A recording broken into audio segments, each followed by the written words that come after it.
Good morning, everyone. A warm welcome. As we start this journey together, let's remember Winston Churchill's powerful words. Success is not final, failure is not fatal. It is the courage to continue that counts. This highlights our ability to overcome challenges and redefine our limits. Success often comes through the persistence of navigating failures with enthusiasm. Let's embrace this morning with motivation, recognizing that every challenge is an opportunity for growth. Together, we will build resilience and celebrate our remarkable journey ahead. A heartfelt and cheerful good morning to all the esteemed guests, the audience, delegates from various colleges, faculty members, and dear participants.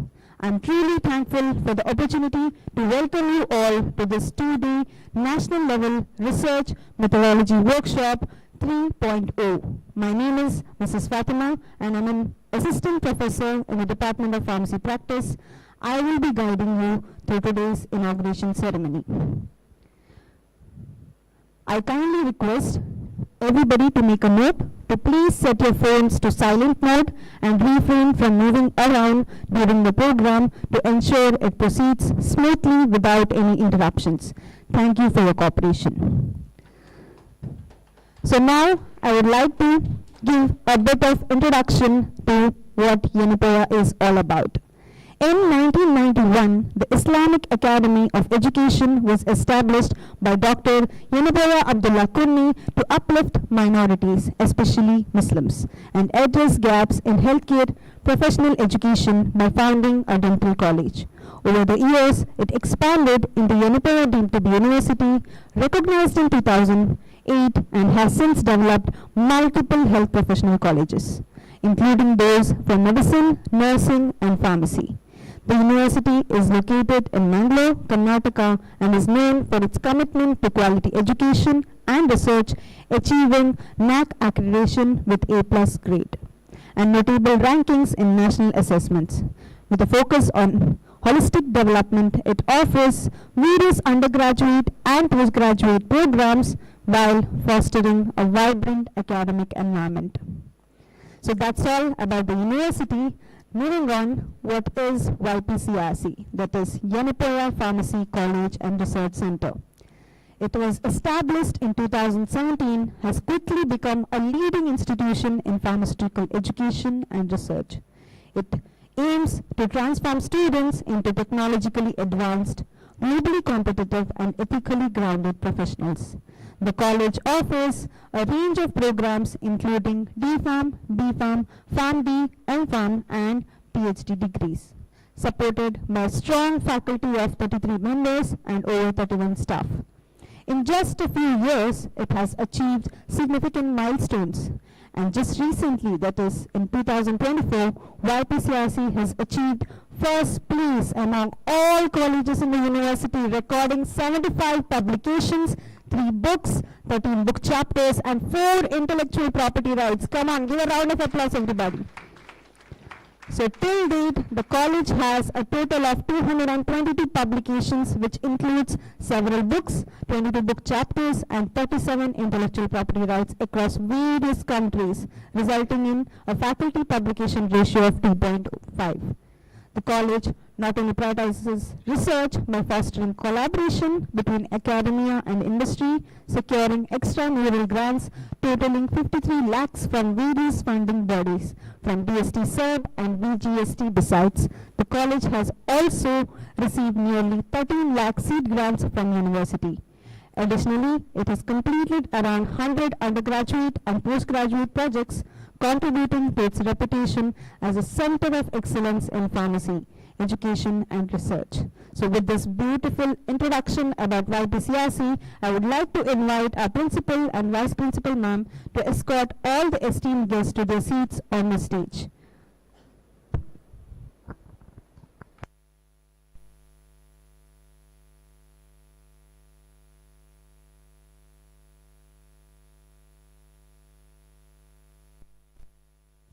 Thank you, everyone. To commence this occasion, now I would like to invite Mr. Harun, a final year B.Pharm student, to lead us to invoking the Almighty. Over to you, Harun.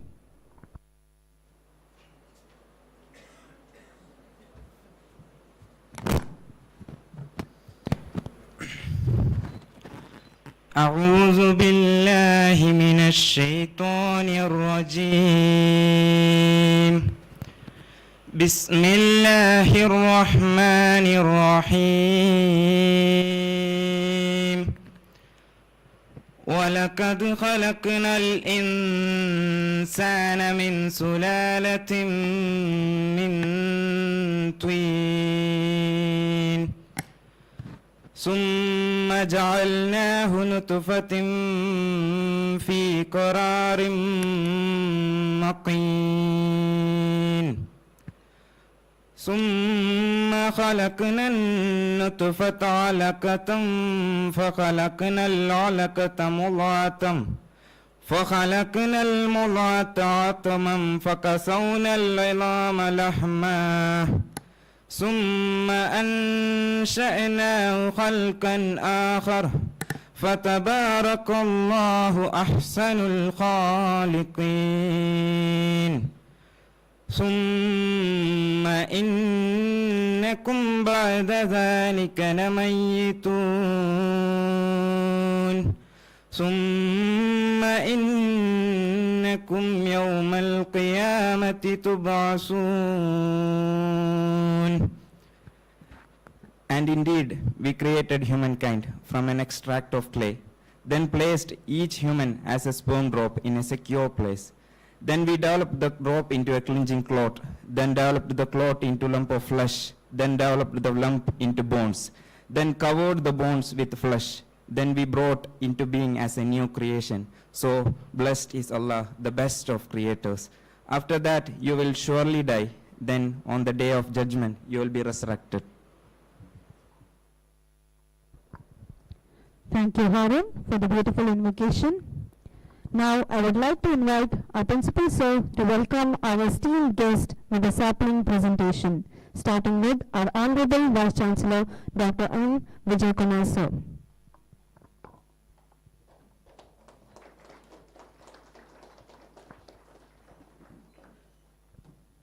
Thank you, sir. I would also like to request our principal sir to honor with the sapling to our chief guest, Dr. Bharti C. Maxine.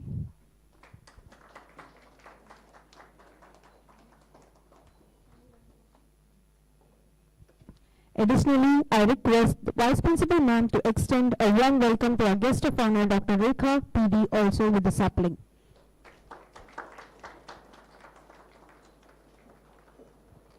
Thank you, sir and ma'am and everybody.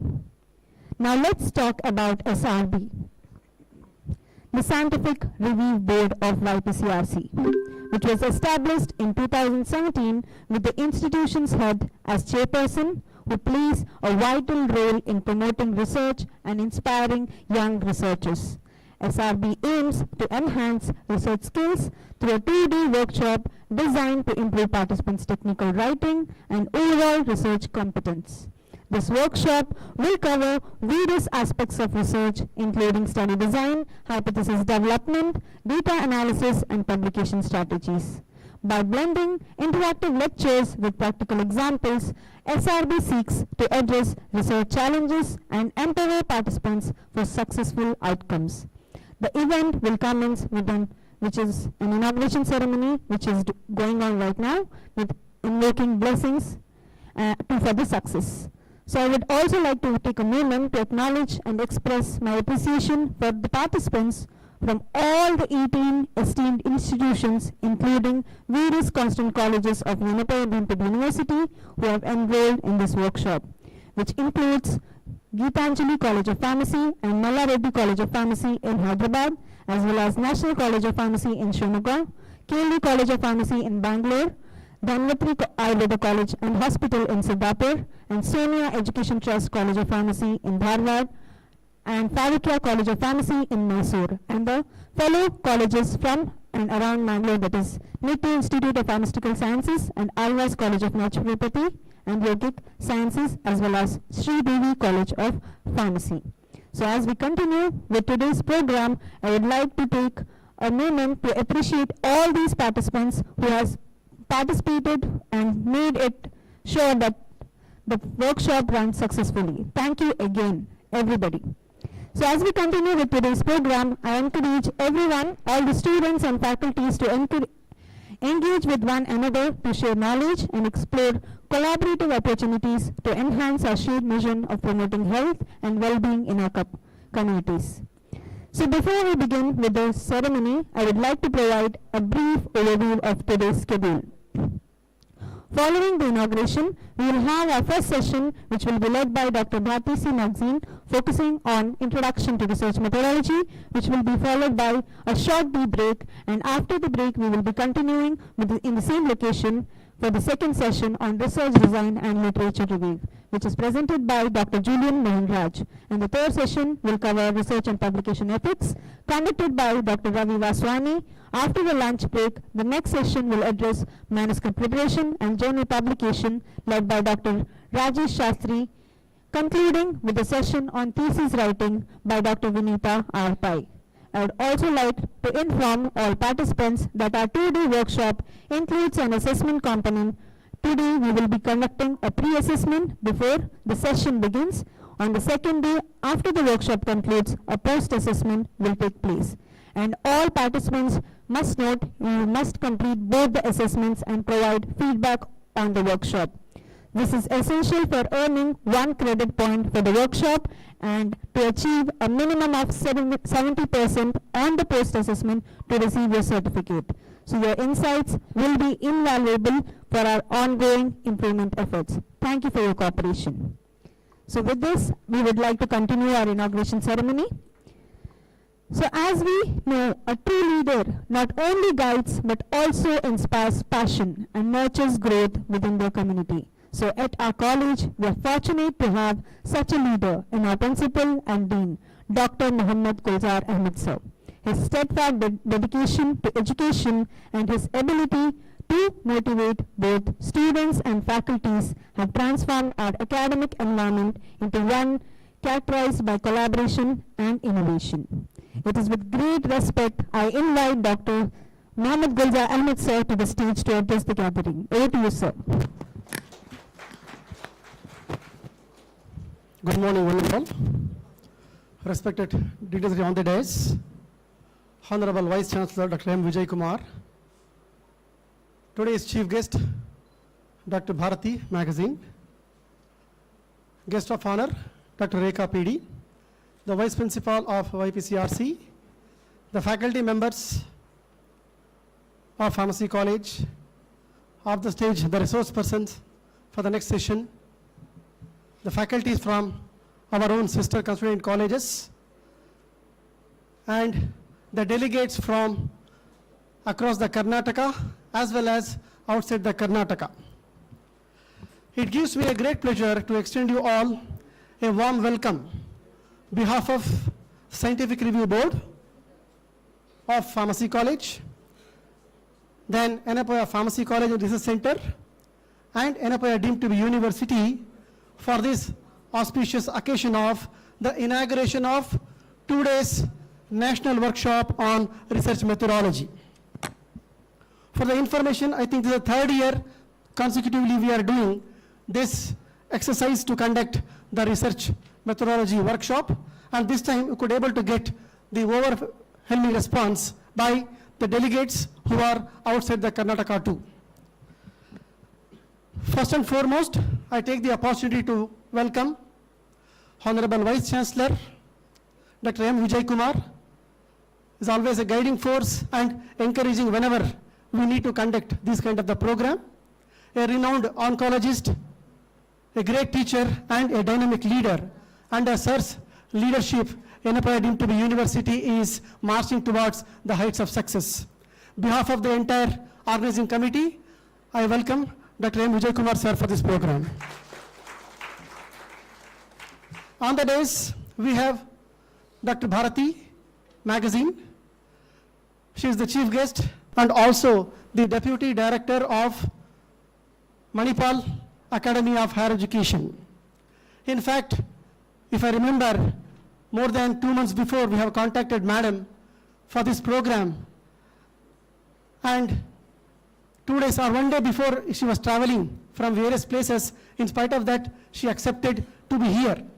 On behalf of the entire organizing committee, I welcome Dr. Bharati for this program. On the days, we have Dr. Rekha PD, the Director of Research and Development Cell, Yenepoya deemed to be university. On behalf of the entire team, we welcome you, ma'am.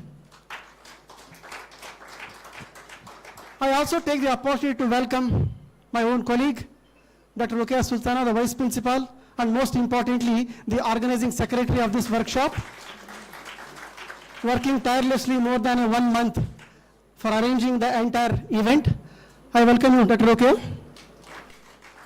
I also welcome all the faculty members, the SRB committee, and all the organizers who are directly or indirectly involved to make this event happen. I welcome all the faculties. And last, the most important component of this entire workshop, they are nothing but our proud delegates, the participants, which involves mostly the PG students, the PhD scholars, and the faculty from many of the around 18 to 19 different colleges. That's what just now Neha Fatima mentioned about the individual college name. And you have taken time and traveled more than 18-20 hours to come and attend this program. I welcome all the delegates and participants for this program. I once again welcome each one of you who are present here and some student volunteers, our own 8th semester students and 6th semester students who are present here to attend this program.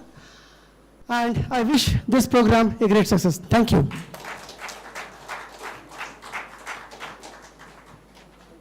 Thank you, sir, for such a warm welcome.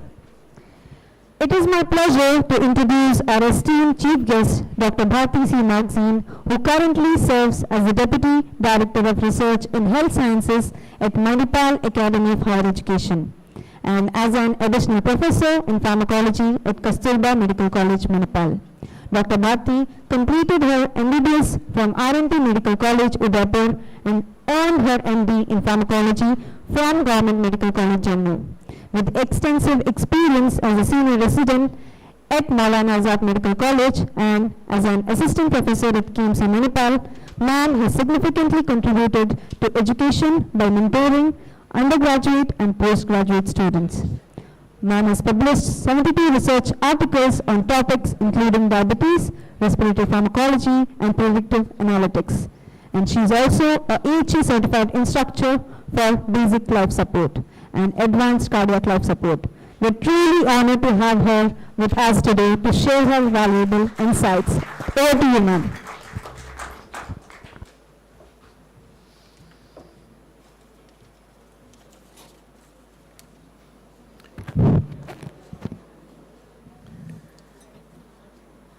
Respected Dr. M. Vijay Kumar, Honorable Vice Chancellor, Dr. Mohammad Gulzar Ahmed, Principal and Dean, Dr. Rekha, and Dr. Rukaya, a very good morning to all of you. I am privileged to be here with you all on this day, and I thank organizing committee members to invite me.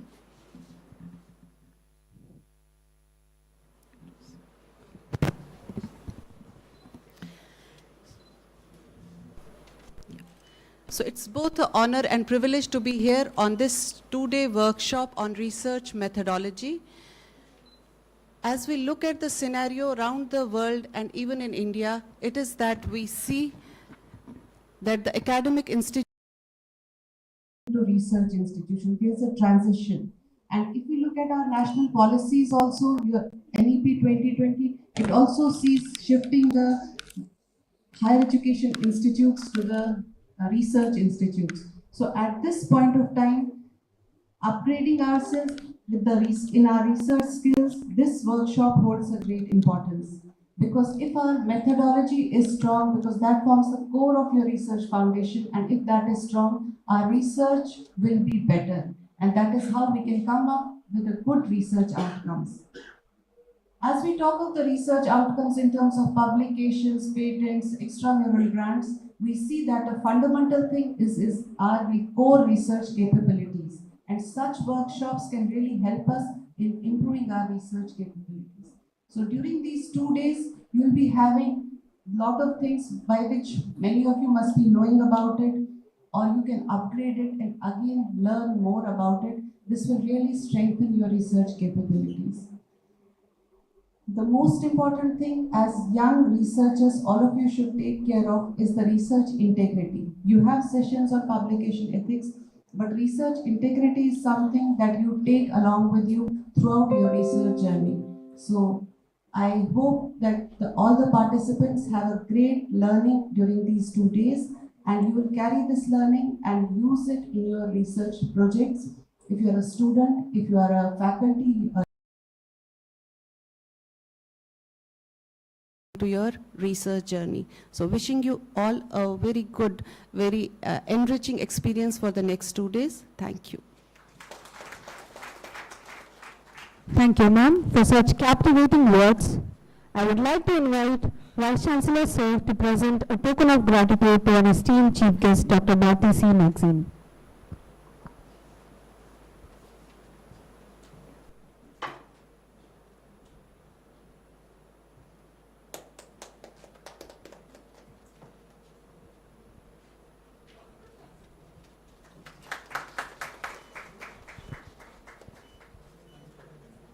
Thank you, sir, and everybody. Moving ahead, now it's my pleasure to introduce our esteemed guest of honor, Dr. Rekha, PD, Professor and Director at the Yenepoya Research Center. Dr. Rekha boasts extensive research experience in biotechnology and microbiology with around 200 publications to her name. Ma'am's impactful work focuses on natural biopolymers for cell-based therapies, exploring their applications in wound healing, antimicrobial resistance, and host pathogen interactions. Ma'am has received numerous accolades, including the Best Teacher Award in 2023 and the highly cited Article Award in 2022. Reflecting her dedication to education and research, Ma'am has recently been appointed as the Director of the Research and Development Cell at the University. Congratulations once again, Ma'am. Dr. Rekha's contribution not only enhances our understanding of infectious diseases, but also pave the way for innovative therapeutic approaches. Please join me in welcoming Dr. Rekha to address us today.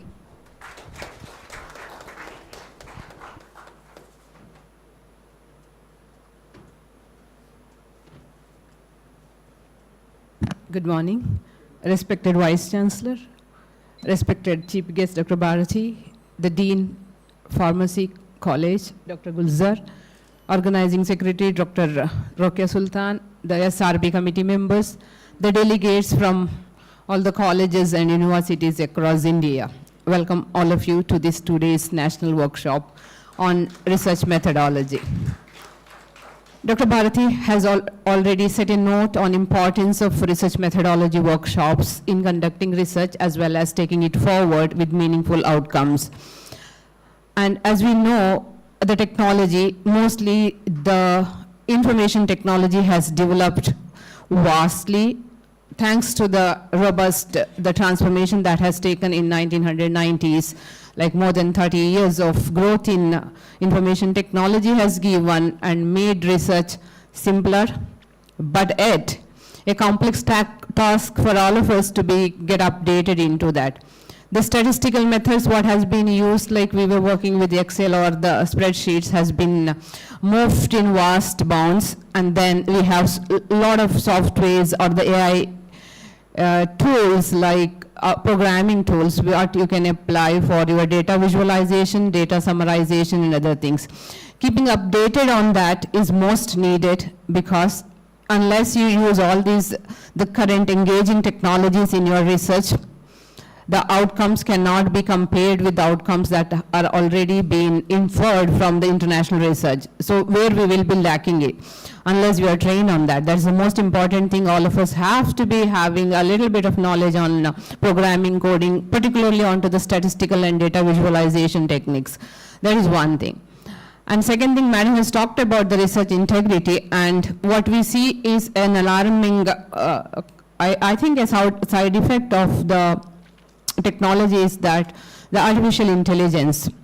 Most of the proposals that come, very nice, neatly written, and the survey has a Herculean task to screen it, whether it is human-made or it is just a output from keywords, whatever you have given, right? In any of the Gen AI platforms, like give me a proposal on the therapeutic uses of an X drug.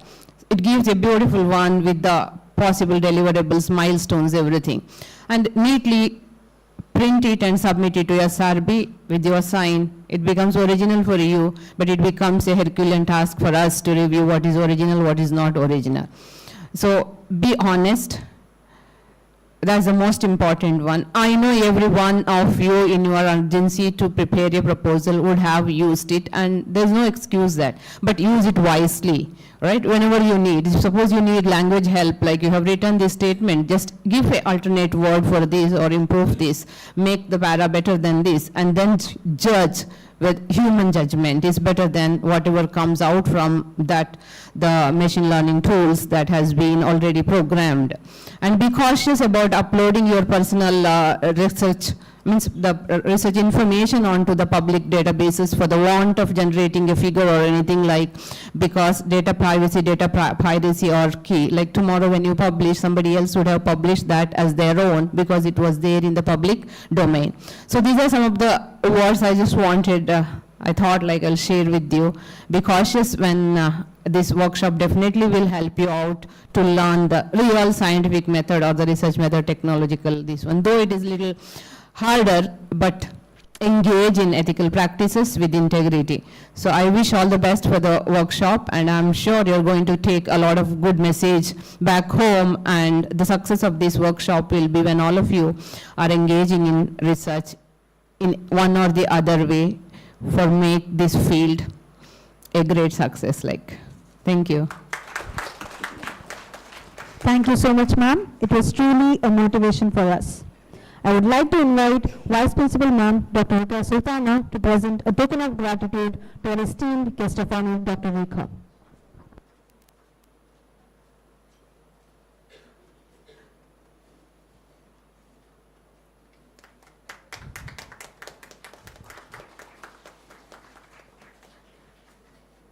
Thank you, ma'am, and everybody.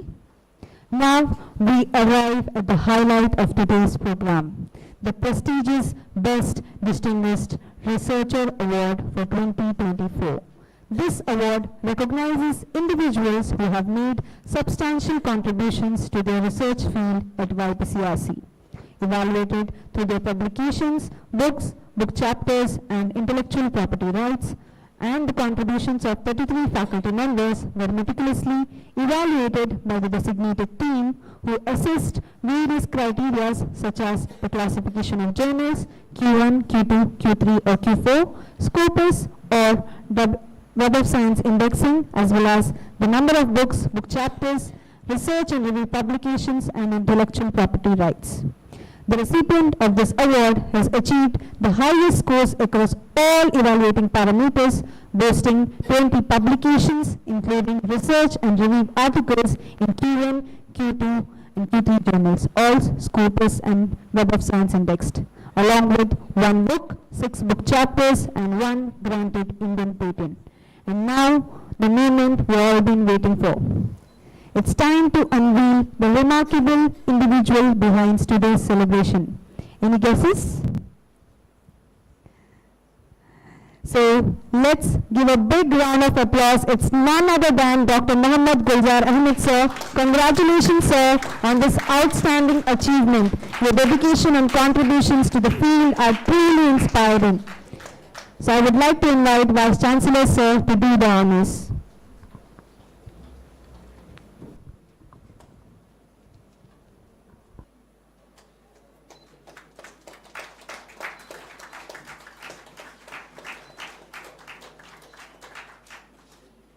Thank you, sir, and everybody.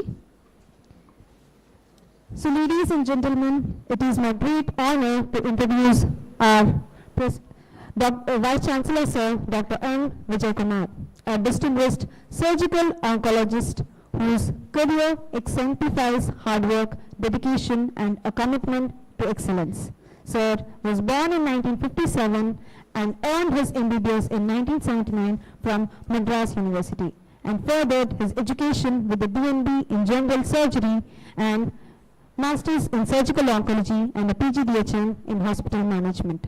Sir has received esteemed fellowships from several international surgical colleges. Since 2015, Sir has been a professor of surgical oncology and Vice Chancellor at Yenepoya Medical College. Sir also heads Zulika Yenepoya Institute of Oncology. Sir's leadership at Kibrai Memorial Institute of Oncology was pivotal in achieving State Cancer Institute status, and Sir has received numerous accolades for his contributions to oncology, including prestigious orations and awards at national levels. With over 90 publications and extensive mentoring experience, Sir guides the next generation of oncologists while promoting research through Yenepoya Technology Incubator. Sir's commitment extends to community health initiatives focused on cancer awareness and prevention among youth and tribal populations.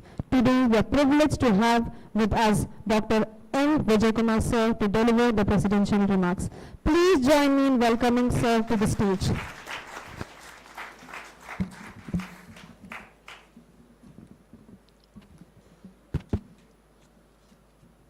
Good morning, everybody.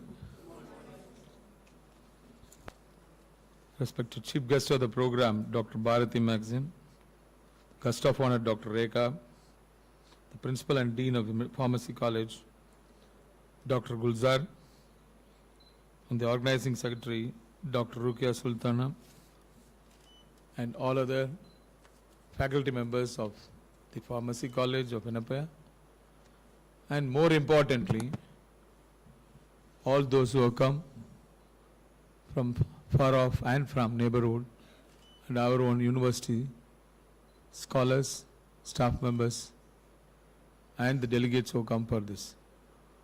On behalf of the university, I would like to first thank you for coming and invite you on behalf of the university for this program.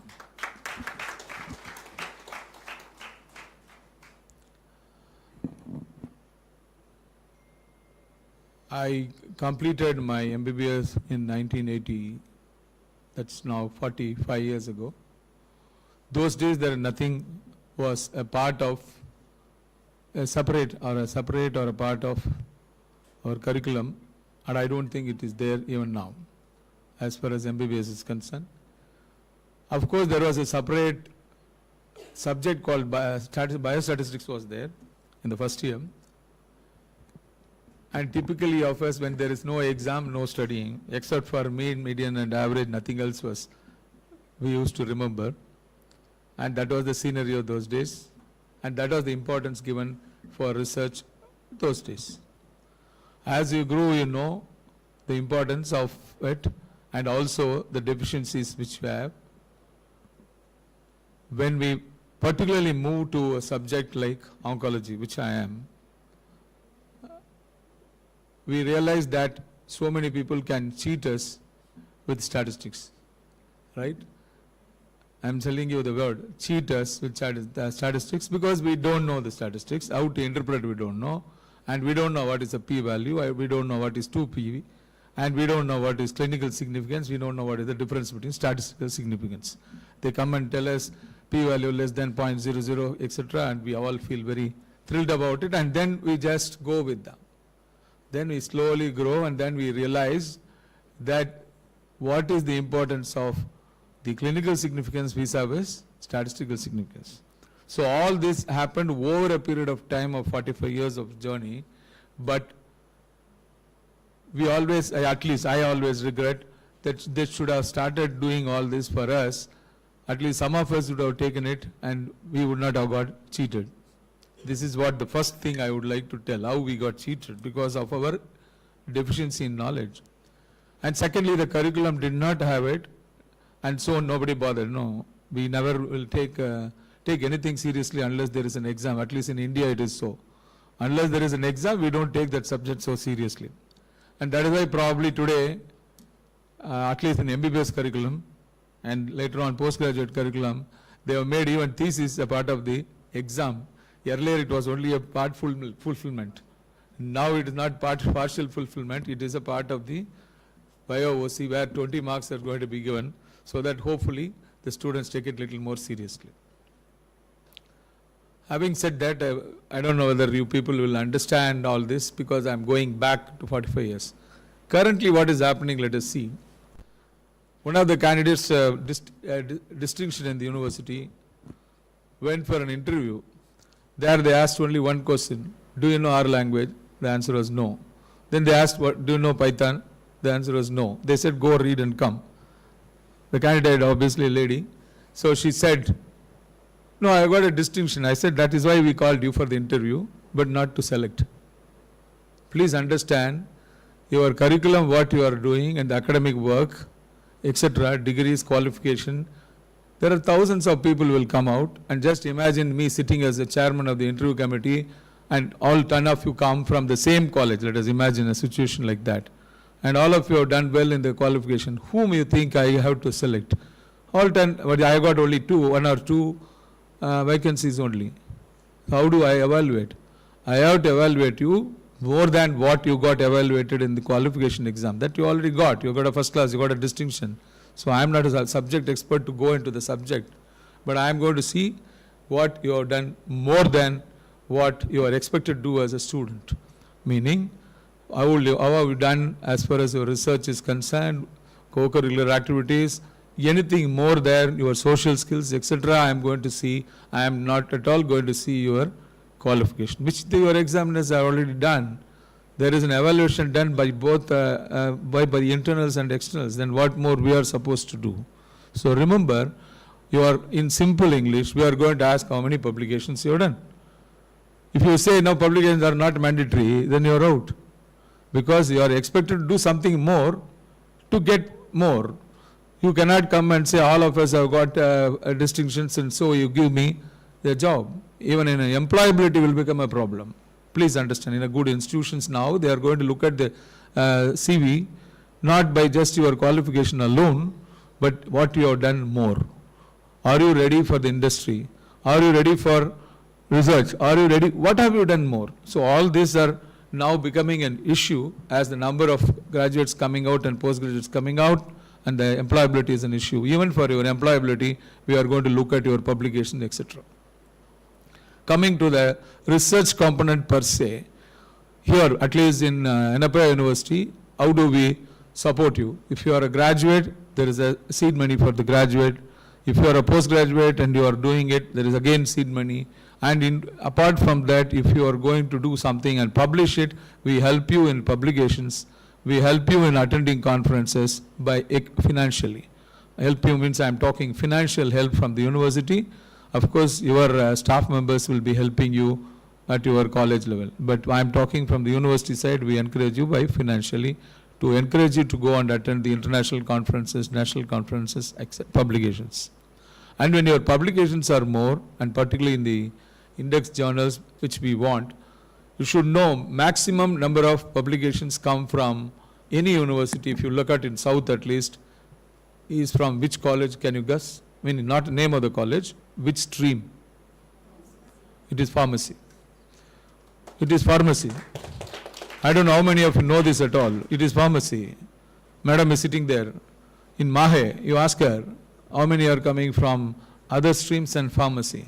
JSS, Mysore, pharmacy. NITTE, pharmacy. It is from pharmacy colleges only the maximum number of research papers are coming. Reasons I don't know, but they are only contributing to the number of research journals and papers as far as the university's number is concerned.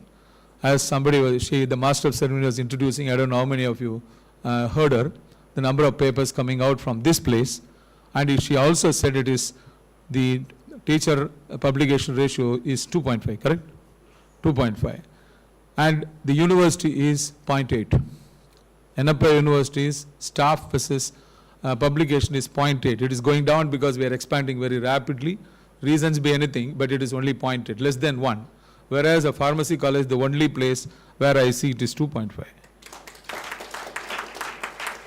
So everywhere there is an opportunity for the pharmacy people to do better than what you think you can do. And remember that the universities are here only to support you, but it is you who have to do it. You can do more than what you think you can. You can if you think you can. That you must remember. Don't think go into the mundane route saying that what do I achieve?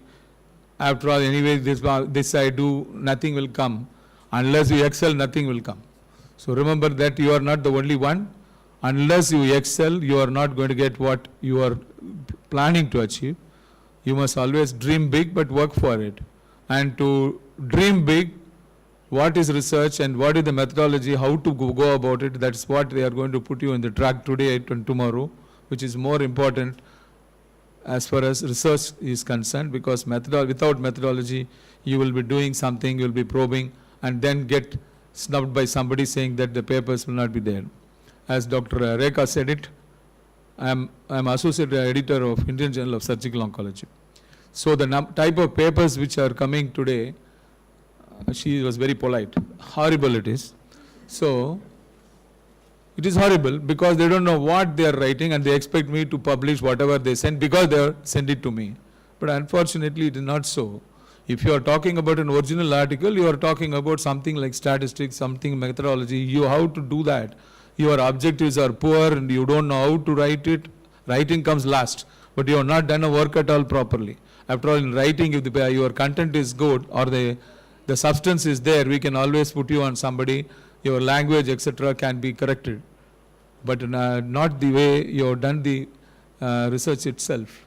So all this we are going to learn today and tomorrow, and I am sure it will help you in a very long way. Somebody may think that it's a waste. He has lost the bus, if you ask me, when it comes to research methodology, as far as if he is really taking a career into academics and research centers. He should have or she should have been here. They have missed it something which you have got the benefit. And remember, all the people who are coming here and teaching you today and tomorrow as research persons are best in their own fields, and that is why they have been called. I'm thankful to all those people who have taken time off to teach our trainees and help them to learn what is more than what they are going to learn in their classrooms. Thank you all for calling me, and thanks the organizing committee to make me a part of this program. And once again, I welcome you to the university. Thank you and Jai Hind. Thank you, sir, for the adoring words. Finally, now it's time to feel gratitude and express it. Henceforth, the same I would like to call upon Dr. Akra Sultana, Professor and Vice Principal, as well as Convener of Scientific Review Board, for expressing gratitude for today's ceremony.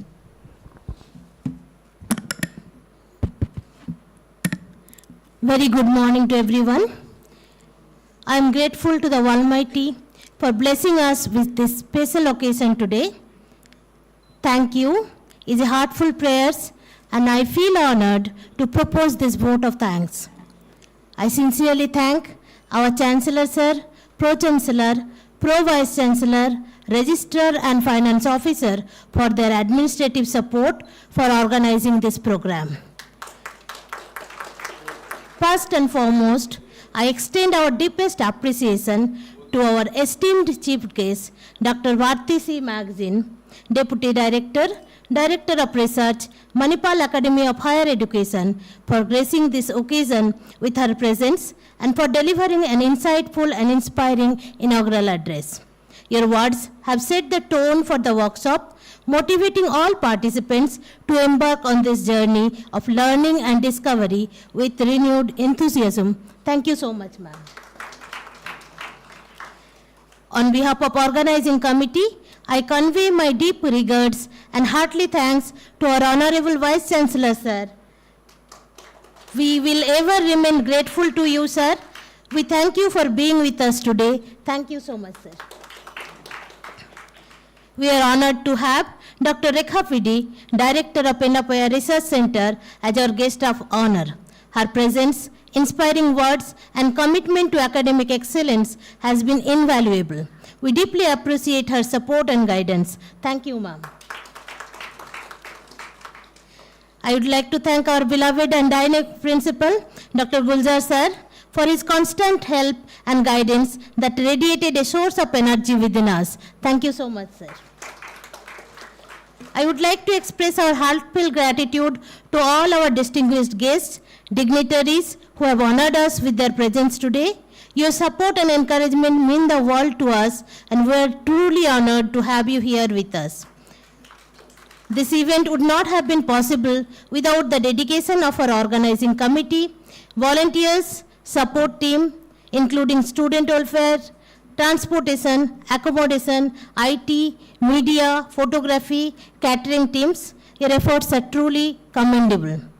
Lastly, sincere thanks to our sponsor, Microlab Private Limited, Edu Global V, and other two supporting organizations for their generous contributions. As we embark on this two-day workshop, let's make the most of this opportunity to learn, collaborate, and advance research methodology.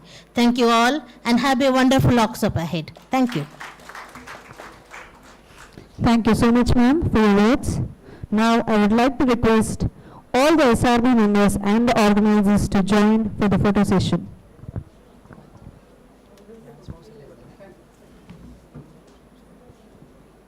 No, carry on. I intentionally did not speak about one thing about a part of the university because I saw the name of the CEO, Dr. Azim, who is going to talk more about it in a valedictory function. That is about tomorrow. That is about Yenepoya Technology Incubator.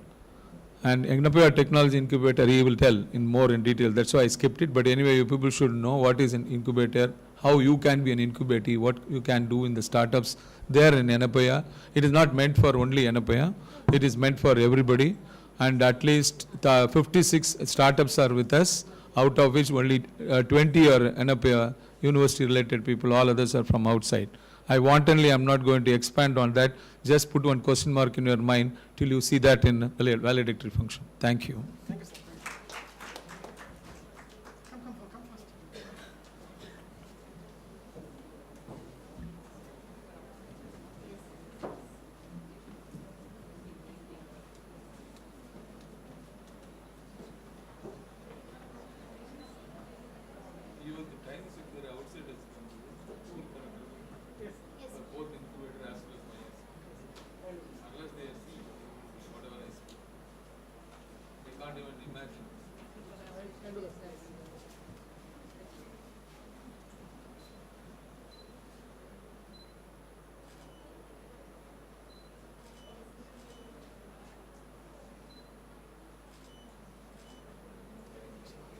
Because these 2 days, easily in the evening.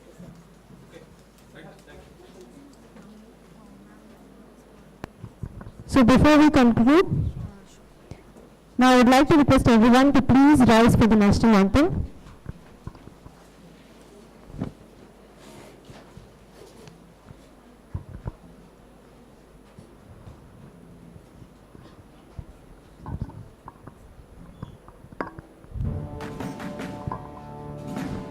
जनगण मन अधिनायक जय हे भारत भाग्य विधाता पंजाब सिंधु गुजरात मराठा द्राविड़ उत्कल बंग विंध्य हिमाचल यमुना गंगा उच्छल जलधि तरंग तव शुभ नामे जागे तव शुभ आशीष मांगे गाहे तव जय गाथा जनगण मंगलदायक जय हे भारत भाग्य विधाता जय हे जय हे जय हे जय जय जय हे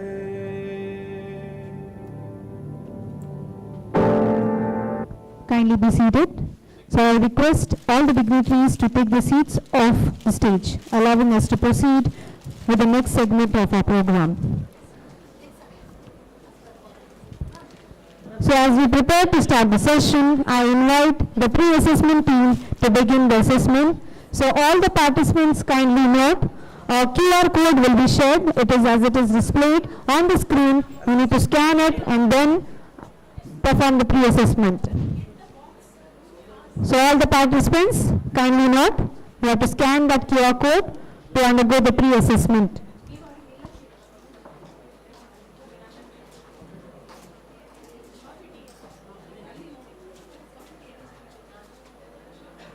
So all the participants kindly note, the attendance sheet has been circulated. So each session carries, you need to sign for each session, so please make a note of it. And make sure you have filled all the details properly.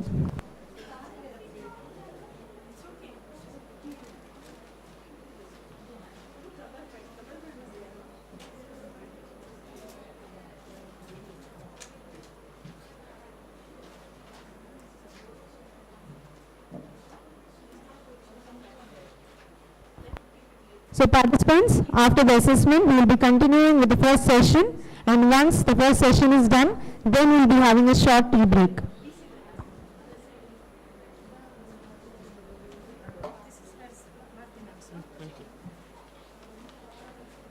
I hope everybody is able to scan and get the assessment.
So for all the participants, I am assuming everybody has done the registration. If anybody has still not done, please register yourself at the counter.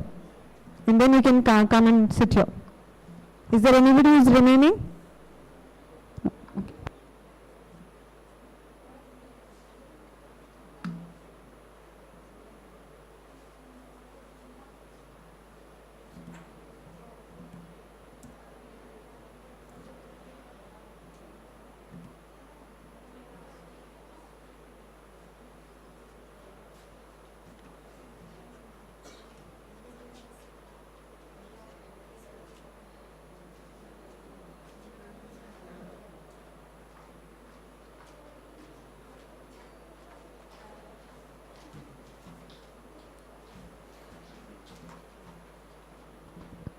If anybody is facing issues with the pre-assessment or not able to access, please let us know.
Is the students kindly occupy the seats which are vacant in the front.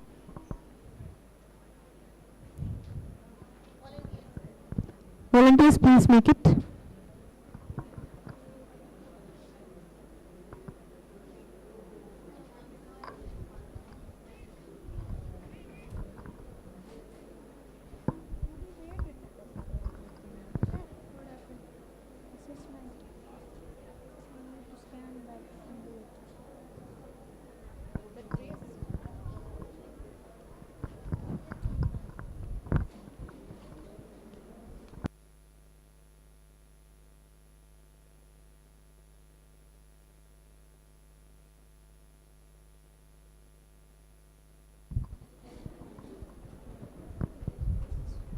So everyone, have you completed the assessment?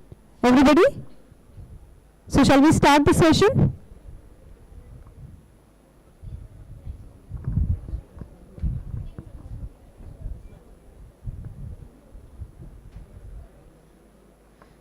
Yes, students who are sitting at the back, please come and sit in the front seats. Yes, either the participants itself can you just occupy the front seats?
the way we have done the research, is it rightly done?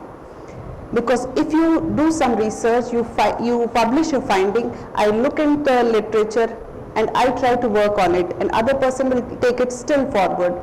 So research should be, what we say, reliable, research should be valid, and that will all happen if you have a strong research methodology. So whenever you start your research, you have a strong research methodology, you have done your homework properly, you have put the proper test, you have put the proper sampling designs, you have used the proper methodology, your research will be reliable, your research will be valid. So there comes the role of research methodology. And in this session, I am going to give you briefly the introduction of various components of research methodology.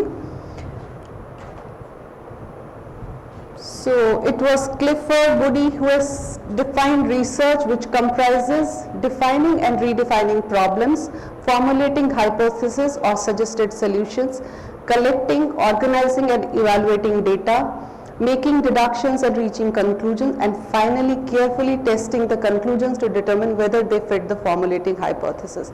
This is a big definition, but if we look at it, it starts with defining and redefining problem, formulating hypothesis, and finally through all these stages I reach to conclusion, and finally I test my conclusion. So your research journey starts from an idea till you get your results. That is all. The methods, the system, the way in which you do it will be the research methodology. So I had asked you reasons for conducting research, why we all conduct research. It is to find the solutions to scientific and social problems. So whenever you think of a research idea, you should see to it that you are taking care of some problem which will have a societal impact, problem which is having, if you answer some question, it is going to have a clinical impact. It can prevent, it can treat, or it can even help in diagnosis or prognosis of a condition. Search for new knowledge, discovery of hidden truths, establishment of new knowledge, methods and approaches. So as you do research, you see we had certain methods which we were using 30 years back, say some screening methods.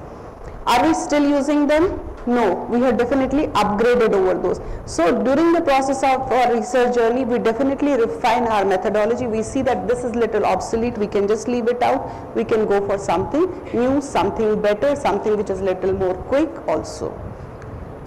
Resolution of the contending issues, generations of innovations and inventions.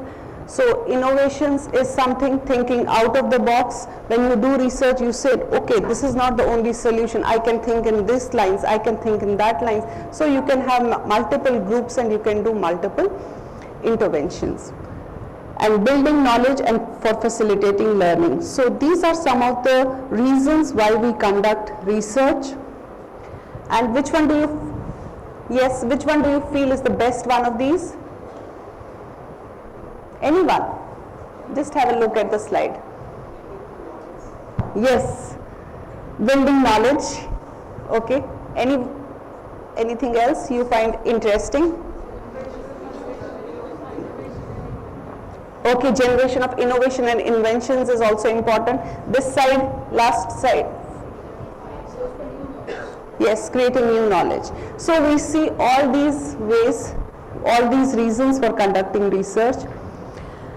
And now we come to research methodology. It's a systematic method to resolve a research problem through data gathering. Through data gathering using various techniques.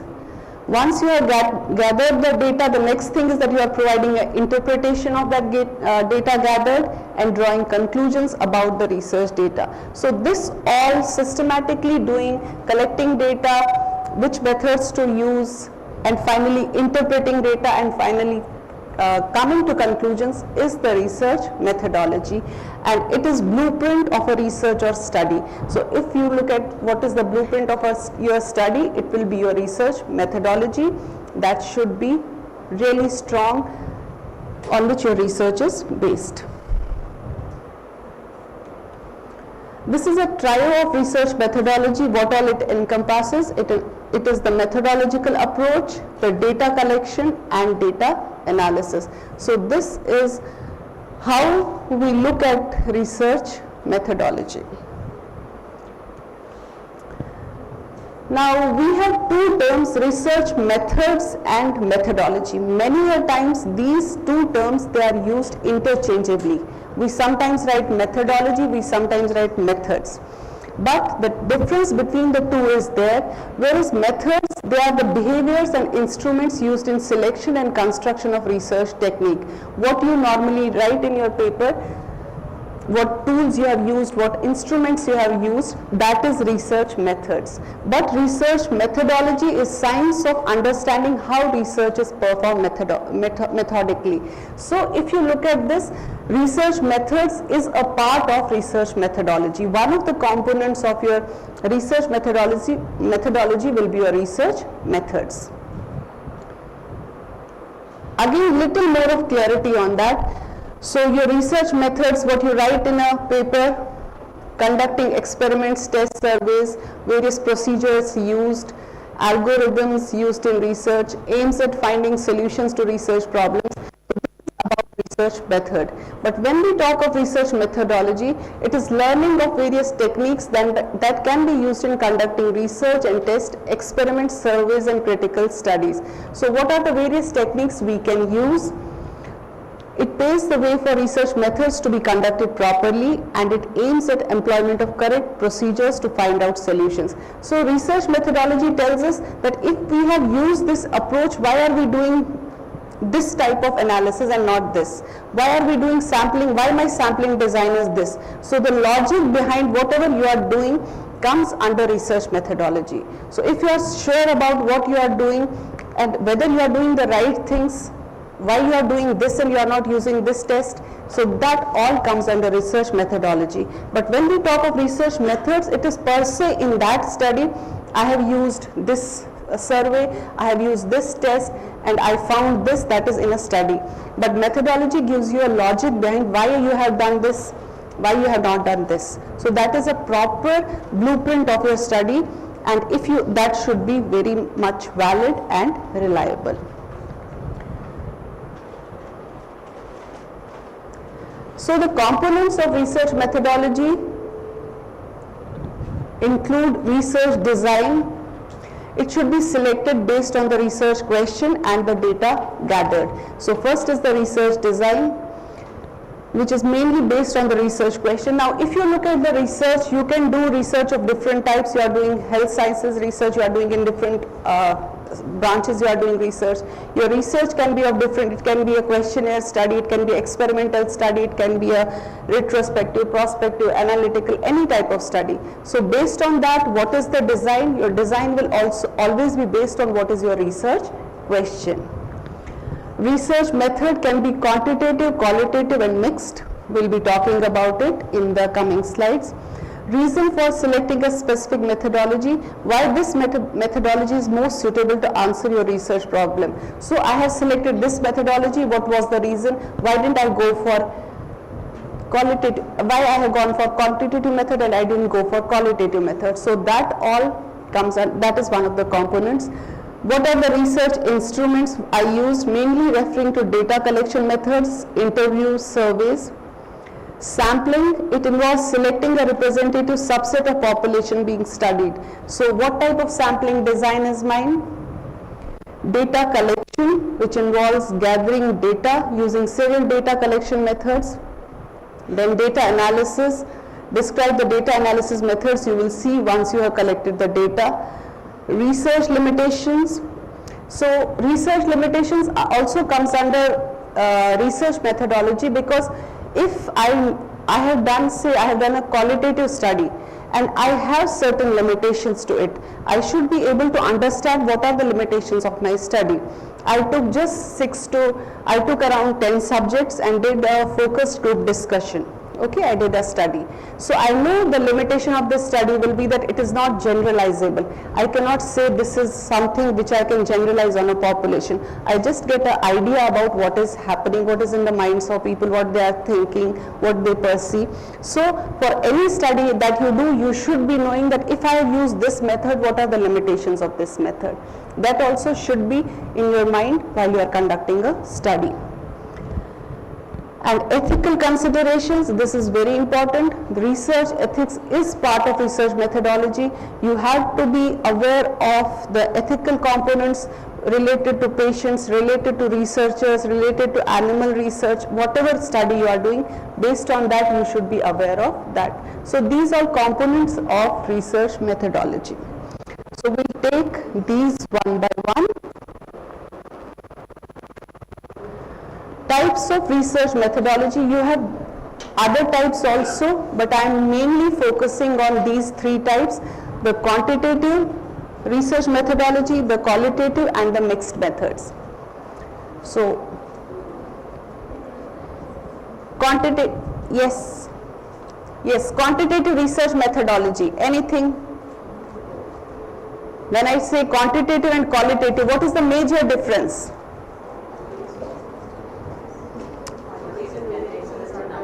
Quantitative is always in numbers. It is your numbers, it's your graphs, it is your, finally it is your numbers. And when I say qualitative, it can be anything like text, figures, okay, perceptions, people saying, and mixed methods is a combination of both. So here at this point of time, we should know what is quantitative, qualitative, and mixed.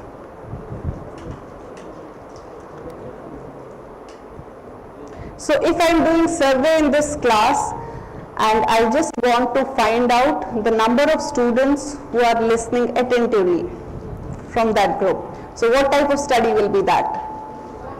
Quantitative, yes, I can just find out the numbers and make a graph. Yes, no, bar graph, quantitative study. So this side of the audience, I would like to do a study. Why are people interested in this research methodology workshop? So I take 10 of you, ask you, okay, why do you, so you tell me I like it because I just want to know what is your perception, why do you want to do it, what do you think about it, how do you perceive it, how do you look at it? So that will be, I'm not taking numbers now, I want to see your perception, what you think about it, how you react to my questions, so that will be qualitative. Now a mixed method study will be something like why people are not interested in this or why people are interested. So first I do a number, how many people are interested, raise your hands. So I get that 90% of people are interested, but then I get that 10% of people are not interested. So that will be quantitative. Then qualitative part, the people who are not interested, I can just take them on one-to-one interview and ask them why they are not interested. They can give me certain reasons and I can build a hypothesis based on that. That the 10% of my students who are not interested is because of that. So these are the basically how we look at quantitative and qualitative and mixed methods. So as you all know it, quantitative methods is collection and analysis of numerical data to answer scientific research questions. So this is numerical data, you will have graphs, you will have, whenever you think of quantity, it is the bar chart that should come to your, the graphs that should come to your mind, the numbers that should come to your mind. So you are summarizing the data, averaging, finding patterns, also making predictions, what we see in prognosis research, test causal association, as well as generalizing results to wider populations. So quantitative study gives you facts. Quantitative study, I want to know the facts, how many students are interested. So that gives me a fact. That is, I use a quantitative methodology. Qualitative methods, on the other hand, this defined as a type that aims to explore and understand the phenomena and behavior, focusing on what, how and why. So that's what I told you, why people are not interested, how. So based on that results, I can just find out the strategies, how I can make the discussion more interactive, to make them make it more interesting. So this what, how and why is the qualitative, and in the qualitative one, you don't have these measurements of how many and how much. It doesn't matter. It is why, how is what we see in the qualitative research. And qualitative plus quantitative, when you do both together, that is your mixed methods, it integrates or combines rigorous quantitative and qualitative research methods to draw on the strengths of each. It produces a robust, now this is very good because I am getting the facts also, I am getting the interpretation of the data by the quantitative study, and I am also getting the qualitative component of why and how of it. That is your mixed methods. Okay. So before I go to mixed this thing, or we can have it at the end. The next step is that we have to, what are the various sampling designs? When you do a study, do you take the whole population? What do you take? You take a sample. What is sample? Sample is a representative of the population. And if you have done a proper sampling design, you are representing the population properly. That is why there are different sampling designs. So this is the whole population. From that, I cannot do my research on whole of this Mangalore. I will just take a sample from it, which is representative of whole population. So sampling design involves representative sample of the population to conduct the study, make statistical inference about them, and estimate the characteristic of whole population based on these inferences. So whatever I get infer from this sample, that will be generalizable for whole of this population. That is what is sampling design. Do you know any types of sampling designs? Random, non-random, correct. Okay, that's fine.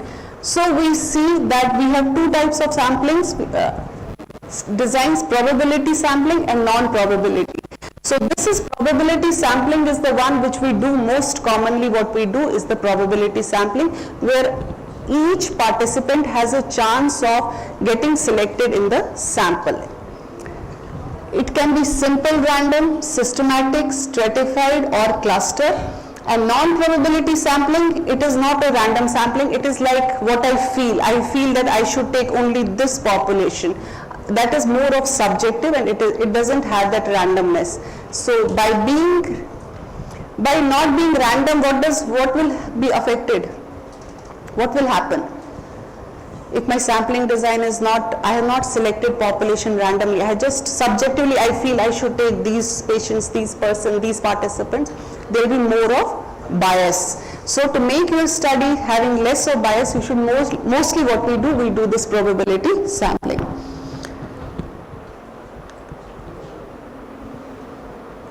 And in non-probability, you have convenience, purposive, snowball and quota sampling. So this is probability sampling. In this type of sampling design, a sample is chosen from a larger population using some form of random selection. That is, every member has an equal chance of being selected. So simple random sampling we do in many of our studies, this simple random sampling, in which we have random numbers which we generate on computers, and based on that we take randomly, and all people have an equal chance of getting selected. Other one is the systematic sampling. Here what we do, we have a population and we start with something like a random number. I have started with 2, and I say that every 4th person who comes after this 2 will be taken for the study. So that is what we call as systematic sampling. This systematic sampling, it is also known as interval sampling. So I just randomly choose some interval, and based on that I select. Stratified sample, here I divide the population into different strata or different subgroups.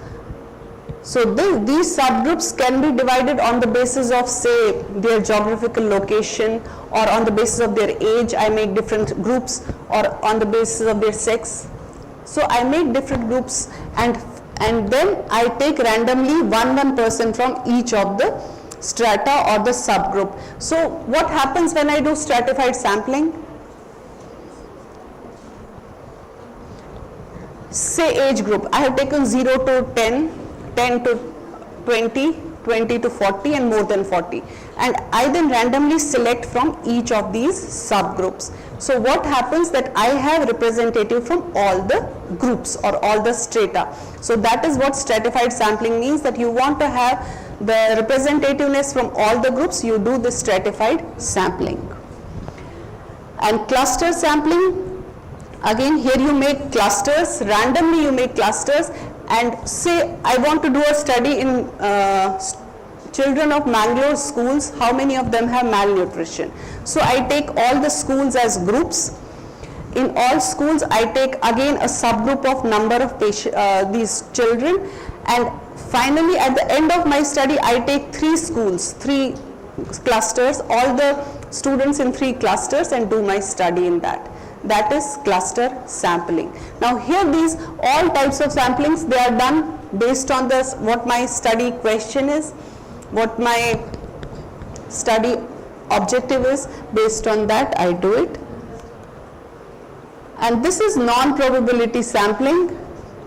It is a method of selecting units from a population using a subjective, that is non-random method. Why people do this sampling is because it is a fast, easy, and inexpensive way of obtaining data. This is something that happens fast. Is anybody here doing any hospital-based study? Anything, retrospective, anything, you just observational study? Okay, I am doing one. Okay, you are doing? Yes. How are you taking your participants?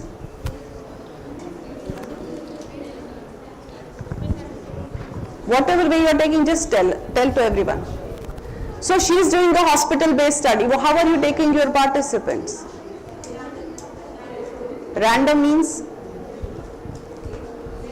Are you doing convenience sampling? Age group based on geriatric patients. You are taking geriatric patients, yeah. Okay. So you are taking all geriatric patients who come? Yeah.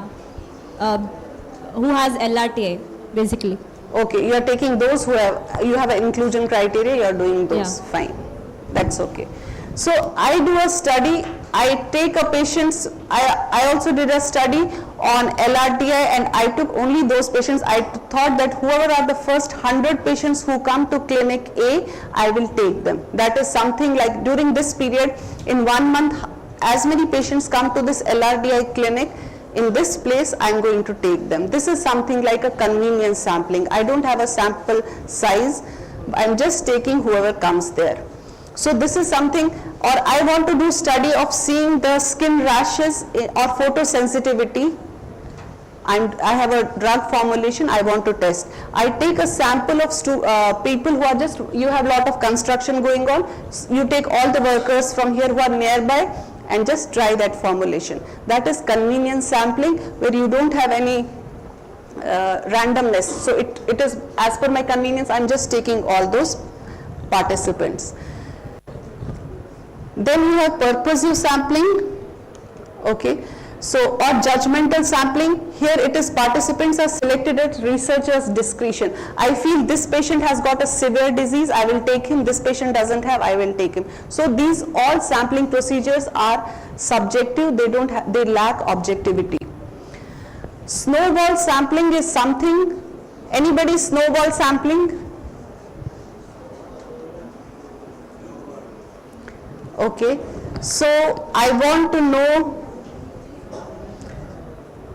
in your group, that group which is very talkative one, I want to know why they are talking so much. So I take a sample, I call 2 or 3 students and call them, take them as my participants and ask them who are your similar friends, get them also. So it is like my contacts, his contacts, his contacts.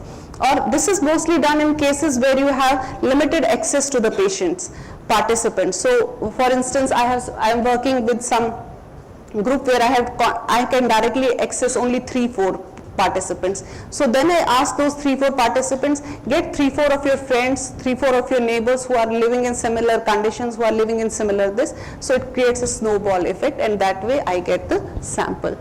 And quota sampling is something like stratified sampling. Again, people with particular characteristics are included.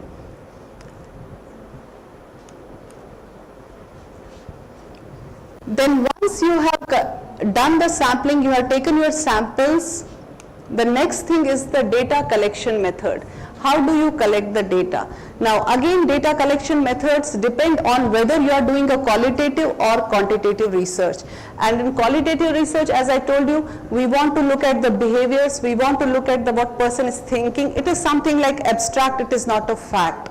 So it will be very different from person to person, but I just want to get an idea of what is happening. So there are one-to-one interviews.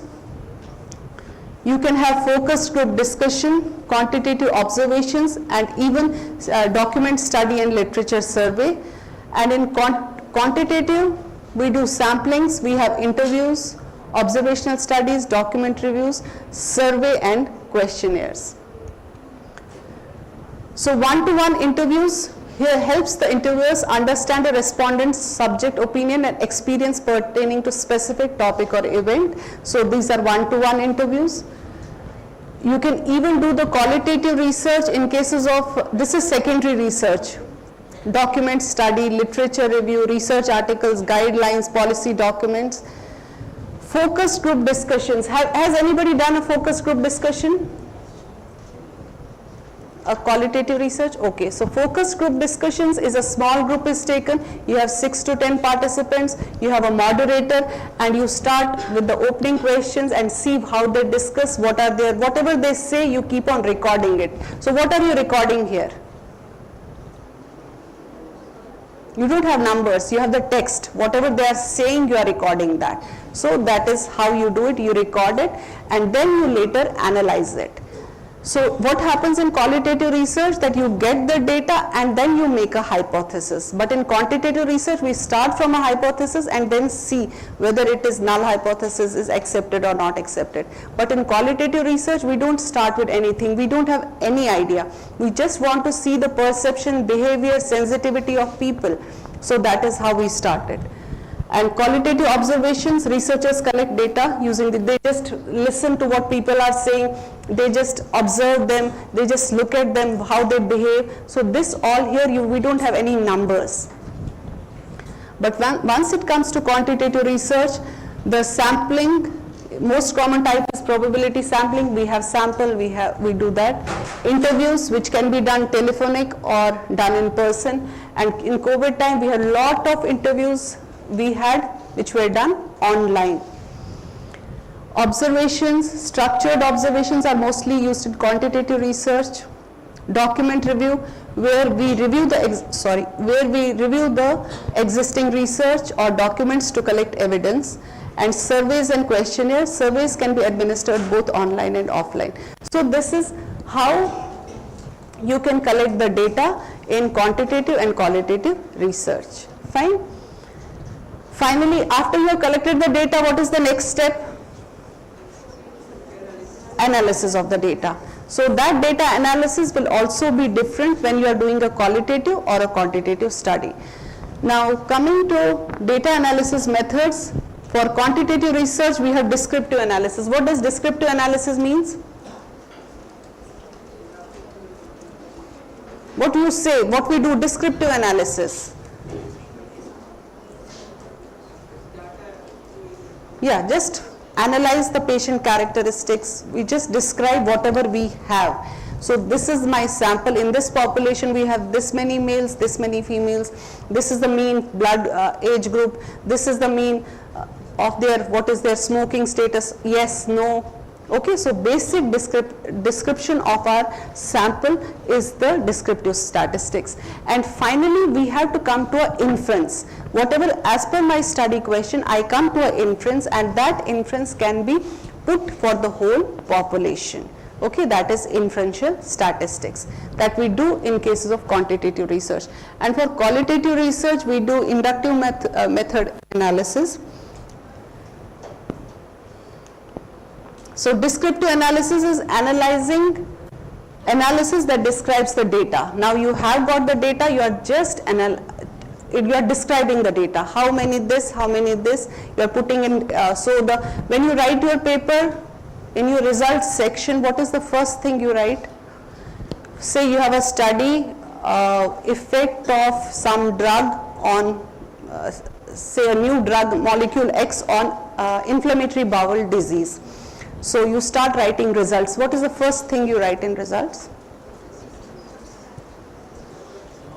Demography, right. So that is your descriptive statistics. You are just describing the patient characteristics, their clinical characteristics, their demography, their laboratory values, whatever you have, that is just describing the data. You are not getting any inference there. You are just describing the data as it is, and you are representing it in the form of graphs, tables, charts. That is descriptive. So it aggregates the data that are grouped into variables to examine typical values and spread of values for each variable. So here we need two things. What is the mean value and what is the spread?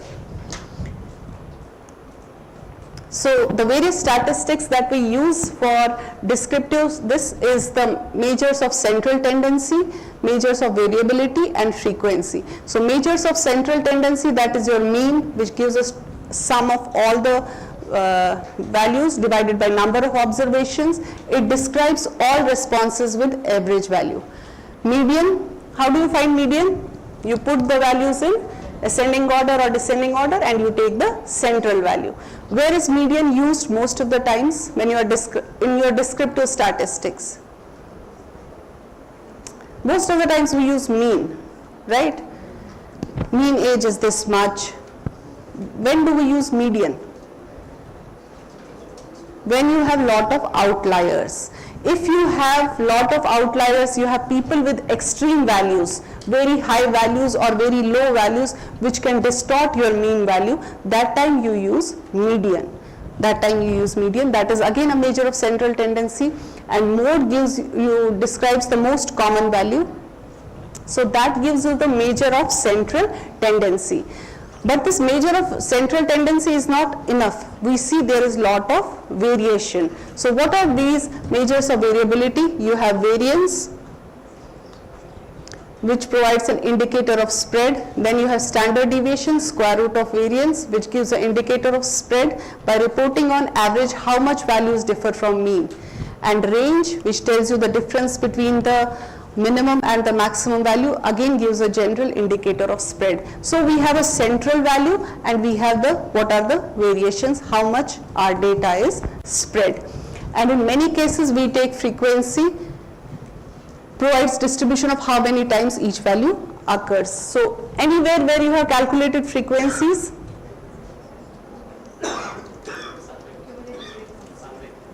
in survey, yes, you do frequencies. So you see this, how many, out of this how many. So you write it in numbers and in brackets you write it in percentage. So that is how you represent then frequency. So this was descriptive statistics, which describes your data.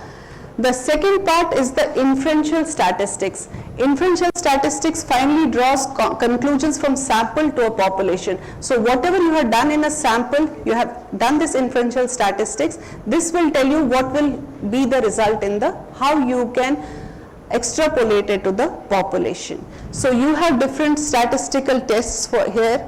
You have t-test. Have you heard of t-test? What are the two types? Paired and unpaired. So if we are doing in the same population before and after, it is paired, but you have two different populations, it is unpaired. And you are comparing the groups of compares groups to examine whether means between two groups are statistically significant. Analysis of variance or ANOVA, when do we do it? When we have more than two groups. Again you are comparing the means. Correlation examines whether there is a relationship or association between two variables. Which are the various tests for correlation? Pearson's is one, which we use for continuous variable, and any other? Spearman's for ordinal variables. And regression examines one or more variables, predict another variable. So here you have, what are the types of regression? Simple regression, logistic regression. So these are all inferential statistics, the inference that you get from here. Now my study was to find the effect of drug A on blood pressure. Okay, so that was my study objective, to find the, evaluate whether how drug A, can it be used in blood pressure. So I did a t-test, and I compared with it, I compared that drug with another drug, and I saw that this drug A is better than the drug X. Now the inference that I have got from this study, I can use it in the whole population, because I had hypertensives, I had non-hypertensives. So inferential statistics helps you to conclude whatever you have got from this sample, you can extrapolate it to the population. That is your inferential statistics. Qualitative research, we involve this inductive method of data analysis, where hypothesis is developed after data collection, and here it is like inductive research. You have various steps in that. You first take, say you have a group of people, you take all that text, read it, go through it, and get a big picture. Then you do coding, you break that all that narrative into different parts, and finally you generate a hypothesis. So that is for the qualitative research.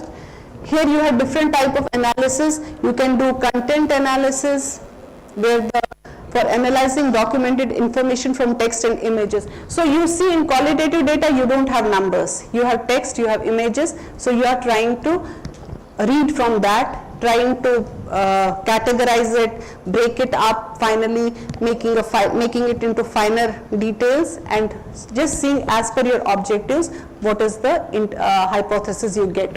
Narratives, in these field observations and surveys, you analyze interactions with people, you are analyzing in discourse analysis. Grounded theory involves hypothesis creation by data collection and analysis to explain why a phenomenon occurred. And thematic is the important themes or patterns in data. So there in this we see the patterns in data. One of the study, it shows that it was done in students, and it showed that students with certain IQ, they think like that. But students with a very high IQ, they think little differently. Their replies to those similar questions are different. So you see the patterns, and that is those patterns, as per your objectives, you get a hypothesis. Okay, the people who have got a higher IQ, they think like this. So that is how we look at the qualitative analysis. So before I go to ethical principles of research, I'll just tell you one case scenario, and you have to tell me which type of research methodology I have used. I want to explore perception of teachers on e-learning in classrooms. Perception of teachers on e-learning in classrooms.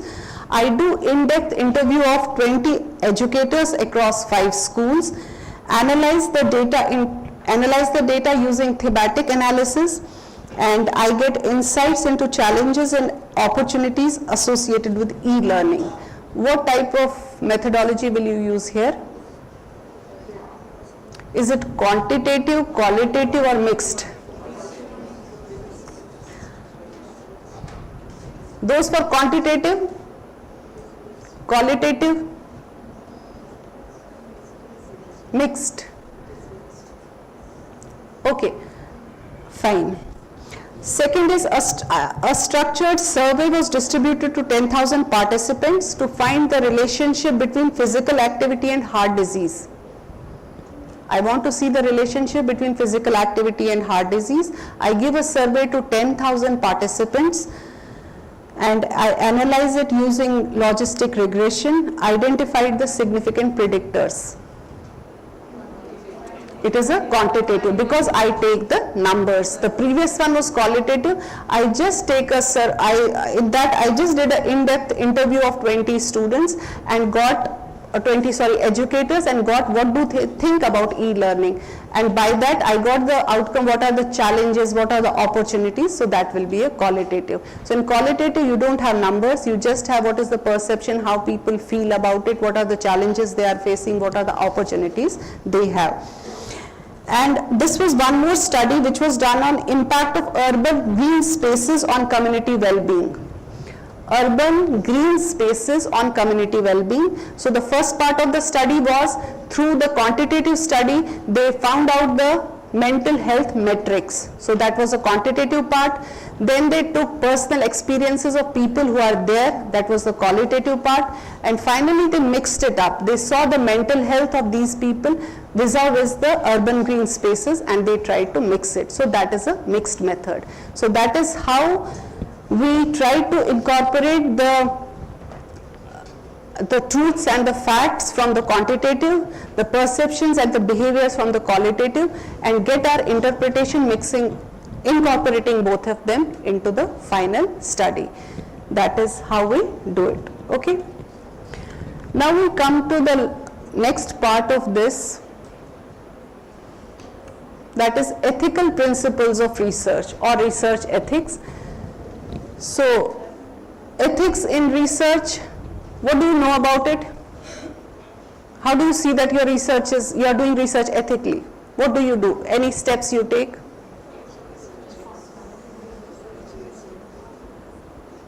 No. If you have done any research so far, what did you do to see that you are doing your research is in alignment with the ethical guidelines? Yes, you take the IEC approval, right? So before doing any research which involves a human participant, whether it is a interventional study or observational study or questionnaire study, you need to take a institutional ethical clearance. That is very important, that you are looking at, because they look at it whether your research is as per the ethical guidelines. So one of the most infamous story of ethical misconduct is Tuskegee syphilis study. So Tuskegee, it is in Alabama. The study, it was done, a research project was done on African Americans. 600 impoverished syphilitic patients were taken. And what researchers wanted to know, they just wanted to see the progression of the disease, how this, if a person is infected with syphilis, how the disease progresses, and they wanted to see till their death and after death, doing their postmortem and seeing their organs, what are the changes. So they wanted to see the complete course of disease. But they didn't tell this to the patients. What they told to the patients, that we will take care of you have bad blood, we'll give you all the treatment, we'll give you all the medications, and we'll take care of your family, we'll give you all the compensation and everything. So people were not told about it and they were just following them up. So first misconduct was misinformation. The participants were not told what is the exact motive of the study, what they exactly wanted to do. Then the next thing what happened in these patients only, that around 1950s, penicillin was discovered. And penicillin is a treatment for syphilis, and these patients were denied of penicillin because they wanted to see the progression of the disease.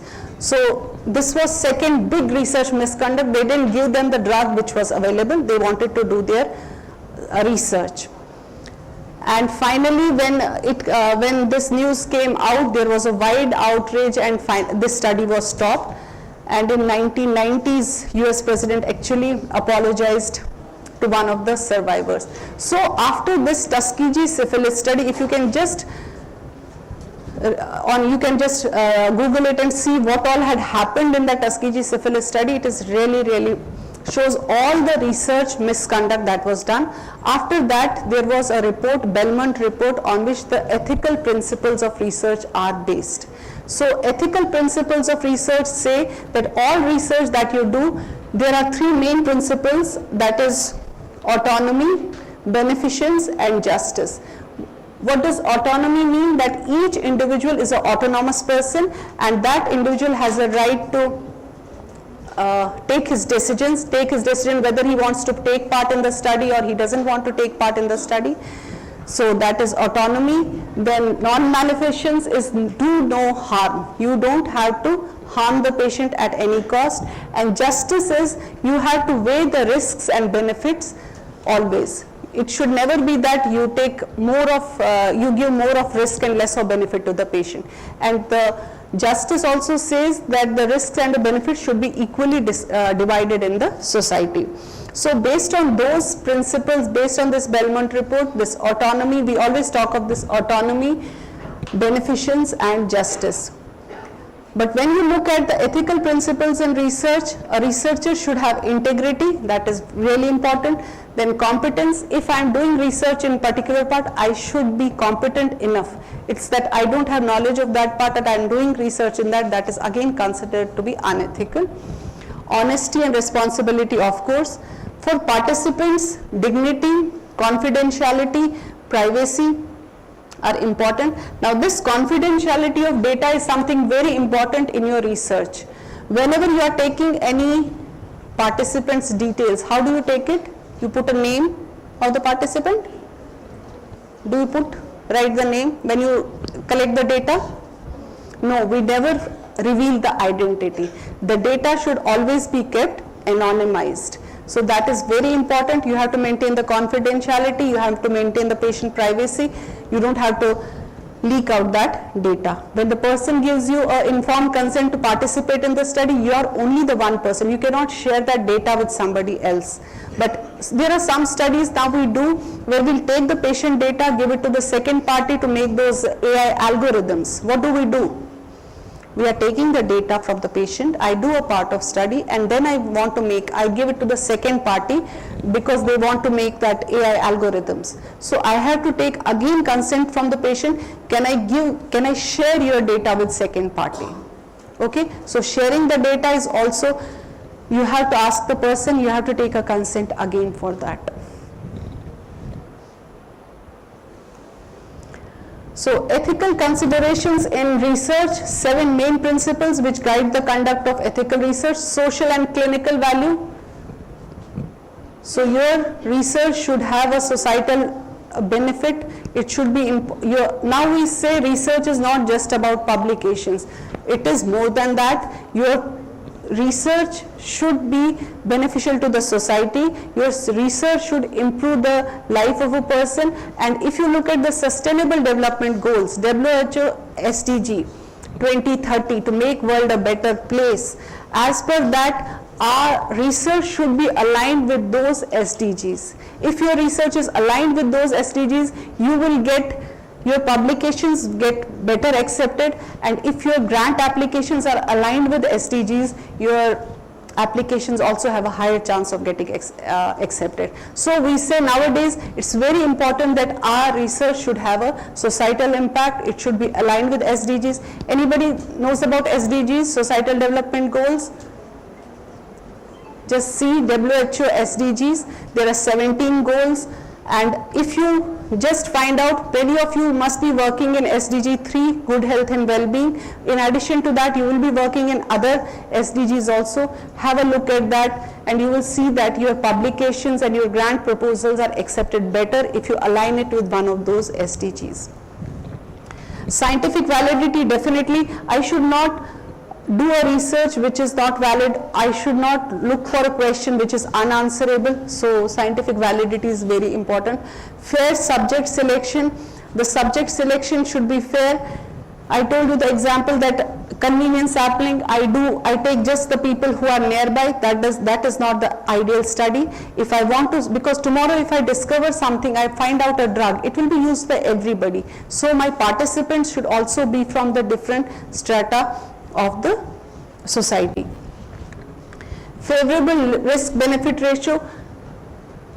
So what are the various categories of risk when you apply for IEC?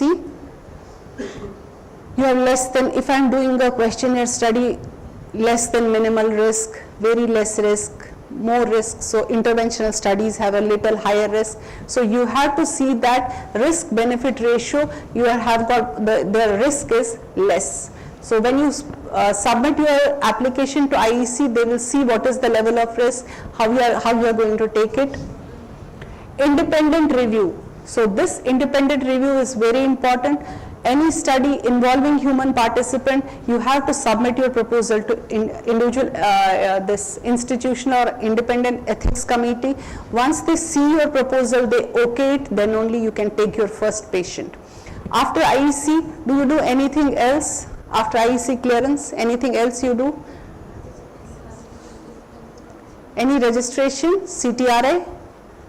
Yes, so CTRI registration, and if you have a foreign collaborator, you are sharing data or material with foreign collaborator, you even have Health Ministry HMSC, Health Ministry Screening Committee clearance. So these clearance should be always done before you start writing, before you start taking your first patient, first participant, because tomorrow when you publish it, you will be asked for a IEC number, you will be asked for a CTRI number, and if you have a foreign collaborator, even you should have HMSC clearance as well. Because otherwise what happens, we finish our project and at the end of it we realize that we have really missed, and these things cannot be done retrospectively.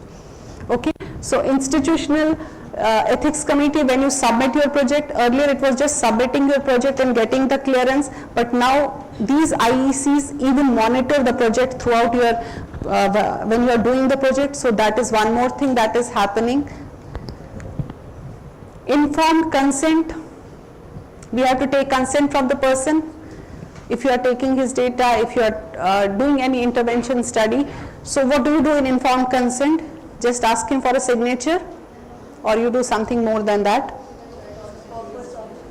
Yes, you inform the patient, you give proper information to the patient, then you check that whether patient has actually understood he has understood it, and then he can express his voluntariness to take part in the study. So informed consent is not just a signature, they say it is a process where you give complete information to the patient, you get the complete, he understands it, and then he gives his or her voluntariness to participate.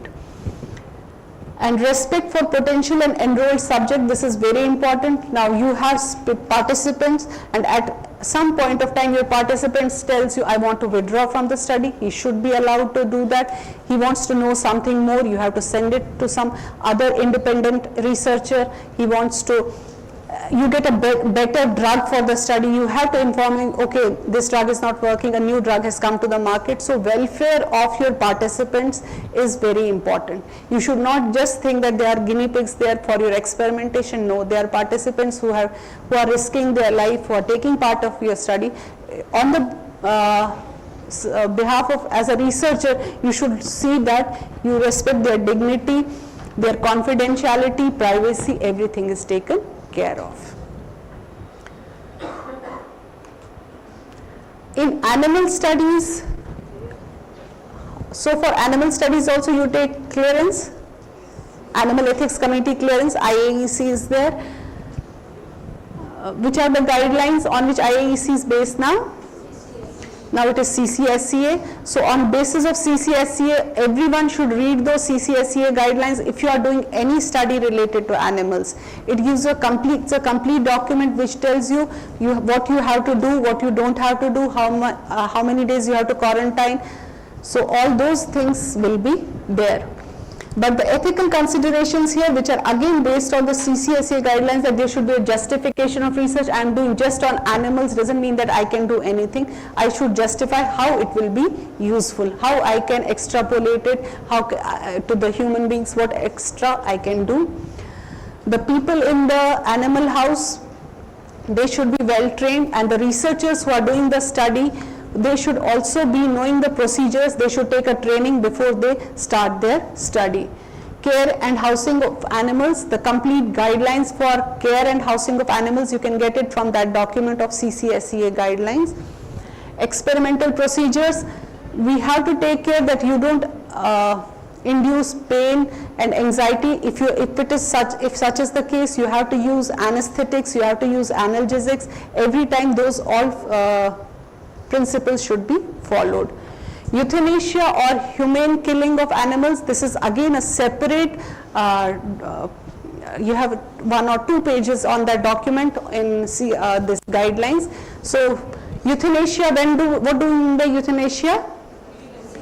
Sacrificing, humane killing or sacrificing of the animals, and we should do it humanely. If you find that your animals are in severe torture, they have pain, or they have got some infection which can spread to humans, you need to sacrifice them. And when they say the procedures for sacrificing the animals, how should they be? They do not induce any anxiety or pain to the animal. They should not produce any physiological or psychological disturbances to the animal, because sometimes what happens, you have to kill the animal and then you have to do something. You have to take the, say, some organs for histopathology. So you should see to it that you have done the proper euthanasia, sacrificing is in the proper manner as per the rules. And third, they say that the killing should be in such a way that it is not distress to the animals and not even distress to the operators, because if you do something like stunning and all those things, it sometimes becomes overwhelming for the person or the operator who is doing it. So these all things, again, for animal studies, take permission from the Institutional Animal Ethics Committee, and if you have so you will start doing the study once you get the clearance. 3 R's in animal research. This is reduce the number of animals used, refine the test to cause animals less stress, and replace animal studies with other methods. So we have other simulation studies which we can do. We have other, nowadays we have these various models by which we can do this rather than using the animals. We have various softwares for doing these animal experiments. So to sum up, if we look at research methodology, it is a systematic framework for designing, executing and analyzing a study. The various methods that we have are the qualitative, quantitative and mixed methods. The selection of study subjects, how it should be selected, and following of adherence to ethical guidelines that we discussed. Use of statistical and thematic techniques. So if you are using qualitative methods, what are the statistical techniques you have? If you are using quantitative, what you have to do? A strong methodology ensures reliable and valid results. And finally, research methodology is essential for conducting rigorous and impactful research across disciplines. So if you have a strong research methodology, be it health sciences, social sciences, technical sciences, whatever research you are doing, you have a strong research methodology, you will be doing a very good research. Thank you.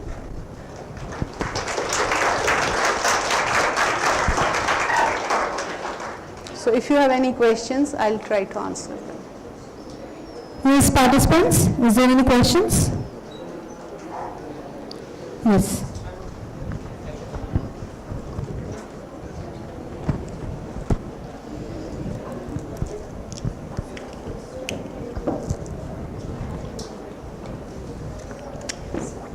Very good morning, ma'am. And your description is very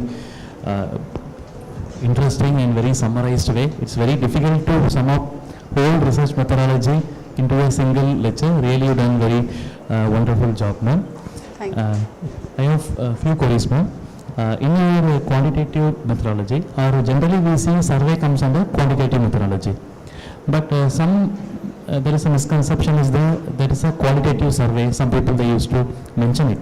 So which is more appropriate, ma'am? It is to tell quantitative, or they title itself they mention qualitative survey, because they prepare the questionnaire with open-ended, and from the open-ended they analyze. Instead of making an interview guide, they prepare a open-ended question, maybe 5 questions or 6 questions they ask open-ended. They ask you brief in 100 words. What is your experiences? Yes. Yes. But this can be done with the only literate. Illiterate will be difficult. Maybe among the educational or in the education profession, there is some such question. So in that time, whether we can tell as a qualitative survey? So qualitative survey will be those small surveys where you have 6 questions and open-ended questions. It will be definitely a qualitative survey. It cannot be quantitative. But there are quantitative surveys also where you are taking about you are doing in a huge number and you are taking the numbers on those conditions. But most of the times these are qualitative surveys and we do the qualitative analysis only. So survey can be considered under quantitative as well as qualitative. It can be considered under quantitative as well. Okay. Thank you, ma'am. Okay.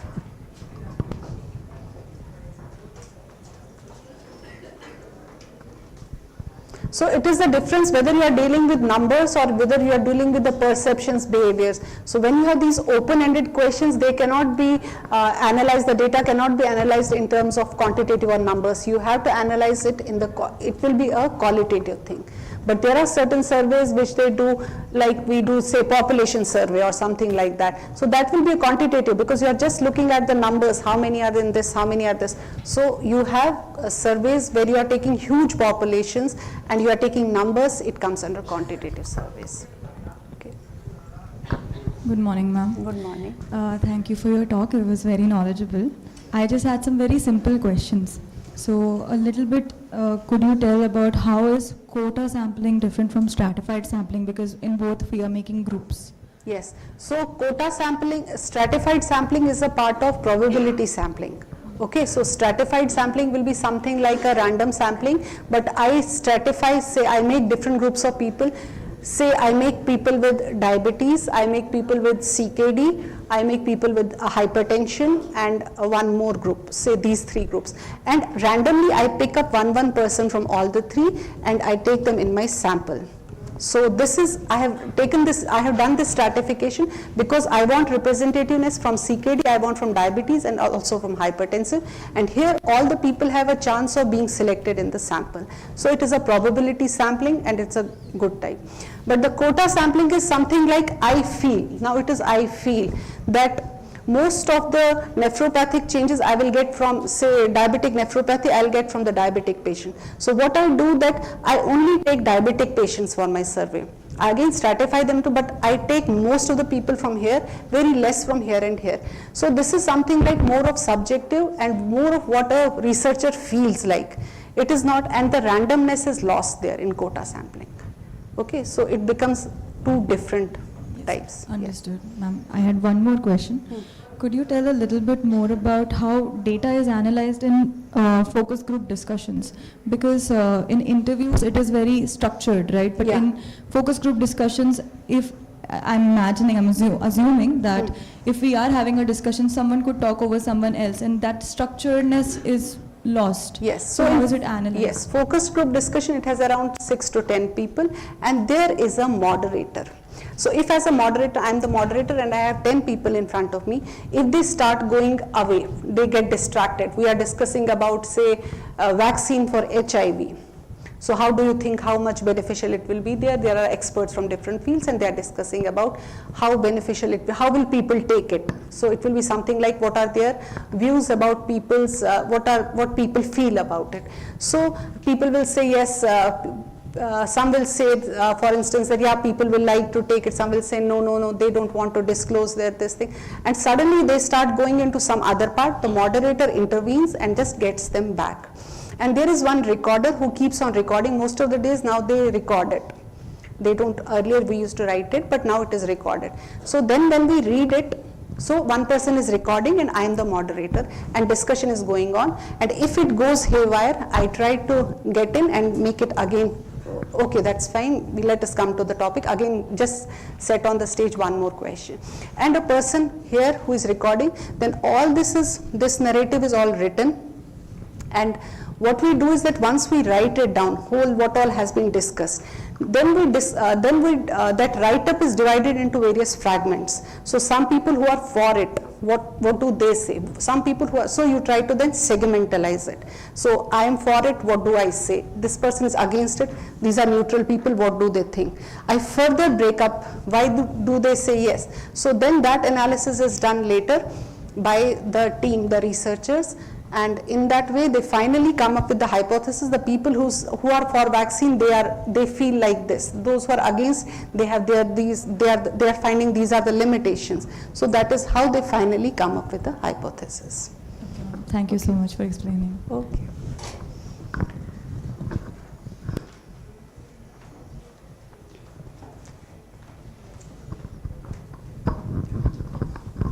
Any more questions?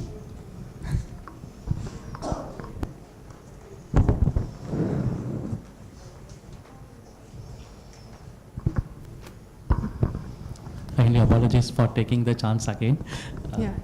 Madam, in case of mean, if case of? mean regarding the statistical part, if the data is something related to heart rate, but practically, if we represent in mean 73.3, it will not have any realistic value. So it is, even though the data follow normal distribution, it is whether we have to represent in median or it can be represented in mean also. Because when Heart rate, normally we don't represent it in mean. okay. Yeah, because heart rate will not be represented in mean. So heart rate of the patients. But if follow normal if it is distribution, following normal distribution, then it's fine. Say I get 72 plus minus standard deviation, I can put it in mean then. when So- we mention and when we try to explain, we get a, most of time we get a query, heart rate and respiratory rate. It will not, if you mention in mean, it will not have practical or clinical value. So kindly convert into median. But again, sometime median, we get decimal.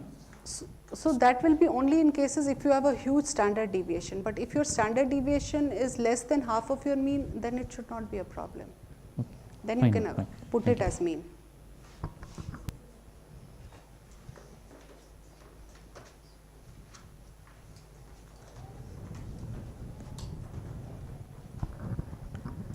So anyone else? Questions? So yeah, thank you everybody. Thank you ma'am for that insightful presentation. We appreciate the comprehensive information you shared with us today, and I hope we all will be implementing the same. So now I would like to request our Vice Principal ma'am, Dr. Rukia Sultana, to present a token of gratitude to our esteemed resource person, Dr. Bharti C. Maxine.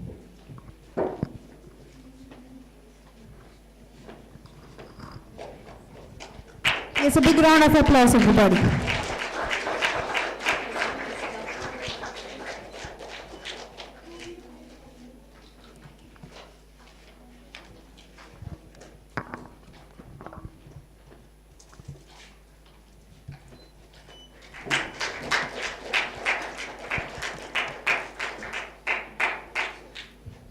Thank you, ma'am. Thank you, volunteers. So as we conclude the first session, I would like to inform everybody that tea has been arranged outside the seminar hall for all the participants, and kindly make sure only 10 minutes break will be allotted. So you all have to come back to the same place. And also, you need to collect the coupons, that is for the lunch, for today as well as for tomorrow, which will be there in the registration counter. So please take it and keep the coupons with you safely. Yeah, thank you once again.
So I would like to invite Sindhupriya ma'am, the head of pharmacology department,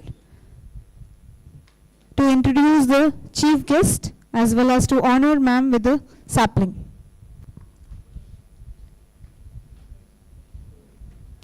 So over to you, ma'am.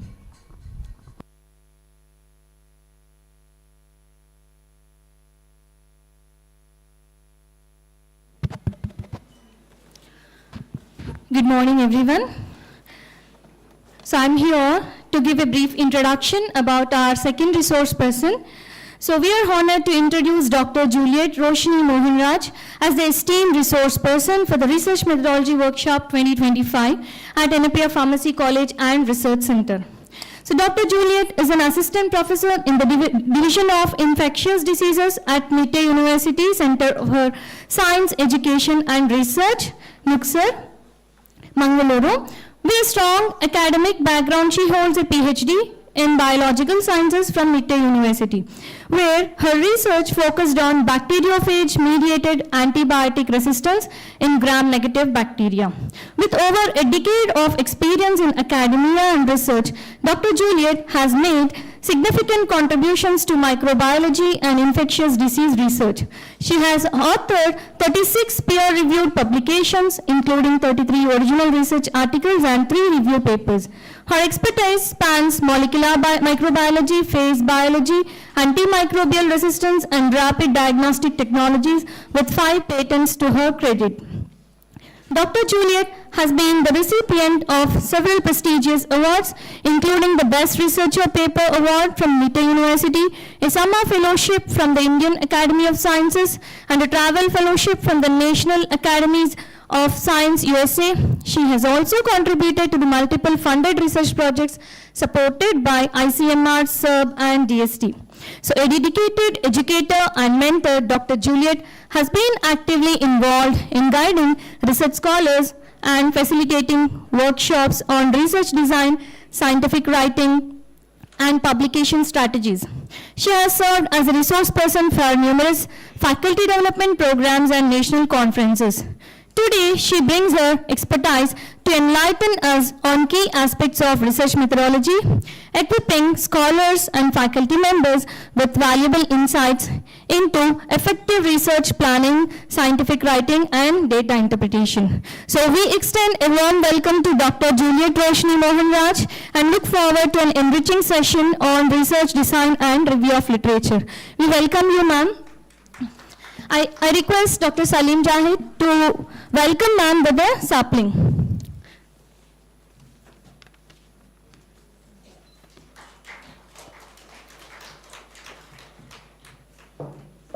Over to you, ma'am.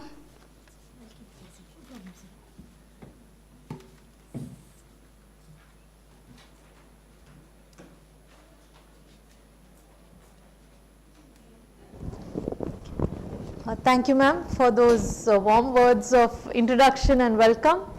A very good morning to the audience. First of all, I am grateful to Yenepoya Pharmacy College and Research Center for giving me this opportunity to stand before you today. Welcome, dear students. I know some of you will be distracted, but let's be involved in this.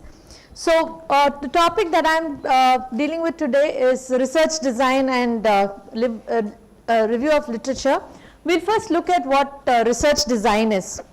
Okay, research design, say you want to build a house. Okay, just a minute. Yeah, say you want to build a house, your dream house. What do you require?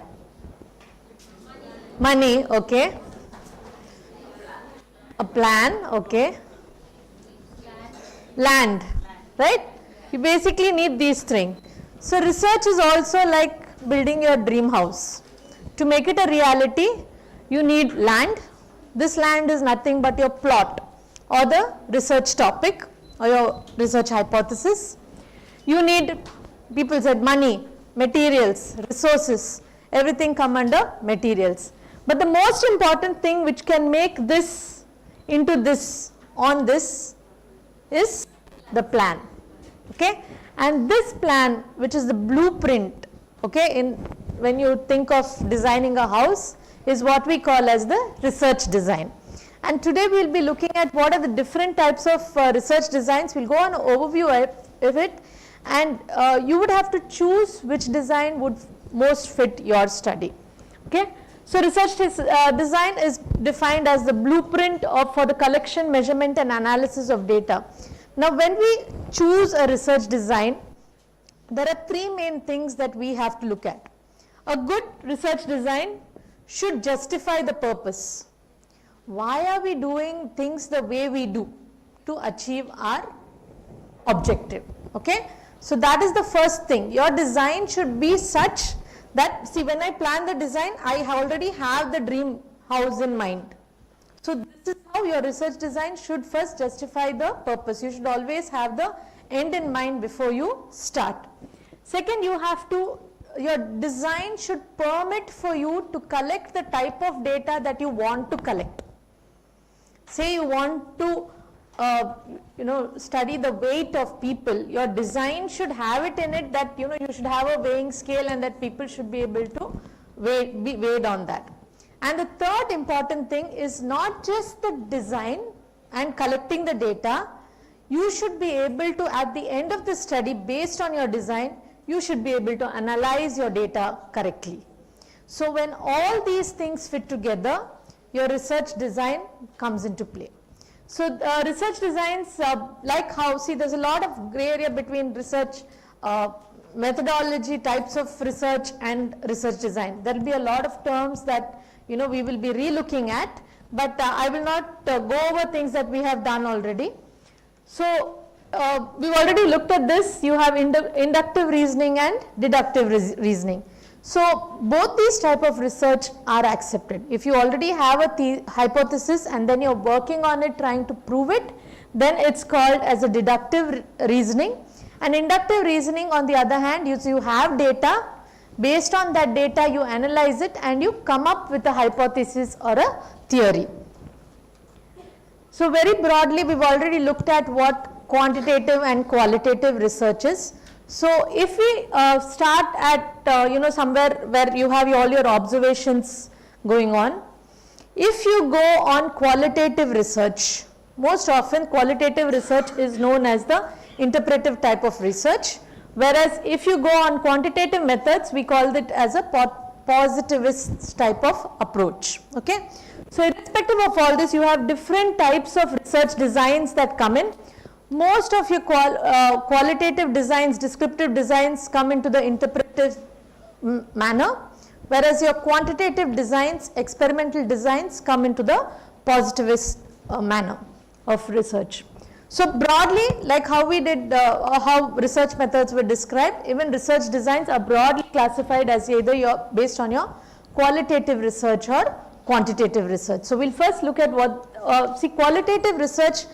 Many of us who are in life sciences, broadly I will say life sciences, we feel qualitative research does not hold a good. Qualitative is only for the behavioral sciences and humanities. No, that perception is not there anymore. A lot of integrative approach is required.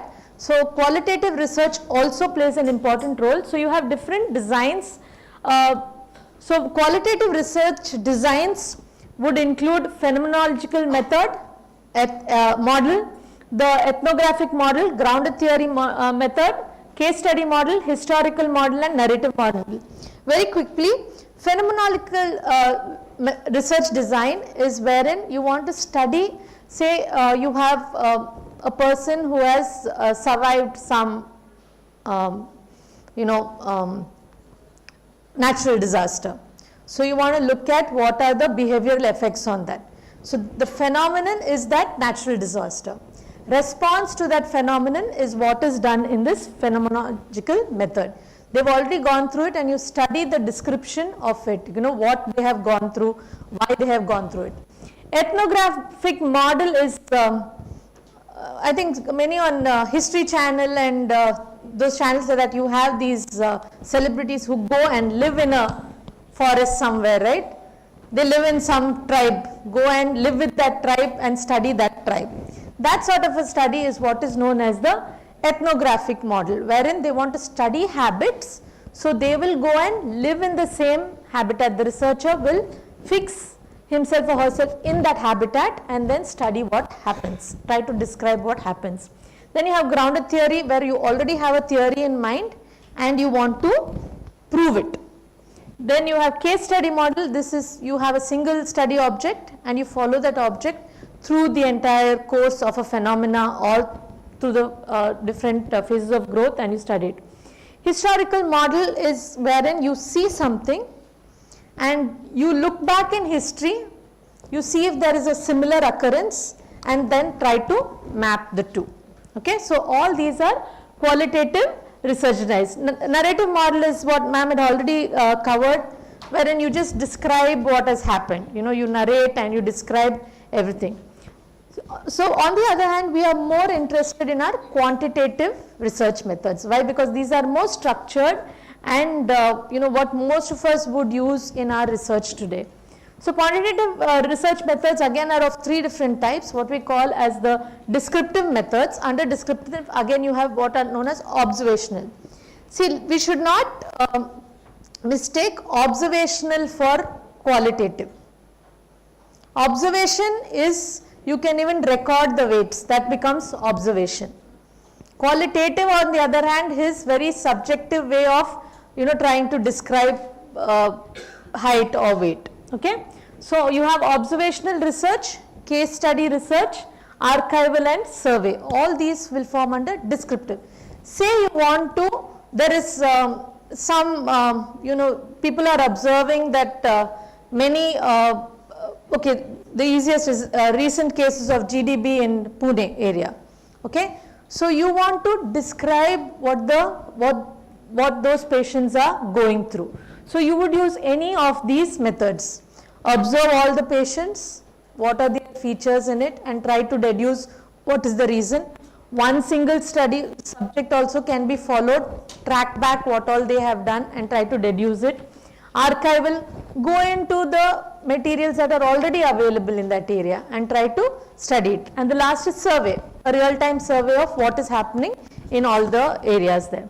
The next type of quantitative research method is correlational. Correlation is wherein we try to you know, take two groups and study what is the effect between them. In correlational method, again there are two groups here, within participants and matched participants. What is within participants? You have a group of patients or study subjects. That is the group that you get. That is probably based on your sampling, you get those many people. In that you will divide the presence and absence, and then you see whether there is a correlation between the two. Now the problem with within participants is you really don't have, you know, you could have a child who is 5-year-old and this side you may have persons who are 20-year-old. So how will you really correlate the two? One is a 5-year-old, one is a 20-year-old. So that problem comes up when you just have one group and you're not able to match the participants. On the other hand, matched participants, take two groups and you have to ensure that when you are choosing those two groups also, the samples are matched. So for example, if you say I will take 5-year-olds who have the disease, you have to take 5-year-olds who do not have the disease also. Now very often in descriptive and correlational, you don't have, there is not much of experimentation that is done. It is more of observation. Phenomena is already occurring. You already have the data. You are just trying to group the data into the two. The third group of quantitative research is actual experimental research, where you are actually going to do some sort of intervention in the lab or at the clinical setup, and you are trying to see, because of that intervention or that act, what is happening.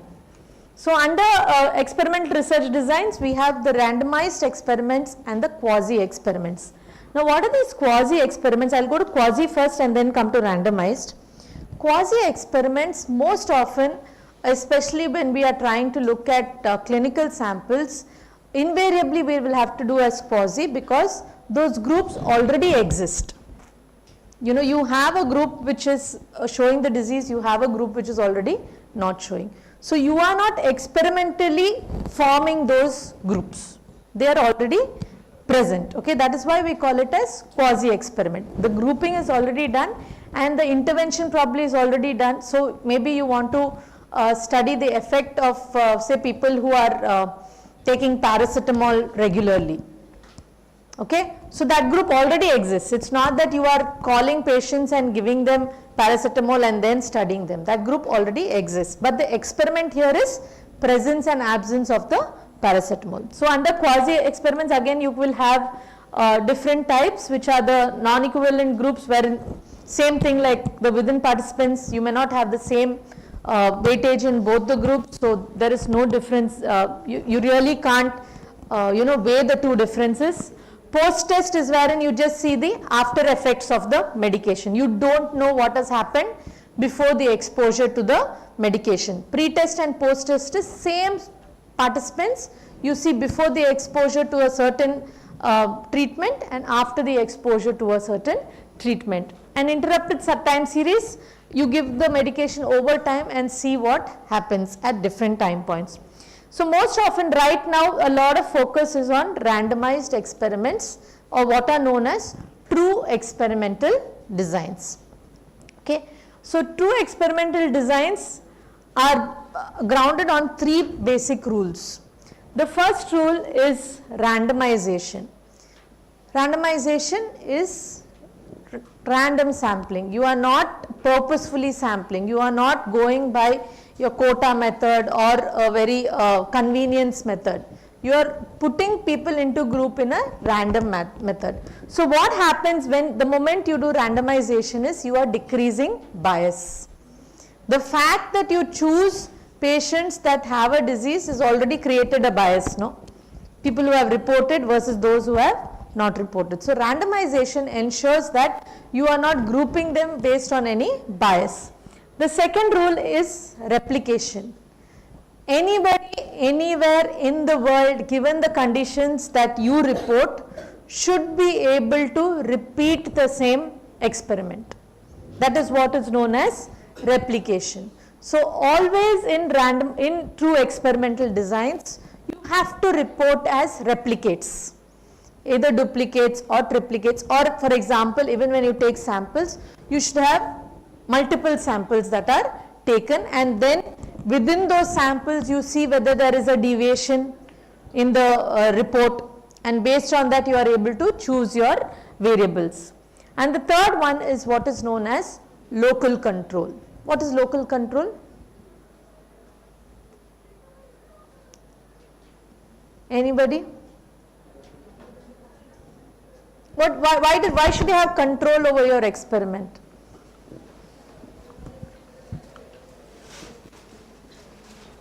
What would you like to control in the experiment?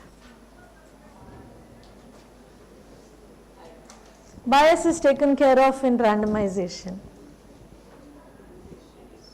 Pardon? Limitations. Okay.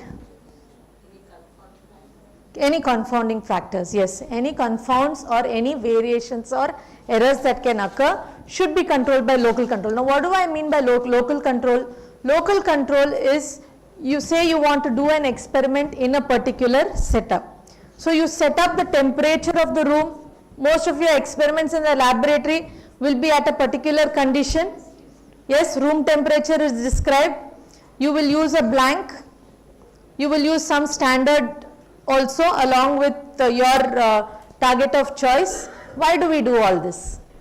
These are all to ensure local control. Okay. So meaning, if you are not doing a true experimental design, there is always a probability that, okay, say for example you do the experiment here in Mangalore and somebody does the same thing in Bangalore. Can there be differences? Yes. Simple thing, room temperature and humidity. That itself can make a difference. So when you are doing true experimental designs, you have to have local control. You are able to control the parameters under which you do the experiment. Okay. So all true experimental designs permit you for some extent to do this have this local control. Okay, so local control can be by using of blanks, untreated samples. It can be using standard chemicals. So you have a standard drug by which you have to test, plus you have your unknown drug. So I think even for most of the pharmaceutical drugs also, you should have these which are well defined. So once you have all this, these are the true experimental designs. So in true experimental designs, you always have to group your subjects. Okay, you always have to form well defined groups. So this can be by what is known as the block design. Now what block design permits is for you to be able to estimate your error. For example, we said you have to do it in replicates. Why do you do it in replicates? So that you can know how deviant your results are. So the moment you are able to control that deviation, you are able to tell, okay, if there is an error, how much of that error can occur. Now when you do block designs, you are grouping the subjects into different blocks. So for example, if I stand here, if this becomes block A, this becomes block B. So in these two blocks also, see, it would be very biased if I say, okay, this will be my control group and this would be my trial group. Instead, I create blocks, and in each block again I say, okay, this will be control, this will be trial, half of it will be control, then here I will say the other half. So this sort of distribution sort of limits the bias that you would get because of distribution of the participants. One thing with block design is maybe your number of treatments may not be equal to the number of blocks that you can establish. For example, block design can be that you have studies in 3 different centers. Okay, so each center becomes one block, but maybe you have 4 different concentrations of a drug that you want to try. So how would you divide that? So that is when you try to pick up factorial designs and Latin square designs wherein there is a nice equal distribution of all your treatments. So like I said here, if I say block A and block B and I do the trial here, the fact that I will do control here in the first few rows and control back in the next few rows would be a better distribution than trying to do both the controls in the first block itself. Okay. So this sort of making blocks would increase your local control also. You know under different conditions how your particular experiment will work. So in most of the clinical trials that we do, studies that are done, there are 3 main designs that are followed. What is known as the cross-sectional study design, the longitudinal studies design, and the cohort study design. Okay.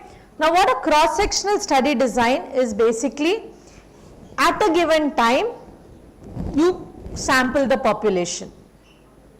Okay, at a given time you sample the population, and in that population then you see which of the subjects have a disease, do not have a disease, and then in each of the group you see which parameter you are studying.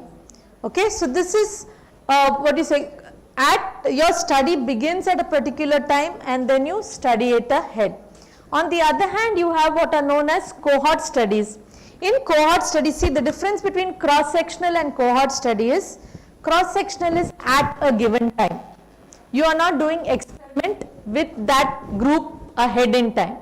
At that given time, you study how many are present, and in those which are present, whether a particular feature is present or not.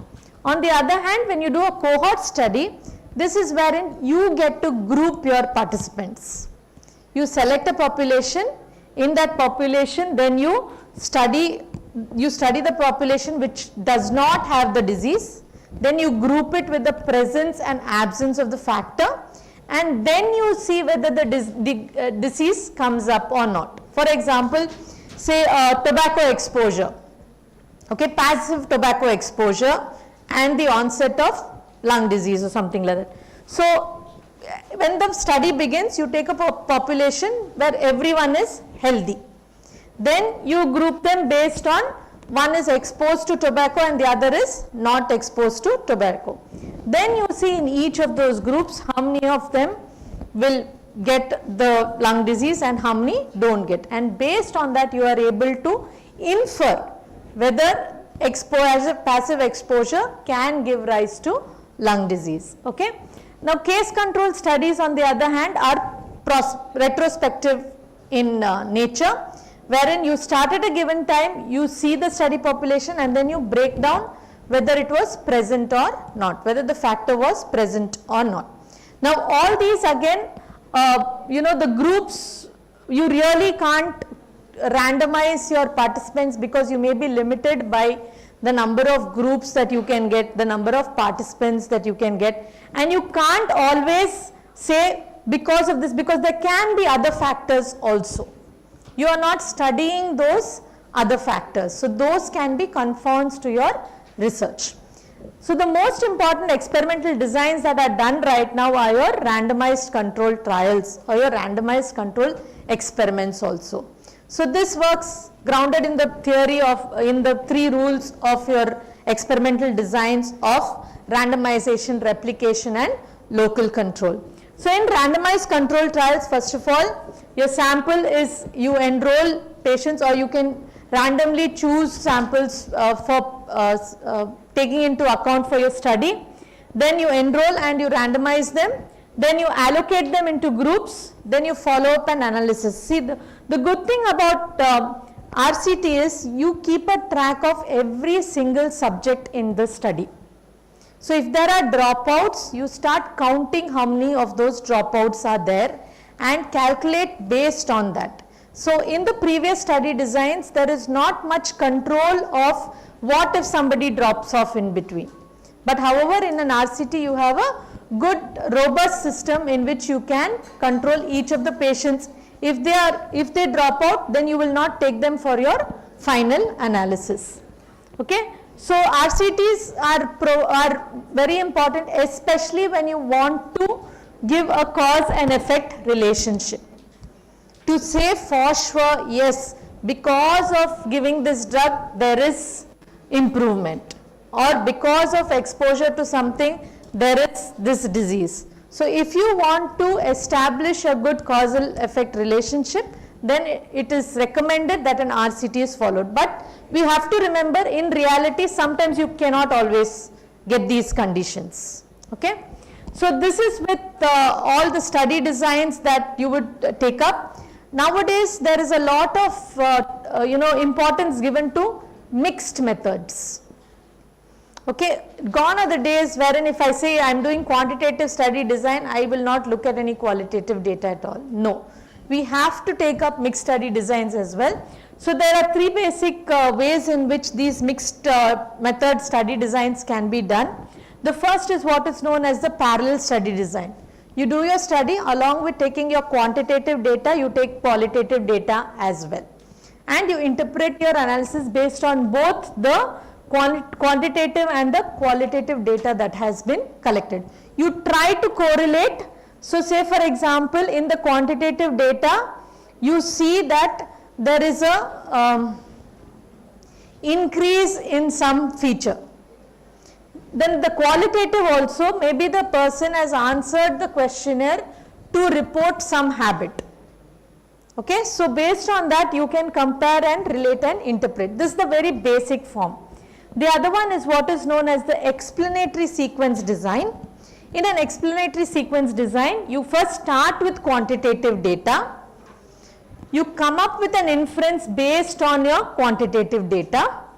Then you look at how much. Okay, so for example, starting with quantitative data, you say you randomly, okay, so say we go with school children now exposed to a lot of screen time.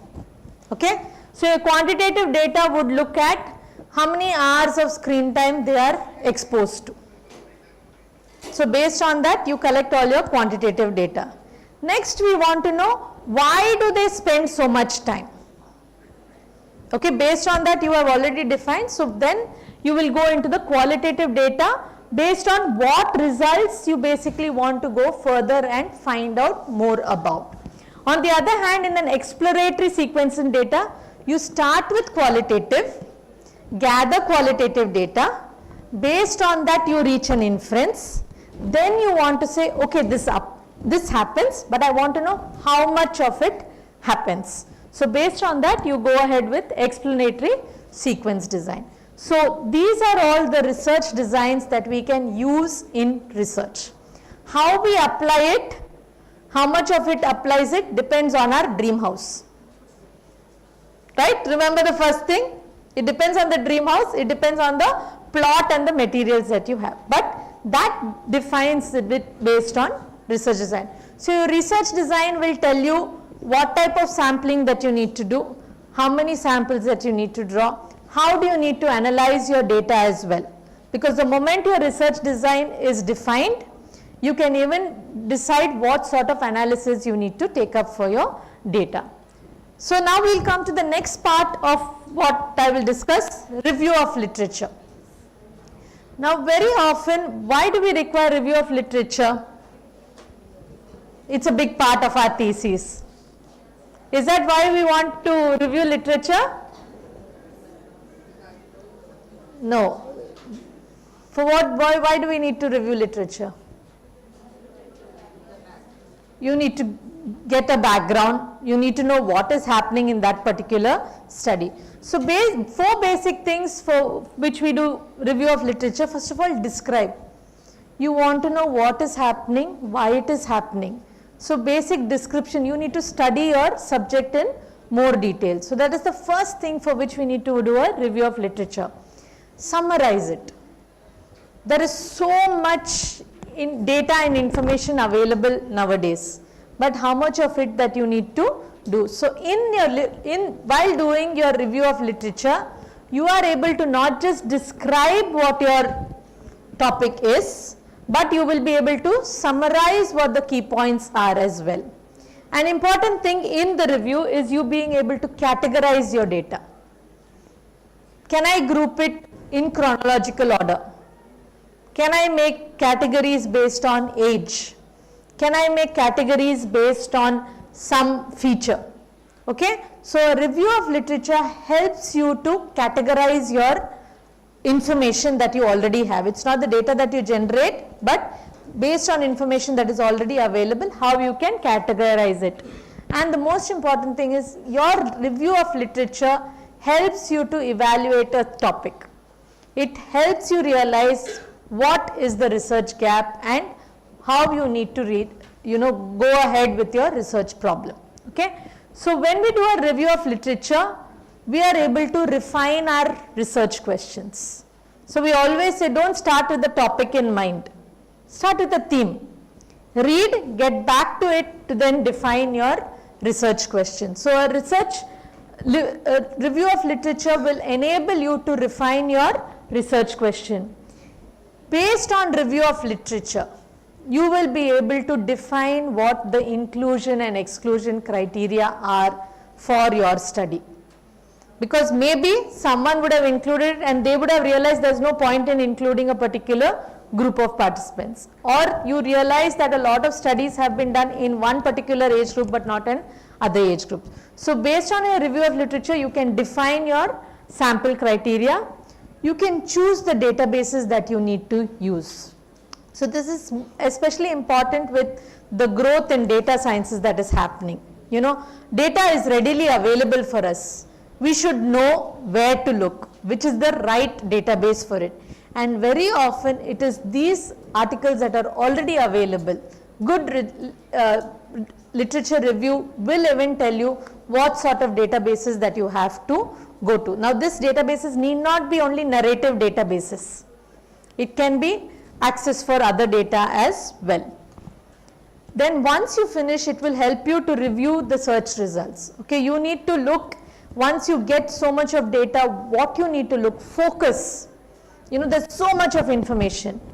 Focus of it. Where do I have to draw the line? Okay, so the literature review should be able to help you review your search, your literature search, and you should be able to identify capstone works.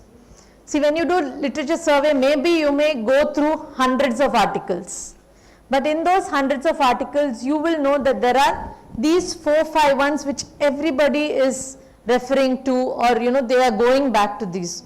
So it will help you identify those capstone works and see whether there are gaps there and what are the deviations for it, how do you need to move ahead for it.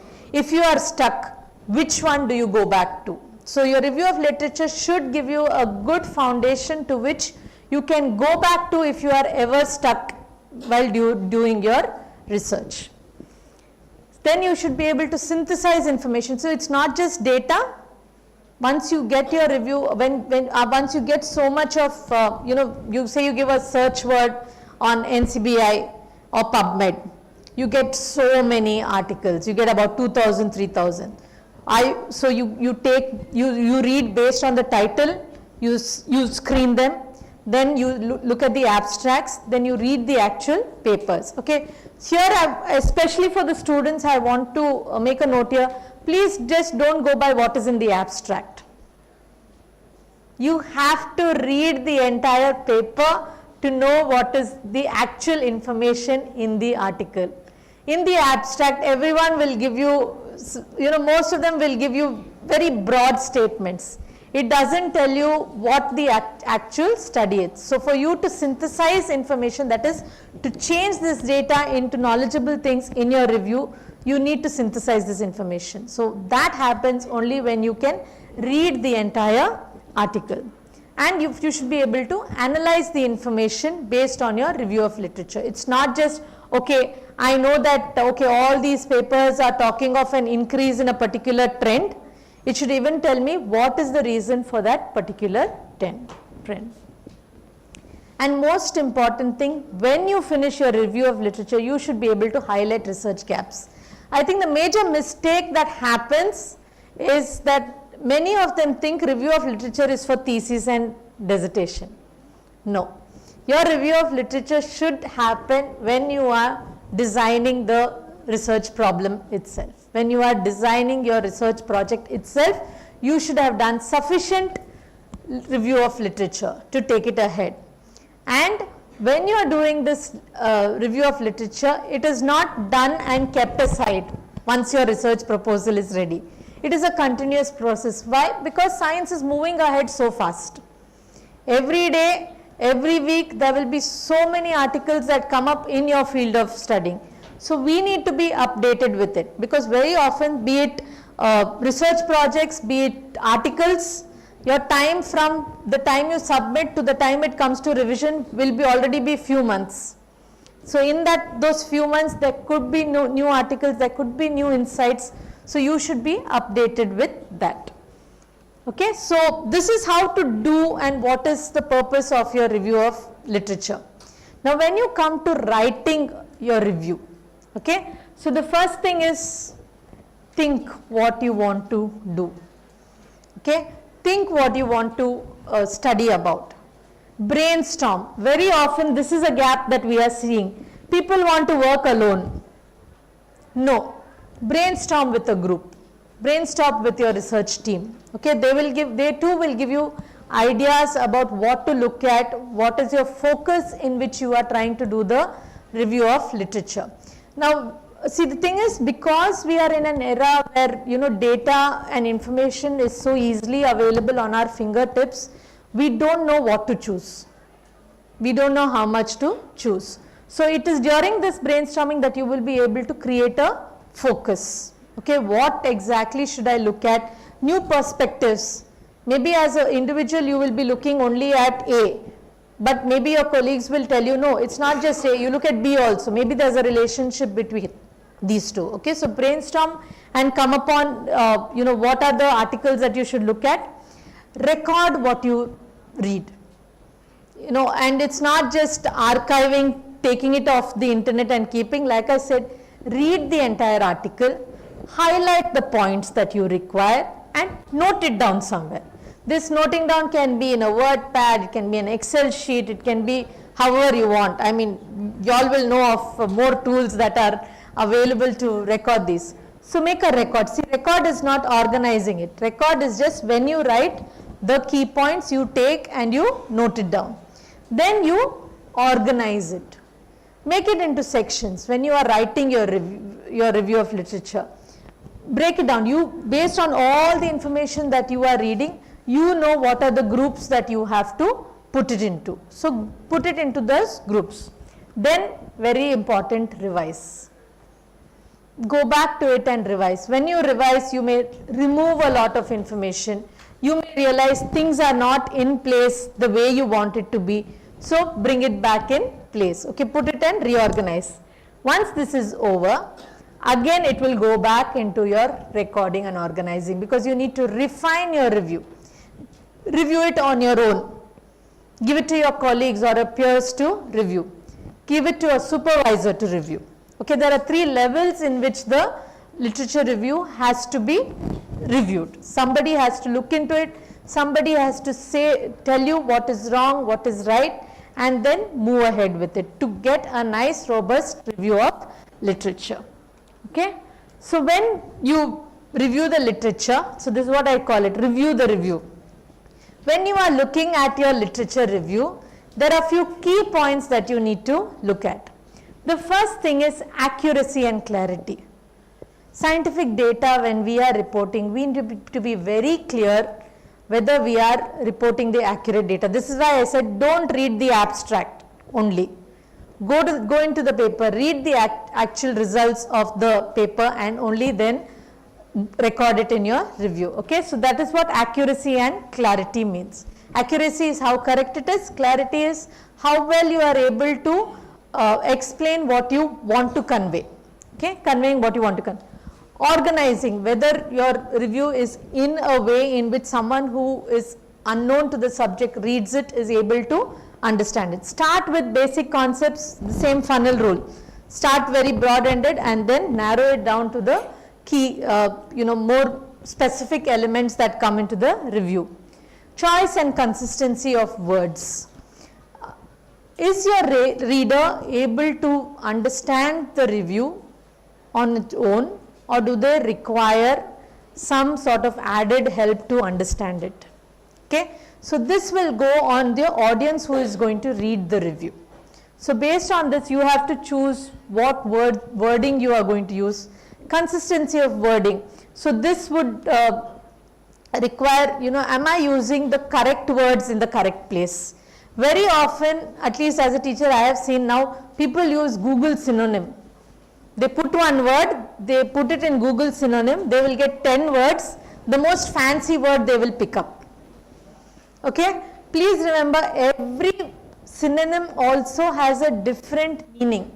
There is a particular condition in which that particular word can be used. So please ensure that when you are writing something, that you put the right words in the right place.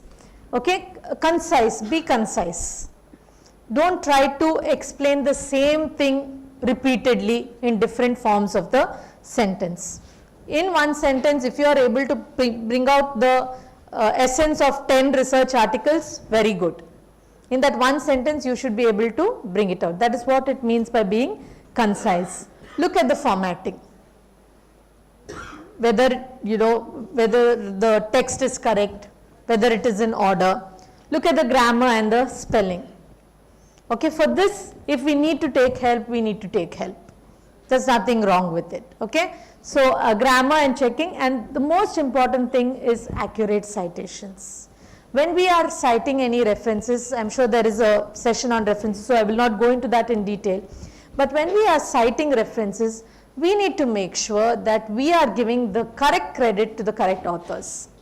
Very often, the first hit on NCBI is taken, or the first hit on Google. Very often we see students do this. They give keywords, the first research article which comes, they will take that and give that as the citation. No, those authors also may have cited some other paper. So you need to look at the original research which has actually given that contribution and give the citation to that particular researcher or paper. So when you get all this in line together, then your review is complete. Okay, there are a lot of tools that can be used. I have not gone into systematic reviews, but overall when you review literature, this is how you need to do it. So any form of review also, when you do it, you need to have an objective in mind. What is the purpose of your review? What are the types of papers that you are including, okay? And what is your objective in doing the review? What are the types of study that you are looking at?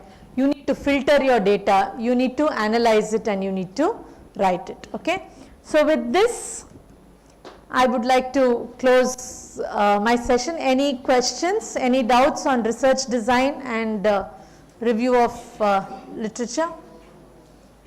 Yes, participants, is there any questions?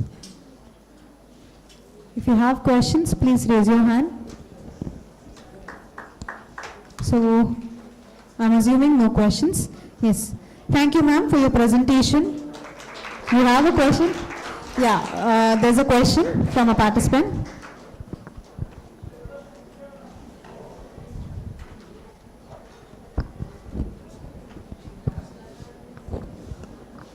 Good afternoon, ma'am. Good afternoon. Ma'am, could you please tell a little bit more about archival type of studies? Okay, so archival type of study is a type of descriptive study wherein you look at date records which are already available, archives. So for example, if you have medical records of certain patients, you can go into those records, retrieve the data from that, and thereby describe a particular phenomenon. Okay, so this is what you say, you're just going into data that is already available. So archival could mean newspaper articles, it could mean survey data which is already available, any of these archives which are available. Go back in it and then you are able to describe it.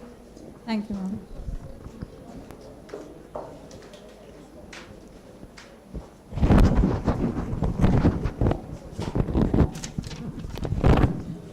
Yes, any more questions? Okay. So as we conclude this session, thank you, ma'am, for your presentation. It was incredibly informative and valuable.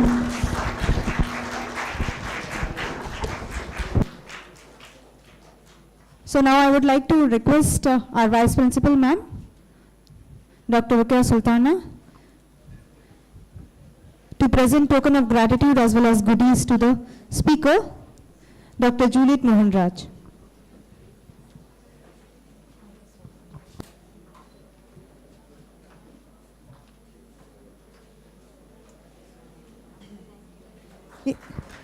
Yes, a big round of applause, everybody.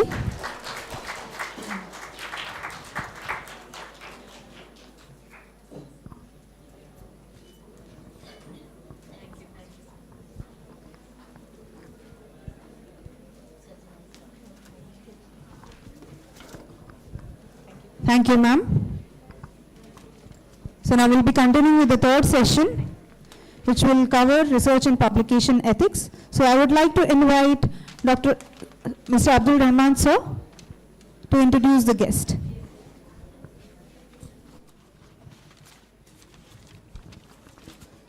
Yes, I like to welcome our today's resource person, Dr. Ravi Oswani, sir, and I request our Vice Principal, ma'am, Dr. Rukia Sultana, to welcome with sapling to sir.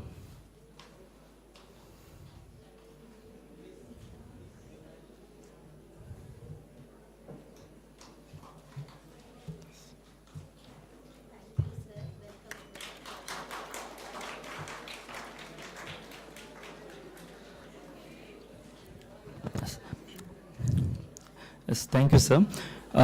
It's my pleasure to introduce today our resource person, Dr. Ravi Oswani, sir. Ravi Oswani, sir, work as professor in the Department of Internal Medicine at Yenepoya Medical College, Yenepoya deemed to be University in Mangaluru since 22 years. And before this at KLE University, Belgaum for 8 years. He was the founder, registrar of Yenepoya deemed to be University in 2008. Sir completed his MBBS from Nair Hospital, Mumbai in 1986 and MD Medicine from KLE University, Belgaum in 1996. Sir is the unit chief and teaches the internal medicines to undergraduates and postgraduate students, does clinical works and guides the postgraduates in their dissertations. He has special interest in infectious diseases with a personal focus on HIV medicines and COVID-19. He has a clinical and teaching experience of over 30 years. Sir played a key role in COVID-19 care as a COVID clinical nodal officer at Yenepoya Medical College Hospital, leading pandemic response efforts, organizing training, workshops, and conducting research. Sir is also actively involved in HIV medicines, serving as a trainer for health professionals in resource-limited settings and contributing to WHO guidelines. For over 20 years, Sir has provided healthcare services at Sneha Sadhana and HIV AIDS Care Center. Behind clinical work, Sir teaches the bioethics, research ethics, and clinical ethics. Sir is a senior key person on Fogarty International Center Research Grant and has designed a specialist curriculum for bioethics education in India. As a joint secretary of Yenepoya Ethics Committee, Sir oversees research protocols and has contributed to its accreditations for FERCAP and NABH. Sir also trains ethics committee members nationwide on research and clinical ethics guidelines. As my personal view, Dr. Ravi Oswani sir is highly skilled and compassionate physician known for his prompt response, excellent communication, and unwavering dedications to patient care. Sir, professionalism, expertise, and commitment to medical ethics makes him an outstanding doctor in every respect. I really welcome you, sir, and it's my, I can say, honor that I have an opportunity to welcome today's Ravi Oswani, sir, for this research methodology workshop. Thank you, sir, and over to you.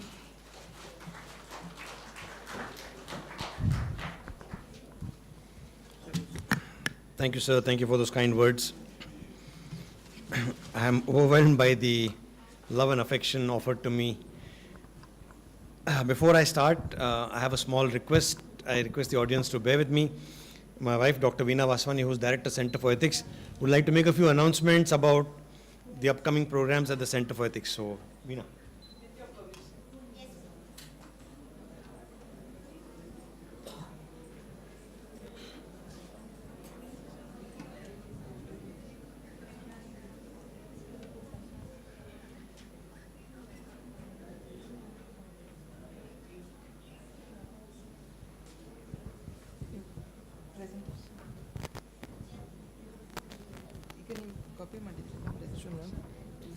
Copied my presentation.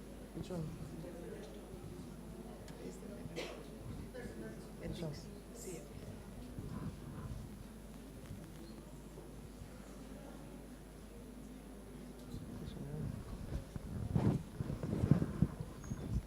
Good afternoon, everyone.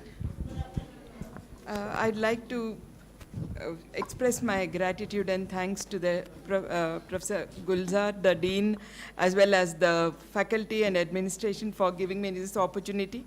And I'm just trying to give a bit of small overview into the Center for Ethics. We finished 15 years, so we wanted to have a fiesta. We got an permission from the university to be able to talk to people as to what have we done. And in very brief, I would like to explain that the Center for Ethics, Yenepoya University, was the first center in India to be established to talk of research, bioethics, clinical ethics. Thank you for the overwhelming response. And these faculty who are forming the backbone of Center for Ethics, and main idea is to sensitize and embed bioethics in healthcare and research.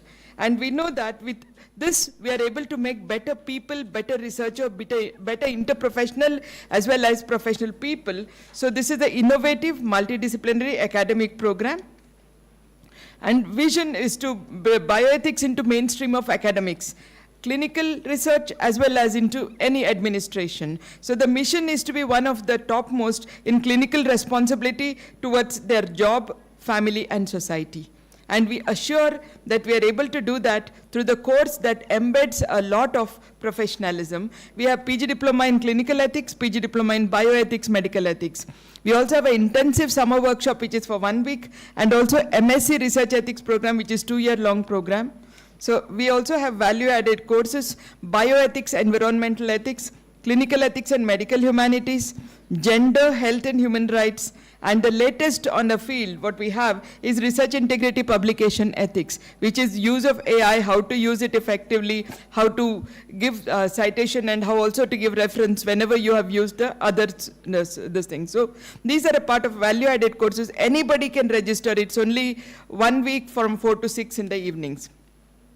We have a lot of international faculty, in-house and the national faculty. I'm not taking much time about the learning objectives, but teaching learning methods are very, very interesting. Now we have an upcoming event, which is we have an international faculty from Maryland, University of Maryland, Baltimore, Washington, D.C., regarding clinical ethics. How to locate ethics in the clinical case scenario. And it is free. It is on 7th February, 11:30 to 12:30. So please let us know if you're interested. It does no registration may be required for us to keep an account to give you a certificate, but it's not on paid basis. Then we have a scientific writing workshop. The same person for 2 days is holding scientific writing workshop. So what should be the tone, the tenor, the text of a scientific writing? How is it different from usual writing what we do in a narrative style? So I'll be leaving the information about these. The brochures I have got, I'll be leaving it with the organizer. They'll be able to share it with you. We also we have on 12th and 13th February, we have Professor Shantanu, who's talking about the contentious issues in clinical research and ethics. Because there's a lot of clinical research that's happening, but some issues have a lot of problem. So he is talking about it, and he is the principal of Jagannatha Gupta Institute from Calcutta. And he's also done, he's into pharmacy, pharmacology practice, and his DM has been in the clinical pharmacology. So that is on 12th and 13th.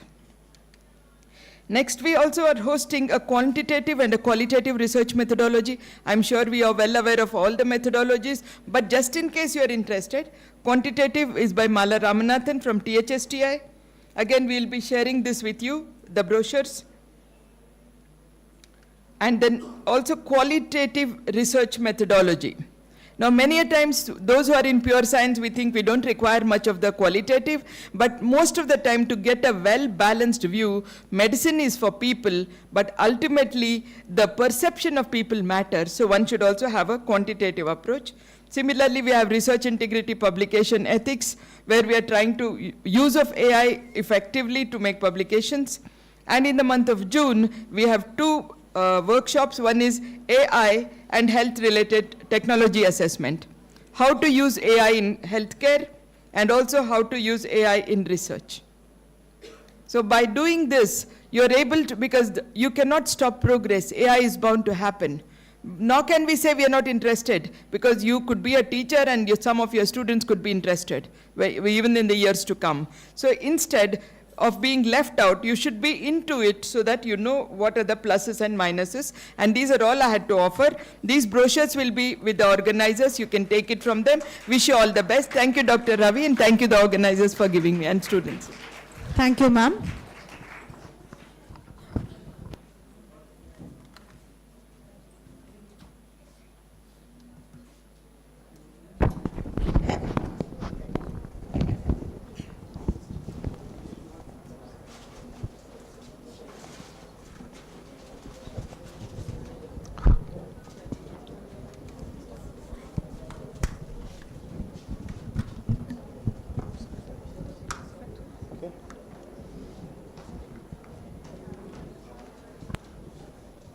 We request all the participants to maintain silence. Good afternoon. I am now the single obstacle between you and lunch. So you will let me know when you want to break for lunch. When I am a born teacher, I will keep on talking. Even if there's one person in the audience, I'll keep talking.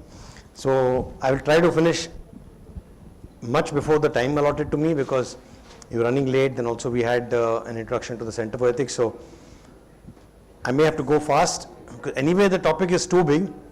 We normally would want to cover this in 2 years in our MSc Research Ethics program, and 5 days in the Research Ethics workshop, 1 year in our PG diploma program, but your conference organizers want us to finish this in 1 hour. So it's like trying to squeeze an elephant into a matchbox.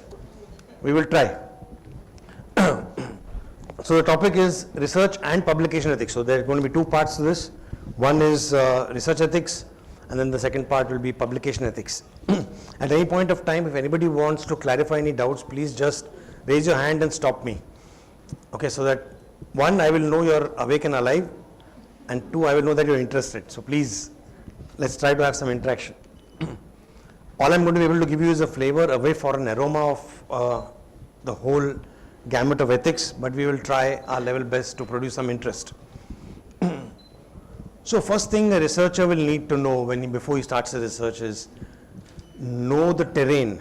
There's a book written by Sun Tzu called Art of War, which teaches people about how to have war, how to do war. And one of the important sayings he says is, to win the war, you must know the terrain you're fighting in.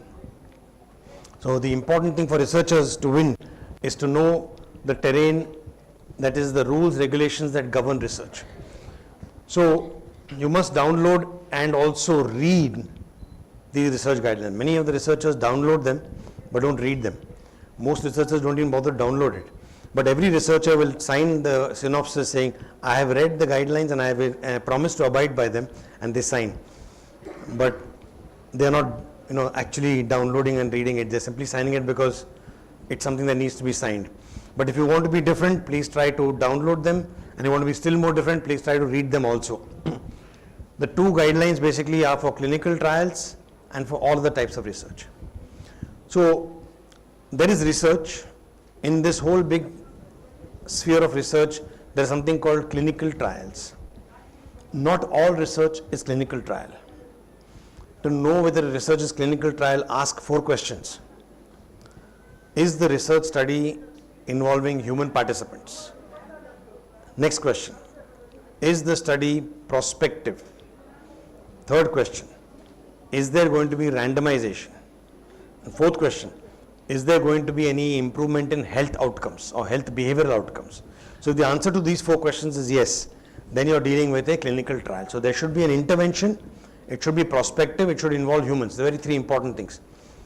If you're doing anything else, if you're doing a research which has no intervention but simply observing, those are observational studies. Observational studies are not clinical trials.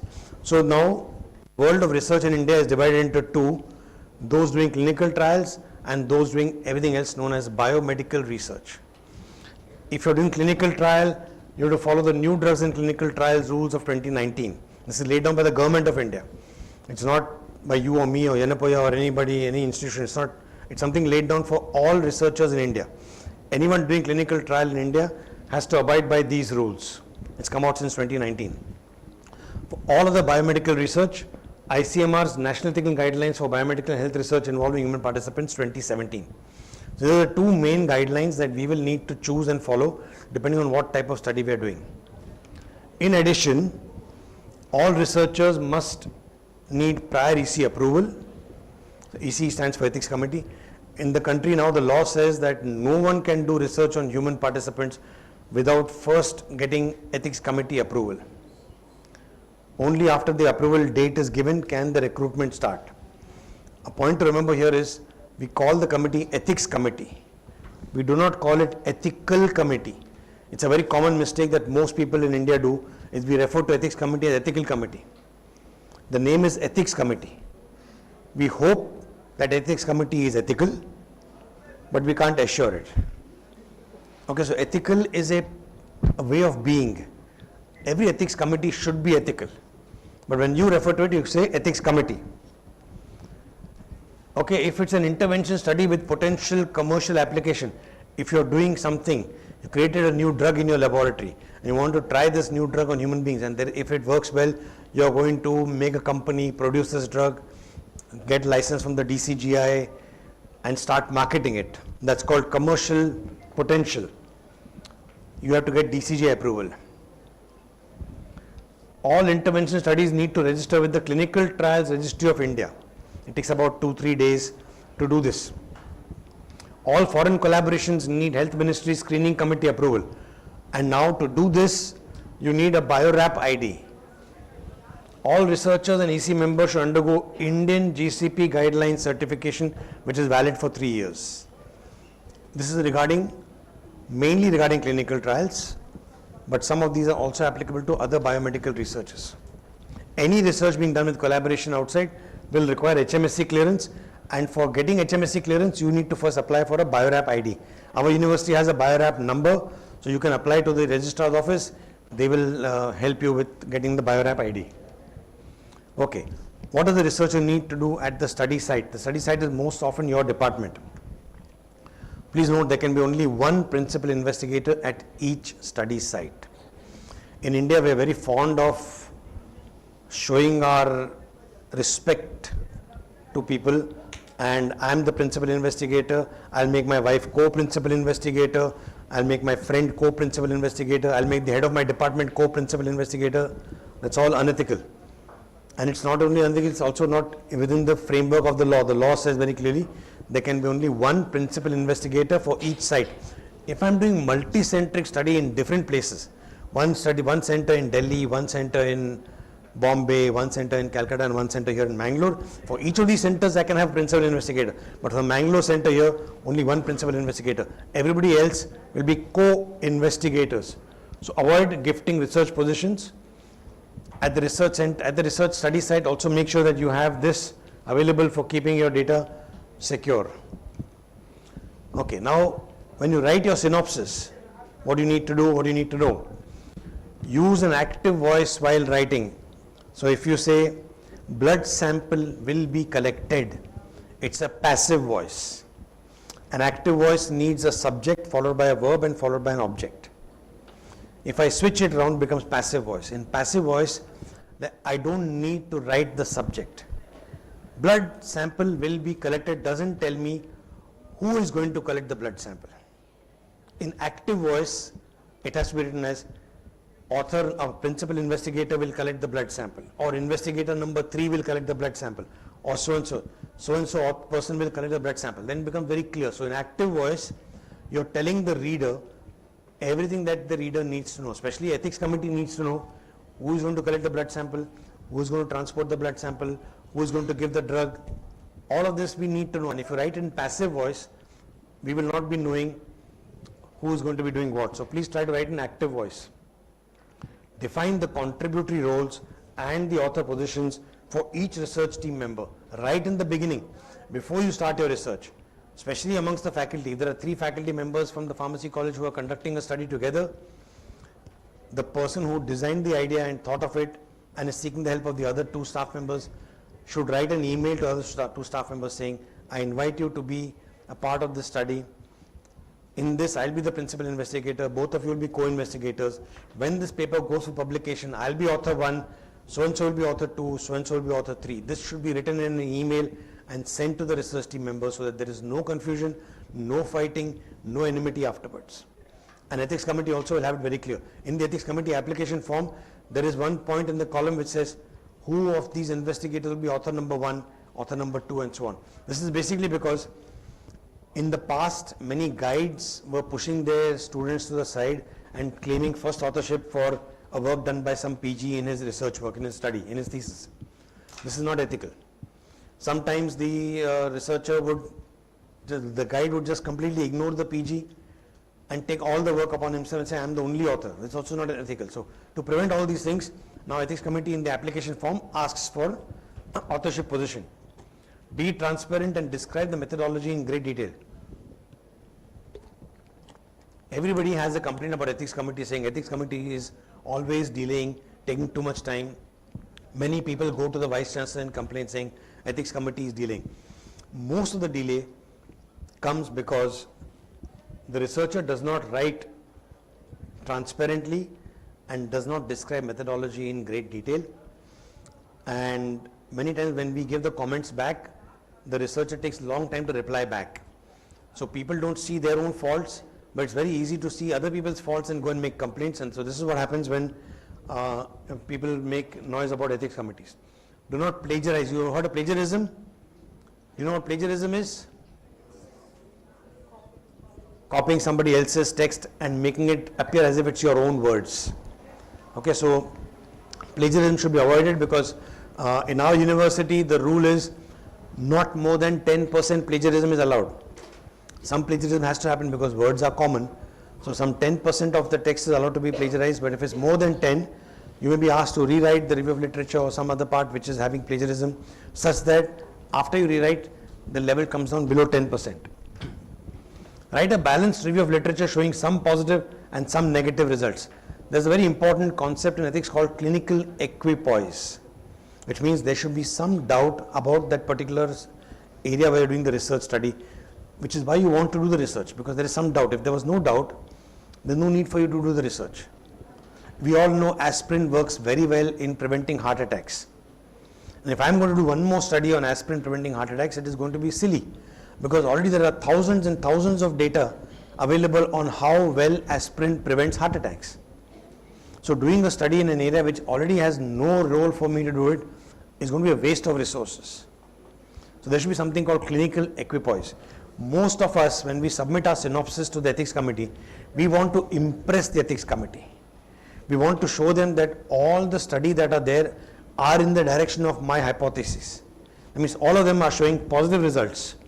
If all the articles are showing positive results, the ethics committee will come back to you asking, if everything is positive and good, why are you wasting your time doing research on something which is already proved? So you have to show something where there is some doubt and something which needs more research, and therefore you're doing this study. Please remember, ethics committee is your friend, not your enemy. Ethics committee is going to help you understand your obstacles before they come to you. It will help you design your research study in such a way that you will have less obstacles once you start the study.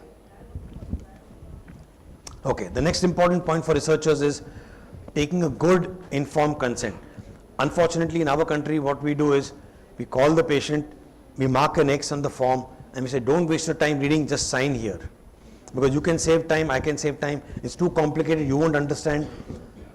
And for various reasons, we skip the entire process of informed consent and we simply take signature of the patient or the participant on the informed consent form. So let's not try to do that. From today, let's take a pledge that in our research work, we will do the informed consent in a very nice manner as per the steps outlined here. Step 1, identify the prospective participant who might be willing to take part. So somebody in the OPD will call you and say, you're doing a study on diabetes, I have a patient with diabetes here in my OPD, would you like to include this person in your study? I will go down to the OPD, I'll meet the patient, I'll ask him, this is the study I'm doing, are you interested? So I will assess whether he wants to take part in my study. If he says yes, I will take him to a private room. Our OPD is filled with many patients at the same time, so there's no privacy. I will invite the prospective participant to come along with the person whom he trusts. Maybe his relative, maybe family member, maybe some friend, maybe a lawyer, whoever he wants to bring along with him, will sit inside the room. So it will be me, the prospective participant, and somebody whom he trusts in one private room. Which language the prospective participant speaks, we must talk in that language. If the patient says, I am most comfortable in Malayalam, I must be able to speak Malayalam. If he says Kannada, I must be able to speak Kannada. If he says Tulu, I must be able to speak Tulu. I must speak the language of the participant. I cannot talk in English and expect him to understand everything. That's not good informed consent. Confirm whether the prospective participant can sign the informed consent form, because if he can't, then he is considered illiterate. If he's going to use thumbprint, he's considered as an illiterate participant. If he's an illiterate participant, you have to bring one more person inside the room called independent or impartial witness. That witness should be independent, means he will not be a relative of the participant, he will not be an employee of the hospital, he'll be somebody else, some relative of some other patient who's come to the hospital, not related to this patient. That person will sit in the room with you, with the prospective participant and the prospective participant family member, and watch the entire process of the informed consent. At the end, this independent witness will sign the informed consent form saying, I witnessed the process and it was really conducted voluntarily, no force has been applied on this illiterate person. That witness has to sign, and the illiterate person will put the thumbprint. If the person is literate and can sign his own name, then the witness is not required. The witness is only required if the participant is illiterate. Okay, then the next step is, there's something called a participant information sheet which you would have submitted to ethics committee before you got the approval. The participant information sheet will be written in English, in Kannada, in Malayalam. These are the three languages commonly used here. Even though Tulu and Bihari are available, patients would be, of those languages would be understanding and conversant in Kannada. So we use 3 languages, English, Malayalam, Kannada, and ask the patient which language is conversant in, take out one of that form in that form. So if it's a patient says Kannada form, give him the PIS which is in Kannada. You hold the PIS which is in Kannada. Face to face you're sitting with the patient, with the participant. Read aloud each sentence in the participant information sheet to the prospective participant. One by one sentence you read out aloud. And after 2-3 sentences, stop, ask the patient, did you understand? If he just says yes, don't believe him, ask him, what did you understand? If it's a question of drawing blood, if you tell the patient, I am going to draw 5 ml of your blood, and you have to ask him, how many ml of your blood am I going to draw? If I am going to give you this tablet, how many times in a day will you have to take this tablet? Don't simply ask him, understood, and the patient will say yes. Okay, so that's not a good way of understanding comprehension. Ask the correct questions to ascertain the prospective participant's comprehension. Give time. If the prospective participant needs time to decide, or even one day if you want some clarification, come back with your clarifications, I'll be happy to answer them, is what you should say. If it's a clinical trial, and this clinical trial has got a lot of complex things in it which are very difficult to understand, and you want to make sure that the participant has understood everything properly, you might want to run a multiple choice question test on the participant. He will answer 10 MCQs that you have built from the participant information sheet. At the end, he will sign the MCQ test. If the participant scores all 10 correct, then you can take him to the informed consent form for signing. If he does not answer all 10 correct, he fails the MCQ test, you start the process of reading the PIS once again to him. Till he gets all 10 answers correct in the MCQ and signs that form, you cannot take the informed consent form. Why does this happen? Many times when something goes wrong in a clinical trial, the participant goes to court and says, I didn't understand, I was afraid of the doctor, so I signed. But by this way, you will be able to show that the patient has understood, the participant has comprehended and has been able to answer all the questions correctly and has signed his name at the bottom. So this is proof for you that your participant has understood and has comprehended the study. Both parties must sign the ICF. Very often when we go for site visits, we find that the patient or the participant has signed the form, but the researcher has not signed the form. So unless until researcher signs the form, it's not valid. These are all legal requirements. Give one signed copy to the participant. Assign a research code number and write it on the ICF. So the informed consent form has the participant's name because he signs with his name at the bottom. That's the only form that will have the name of the participant. No other research related data should have the name of the participant because you are interested in protecting the privacy and confidentiality of your participants. So assign a research code. Okay, if I am doing a study on diabetes, my name is Ravi, my study is diabetes, I'll say Ravi diabetes, RD, and write RD1. My first participant, I'll write a code RD1.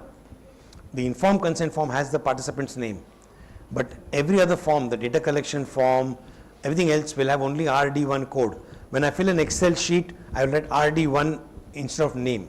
So I will not write the name, or in case I have to share this data with somebody else, I will not be breaching the confidentiality of my participants. Always assign a research code. When you are making data entries, ensure that your first participant data is collected only after the EC approval. If you start collecting data, if you recruit your participants before EC approval, ethics committee will consider invalid, and that data from the participant will be considered as cancelled, and you have to take more participants in your study. Your study has got a validity of 1 year in the beginning. If you fail to renew the validity of the ethics committee approval and you go on collecting your participants after the validity of the EC approval expired, that data also becomes wasted. So please make sure that you are applying to ethics committee for renewals. Ensure that your data collection form only collects the data needed to answer a research question. Very often we find long data collection forms, but the research question is something else and the data being collected is much more than what is needed. So don't do that. Don't keep any personal identifiers. Make data entries on time every time. Don't say I'll do it later, because many times you'll collect 10 participants and then say I'll write the data entry at one time after 10 days. You will be confused about which patient's data is what. So write the data entries at the right time. Keep the data secure in hard copies and soft copies. Please use cupboards to keep under lock and key. Don't leave on the table. If you're keeping in the soft copies, keep it password protected. All these things are very important to protect the confidentiality of the participants. When you make your data entries, do not change the data. Changing the data is a very important scientific misconduct called fabrication or falsification. Okay, if there is no data and you're simply writing data, it's called fabrication. If you have some data but you're modifying it, it's called falsification. Don't do fabrication, don't do falsification. Keep the data secure is okay. Do not make direct entries in Excel sheet. You may have to share Excel sheets later on after publication. If I read your article and I have a doubt, I can write to the editor saying, I want to see this author's raw data. You have to share the raw data with me, but your source data you will keep with yourself. The source data will have the patient's name on the informed consent form. So make sure that you protect the confidentiality of your participants. If you're handling tissues or blood samples or your data, how to handle it? Anonymize and store the samples using only research code. Store securely and allow only research team members to access the blood samples if you're storing the blood samples, because you might be doing the test, but till you publish, you might want to keep the samples in some storage, cold storage, for a period of 1 year or 2 years, till whatever time till you make your publication. Store it well, store it securely. If you have hard copies of your patient's data collection form, participants' data collection forms, keep them in cupboards which are locked. Keep a warning sign on the cupboard outside saying research data, do not access.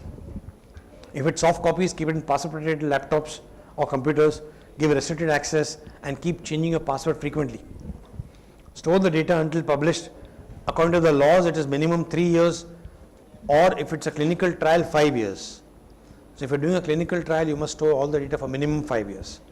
That means you cannot destroy the data before 5 years is over. But you can keep it longer. There's nothing in the law that says you can't keep it longer. But you cannot destroy the data before 5 years for clinical trials and before 3 years for all other trials. Sometimes you have to breach the confidentiality of the patients by showing the data to the DCGI if he visits your site, sponsors if they visit your site, a data safety monitoring board if they come, NABH accreditors may come to see your hospital, NAC accreditors may come to see your hospital, to see your institution. You may have to show the data to these people. Or ethics committee may come, you have to show the data to the ethics committee members also. But before you show them the data, make them sign confidentiality agreement and conflict of interest agreement. They should sign those documents before, otherwise you say, I can't show you the data because this data belongs to my patients. I promise them that I will protect their confidentiality. Do not reuse the samples or the data unless you have specifically informed your participants in the participant information sheet. If you tell them in the participant information sheet that I'm going to store your blood sample for 10 years and I'm going to use these blood samples for future research and I will not be taking your consent, and if they consent to all of this, then you can store and reuse. Otherwise you can't reuse. Do not share with other researchers. Dispose the samples appropriately. Dispose data by shredding. Hard copy should go into a shredding machine. Soft copy should be deleted from the computer. That's about research ethics. We now move on to publication ethics. So you've done your research work, you got your data, you analyze the data, you got some good findings, you want to publish it. It starts with choosing the right journal. So you have to make your journal in such a way, choose a journal in such a way that you're ethical about it. We'll see how that happens. Spell out the author positions and roles, write the manuscript properly, and of course the submission stage. Let's have a look at each of these stages. Choosing the right journal is very important because you need to know your readership. I can't write an article on pharmacy in a journal which has mainly biologists or zoologists in it. They're not going to be interested in my article, and the editor is going to throw it back saying, my readers don't want to read this kind of article. So choose your journals properly. Look for a good impact factor and look for what are called as Q1 journals. If faculty publishes in Q1 journals, they'll get better incentives from the university. Q2, Q3 and Q4 journals don't get incentives. So always try to publish in Q1 journals with high impact factor. Go to the website of the journal, download the page which says guidelines for authors, have a look at it, read it and follow the instructions given there. Do not be the innocent cow for hungry predators. Avoid predatory journals. You might have received an email once in a while saying, we are such and such journal, please send your articles to us, we'll publish within 3 days, 5 days, 7 days. These are predatory journals. No good journal of good reputation will ever write to you an email. They will wait for you to write them an email saying, I want to publish in your esteemed journal. But the journals who want to prey on your weaknesses because you want to have fast publication will prey on the weakness. They are called predatory journals. Do not allow predatory journals to eat you up like the innocent cow. Okay, that's about choosing the right journal. In the authorship issues, follow the International Council for Medical Journal Editors authorship guidelines. Go to icmje.org and there's a whole set of authorship guidelines. Who can be an author? If you ever have a doubt in your mind, can I make this person an author? Read the ICMJ guidelines. You will find most often the people whom we want to make authors cannot really be eligible as authors. I want to please my HOD. I want to please my principal. I want to please my vice chancellor. I'll make them all as co-authors on my article. It's unethical. This is called gift authorship. I'm gifting them authorship position because I'm expecting something back in return. Okay, so that's not ethical. So don't do that. Do not invite guests. Some big man is there, some very, very famous person who, if you add his name as an author in your study, the journal will immediately accept the study. That's called guest authorship. That's also unethical. Only those people who have contributed to the research work in a significant way should be given authorship. Nobody else. Okay? In fact, good journals will ask you for what is the percentage of contribution of each of the authors. If there is somebody who did work and you're removing him and not giving any credit to him as an author, it's called ghost authorship. I am a guide, PG guide. My PG student did the study. I took his data, I murdered him, and I published it as I'm the only person. So I made a ghost out of him. That's why it's called ghost authorship. So gift authorship, guest authorship, ghost authorship are all examples of not good authorship. Okay, so don't do that. Don't fall into this. It's very common in India to do gift authorship. But we have to be very much strong in our way and say, just because the whole world is doing it, doesn't mean I have to do it. I will be ethical. You need to be strong within yourself. Remember, when it comes to authorship, there are no husbands, no wives, no friends, no colleagues, no HODs. You're only doing it for research team members, nobody else. Okay? No bosses, most important. Okay, the next point is writing the manuscript. When you start writing the manuscript, follow the instruction on the journal page.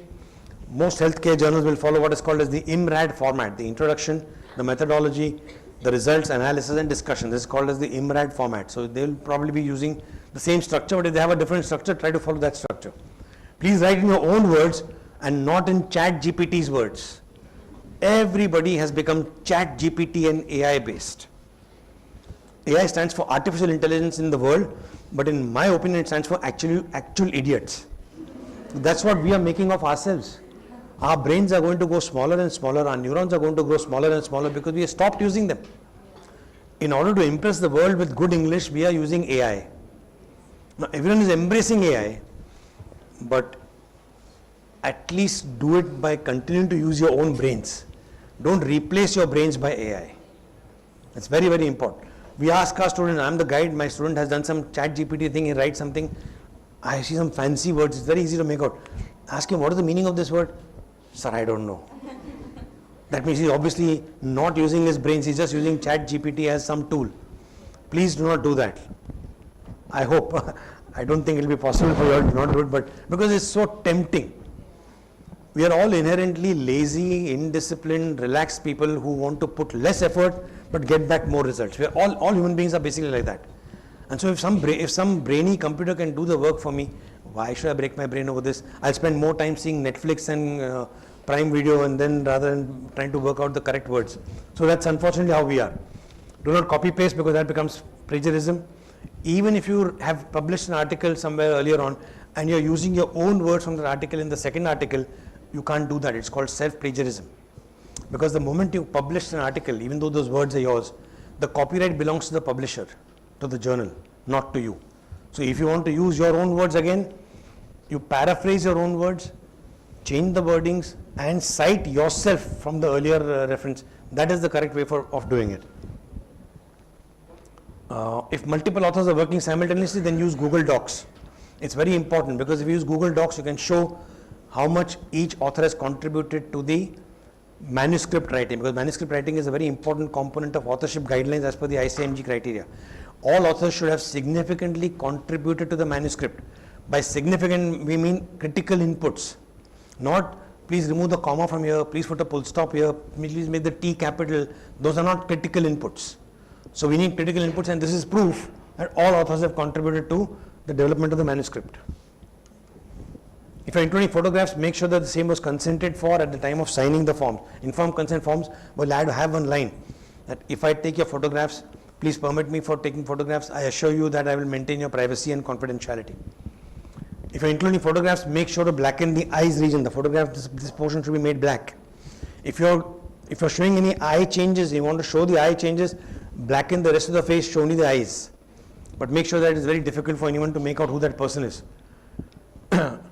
Do not include face and other identifiers if they are not needed. So be very particular about how you're taking photographs.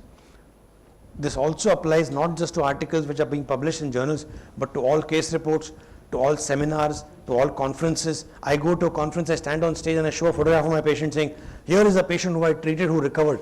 But that's not a good thing to do. Imagine if you were the patient and I showed your photo to a group of unconcerned people in some other institution. You won't like it. Same way your participants and your patients won't like that. When you're writing the manuscript, keep the data confidential. Don't use any personal identifiers. What do you mean by personal identifiers? Name, age, gender, address, occupation, birthmarks, all of these are called personal identifiers. So don't use them. If you're using tables and figures from some other studies, please take copyright permission. We go to the internet, we like a photograph, we copy it. We use it in our presentations. Not a good ethical thing to do. At the bottom, please write the source from where you got that photograph. Each and every photograph that you take should ideally have that at the bottom, so that you're telling your readers, this is not my photograph, this is a photograph taken from the internet. Cite with responsibility. A wrong citation is a wasted citation. Citation is another problem where people use reference managers and other kind of ready-made software to write references for themselves. They don't know how to write a reference in Vancouver style. But you should learn to write it in Vancouver style at least once or twice or 10 times and then hand it over to a reference manager to do it, so that you at least are learning how to write a reference. If you miss even a comma in the reference citation, that citation will not happen and you'll be wasting the citation. So please make sure that you don't do that. Do not cite unnecessarily to increase citations for your friends or institution. Recently, one institution in South India came in the headlines for all the wrong reasons. They make their students sit in one classroom. They open up one sheet which says the research text material to write. All the students will write research text and they'll go on citing authors from that institution. And that way the number of citations for that institution shot up. It became the number one institution in the country in terms of research publication. But it was found to be unethical. There was a sting operation in which they found out that this is an unethical way that they're doing it. So be careful, don't do this. The last point is submission. When you're submitting, declare conflict of interest, acknowledge the people who helped you, submit to one journal at a time, do not submit to multiple journals. Slicing one research study to make 2-3 articles is called salami publication, that's unethical. Have the courage to publish negative findings with as much feeling as positive findings. Sometimes we say negative findings, why you want to unnecessarily publish? We failed, why should we show our failure to the world? If you don't show your failure to the world, somebody else will fail. People will keep doing that same study because they don't know that you have tried and failed. Okay, so please don't be afraid of publishing negative results. Don't follow the world, go against the flow. You have to be courageous, break away from the routine and try to do things differently, inshallah. Thank you.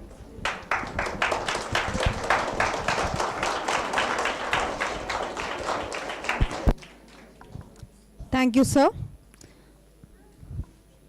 for the extremely informative and enlightening session. Now I would like to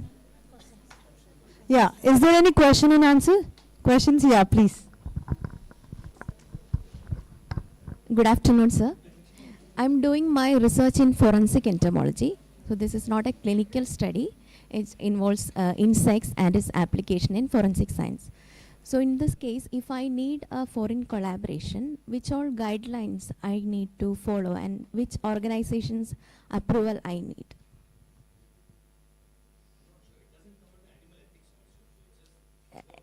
I am using meat pieces. So then you might want to take Animal Ethics Committee approval. Yes. And also HMSC registration. So for that, you'll have to do BioRap ID and then apply to HMSC. Sorry, sir? BioRap, BIORAPP. Just go to the BioRap website, and they'll ask you to search for your institution. You type Yenepoya, you'll get the Yenepoya ID, put in your name, create an account name for yourself.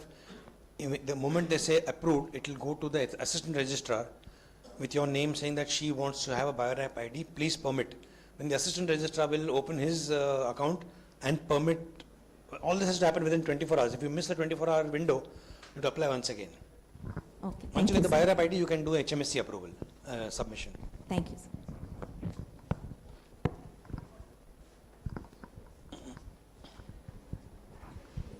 Hello, sir. My name is Lubnaz, and I'm a PharmD student. Well, I have got two questions. First one is, you just told us that the EC committee is to check the errors that are being carried out in the clinical trials. Now, let's just suppose if they are not ethical enough, who is there to check them, sir? There is nothing like not ethical enough. Ethics committee will look at the smallest things. So if it's a scientific issue, so in our institution, in our university, they have created two levels. One is called Scientific Review Board, as you know, as the Scientific Review Board of the Pharmacy College that's conducting this program, which looks at the scientific issues, and the Ethics Committee will look at the ethical issues.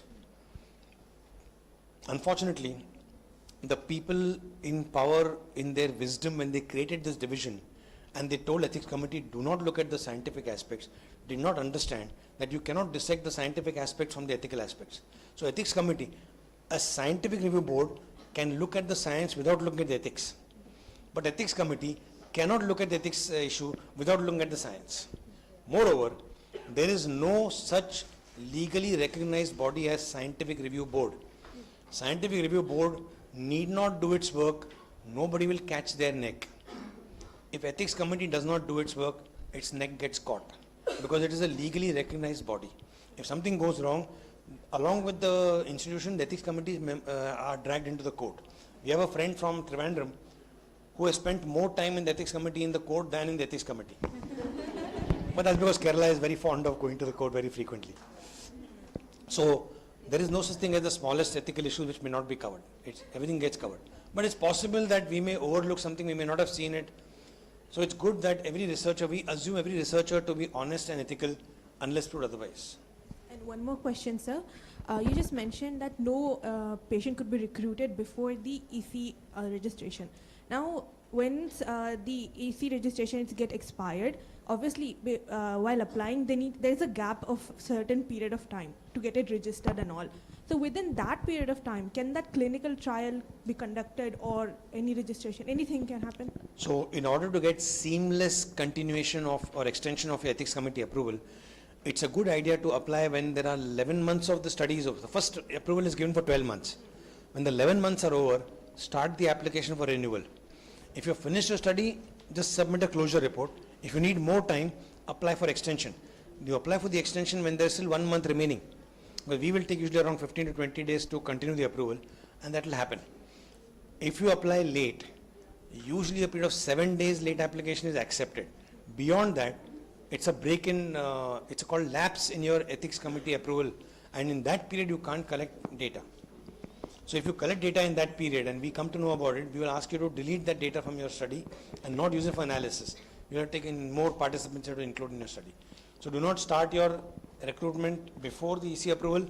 Do not continue your recruitment after Ethics Committee approval is expired. We will send you an email just as a value-added service.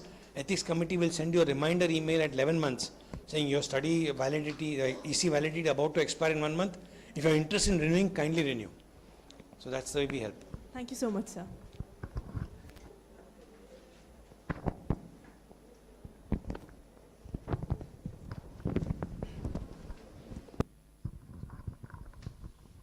Thank you, sir, for your valuable perspective on the specified topic. Now I would like to invite Mr. Abdul Rahman, sir, to honor our speaker with a token of gratitude. A very big round of applause, everybody.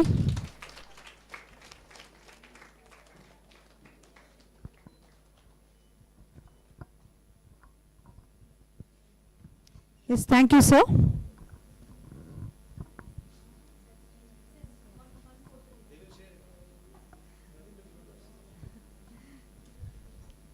So So thank you once again, sir.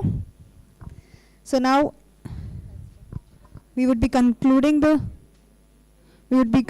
session, and we will have a lunch break. So precisely 30 minutes. So now it's 1:22. So I'm assuming everybody will be there on time. Please be around here if you have any break time. So just half an hour will be the maximum time given, and then we'll be starting the other two sessions. Okay. And the coupons you have not at all taken till now, you can collect it from the registration counter. Okay. Thank you, everybody. So please come back after half an hour.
Dear participants, I request everybody to be seated. We are about to start the session.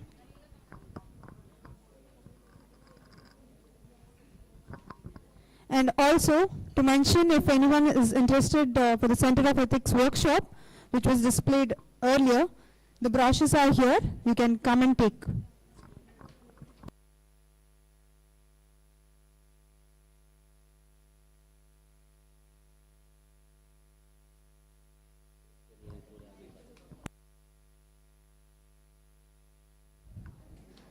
So as we begin the session, that is on manuscript preparation and journal publication, led by Dr. Rajesh Shastri, sir. So I would like to invite Mrs. Tehrin Taj to introduce sir.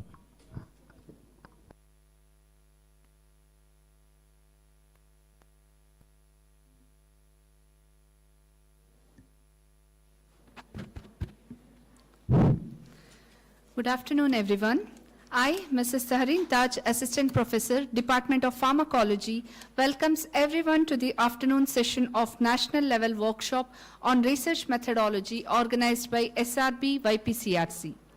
We hope you all had a productive morning session, and now we proceed further. We are honored to have among us a highly distinguished expert in the field of microbiology and biomedical research. It is indeed a privilege to introduce our distinguished speaker for this session, Dr. Rajesh P. Shastri. Dr. Shastri is a distinguished microbiologist and academician specializing in infectious diseases, antimicrobial resistance, and point-of-care diagnostics. With a PhD in microbiology from the University of Mysore, he has held research and faculty positions at esteemed institutions, including the University of Cambridge and Yenepoya University. As a principal investigator for multiple funded projects by ICMR, DBT, and DST, Dr. Shastri has contributed extensively to microbial pathogenesis research. He has over 65 research publications, several book chapters, and patents to his credit. He is also an academic editor at PLOS ONE and a reviewer for over 60 Scopus Index journal. Dr. Shastri has played a key role in scientific infrastructure development by contributing to the establishment of the C. elegans lab at Yenepoya Research Center. His outstanding contribution to microbiology has earned him several prestigious accolades, including the Hamid Foundation, UK, India, AMR Visiting Fellowship, the Cambridge Hamid Visiting Fellowship, the Newton Baba Postdoctoral Fellowship, and the DST Inspired Fellowship. His academic excellence has been recognized with multiple honors, including the first rank and gold medal in MSc Microbiology. From Mangalore University, the Vaidya Pratha Narayan Pandit and Family Cash Prize and the Proficiency Prize in BSc Microbiology. Dear delegates, please join me in welcoming Dr. Rajesh P. Shastri to the stage. We look forward to gaining insights from your vast experience. Over to you, sir.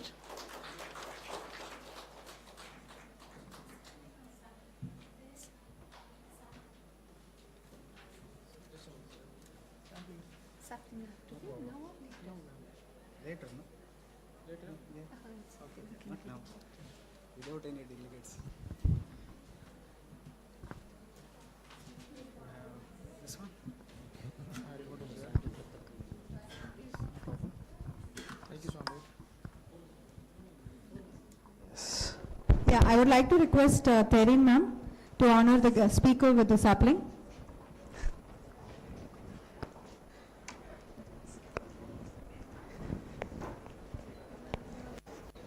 Thank you.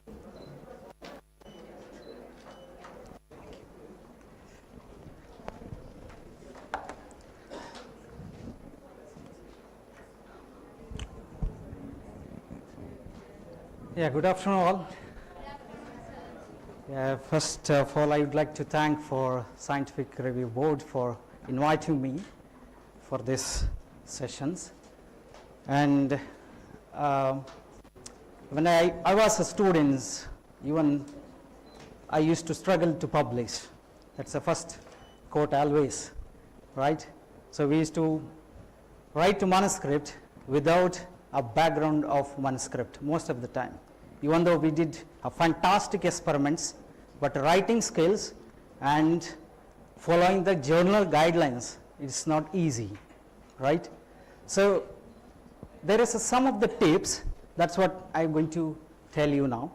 And maybe you have better experience also, so we can discuss that. I'm open to that. And as Vaswani sir said, don't use ChatGPT. That I can say openly, don't use ChatGPT to write anything, even the letter, even the manuscript, or any communication what you're going to use with the journals, right? So I'm going to cover up very briefly on this topic. So what is the importance of academic publishing and steps involved in the manuscript preparations and the tips for the success of your publications, right? So why to publish? The first question, always we have fantastic infrastructures, fantastic experiments and designs, right? You may get a very nice results, you have instrumentation, everything, but when you write, the totally what you give, the inputs, it will be different. And apart from that, if you look at it as science, obviously it's a very complex, right? So when you write in your own way and you express in your English, or the readers may not understand, right? So what we do, we collect different evidences, different pathways or anything which supports for your experiments. So now if you want to publish, why to publish? Because the research is not complete until you publish, right? So you may close your report. For example, you have a seed grant or grant anything. So you may close the report, but until you publish the research, that is may not be complete. Even the granting agency or any supporting agency for your the support research, that will be asked for the publication, right? So it's a kind of the cycle. It's very, it's kind of cycle. So you have some kind of hypothesis, right? Then you design a research with your PI or your colleagues, then perform the research, draw the conclusion, and go for publications. But whatever you make the hypothesis, it's from the new publication or new ideas. So similarly, if you get any new validative methods, then once again you can incorporate and publish that. So in the academic, we look for the dissemination of knowledge, that's one important thing, and academic career advancement. We need a promotions, right, for that also. Then impact in the field. If you've done a fantastic work to sort out some of the complex science problems, then obviously that will be included in your policy making, the global policy making or framework, so many more, right? So societal benefits. So this graphs you tell you why publication is problematic, or why do you need a guidelines, or why do you need to follow the guidelines as per the journals. So you look at it, the graph, so one goes up there, that's the journal submissions, means you are getting the submission from the some kind of PI or whoever the corresponding author, and one more the graph, it's down the line, that is in the journal of number of the journals. It's very less, right? So that's what the increasing competition makes more stringent rule for the publications, okay? So most of us, we think this is a problem actually, peer review. So even all of the universities, they insist to publish indexed journals, right, peer reviewed journals. Most of us, we go for the predatory journal. Don't do that, that's a waste, okay, nowhere considered. So go for scientifically robust, complete review of particular paper. So that gives you improvement in your research. So for example, it's rejected by one journal, you will get the comments, improvise, apply to another journal with this improvement. Obviously it gets published. That's what my experience. So this is a graph, once again pie chart. You have few papers which will be accepted directly. So most of them either go for rejection, desk rejection, then major revision or minor revision. Okay? Minor revision with the only few things we need to change. It may be technical or maybe your writing style. Major, you need to add some important experiments. Rejection, because your design is not good. So compare what reviewers or editor want from your paper. Okay? So that's a balance with the novelty or significance of your research and aim and scope, especially for the impact factor journals, right? It should match. Most of them we rule out this. We write our own papers and we try to put some high impact factor papers as journals. Obviously it will be rejected. So what editor want or reviewer wants? Good quality of science, right? Even though you say this is, for example, a complex role of one virus is happening, you say it in a simple way with the evidence, it's done. But you need evidence there, right? And make more clear and concise English. Don't write, we have done a space research, something like that. Don't write. It's not necessary. Okay? Simple writing, and it is a beneficial for readership, right? So whoever the readership is there, because the individual, for example, if you are saying microbiology journals, all microbiologists will read, right? But you should think there is a interdisciplinary fellows also there. They will also read, because whoever work with the infectious disease, if they are want to detect something, some physics guys or chemistry guys will be reading that also. It's also possible. You should think that there is a need of evidence with a good quality of science. Okay, before you write any paper, read. What you need to read? Read similar papers, similar work, if somebody done, okay? Don't read predatory journals, because you have plenty, because it's freely available. Because if you give 5,000, they will be published. It's a waste. But we don't know the evidence, what they provide, it's correct or not. It's not validated. Okay? If you read that, once again you will be in the mess. Then make a study design appropriately and select appropriate journal. That is also important. I will tell you individually. And consider the ethical issues. Anyhow, he told what is the ethics. Okay. Reading. Why reading? Reading helps actually writing. The logic, creativity, reading, writing. So that reading helps in the writing, as well as logic helps in the creativity. That is a balance in your brain actually. Okay. So readings improve the writing. Okay.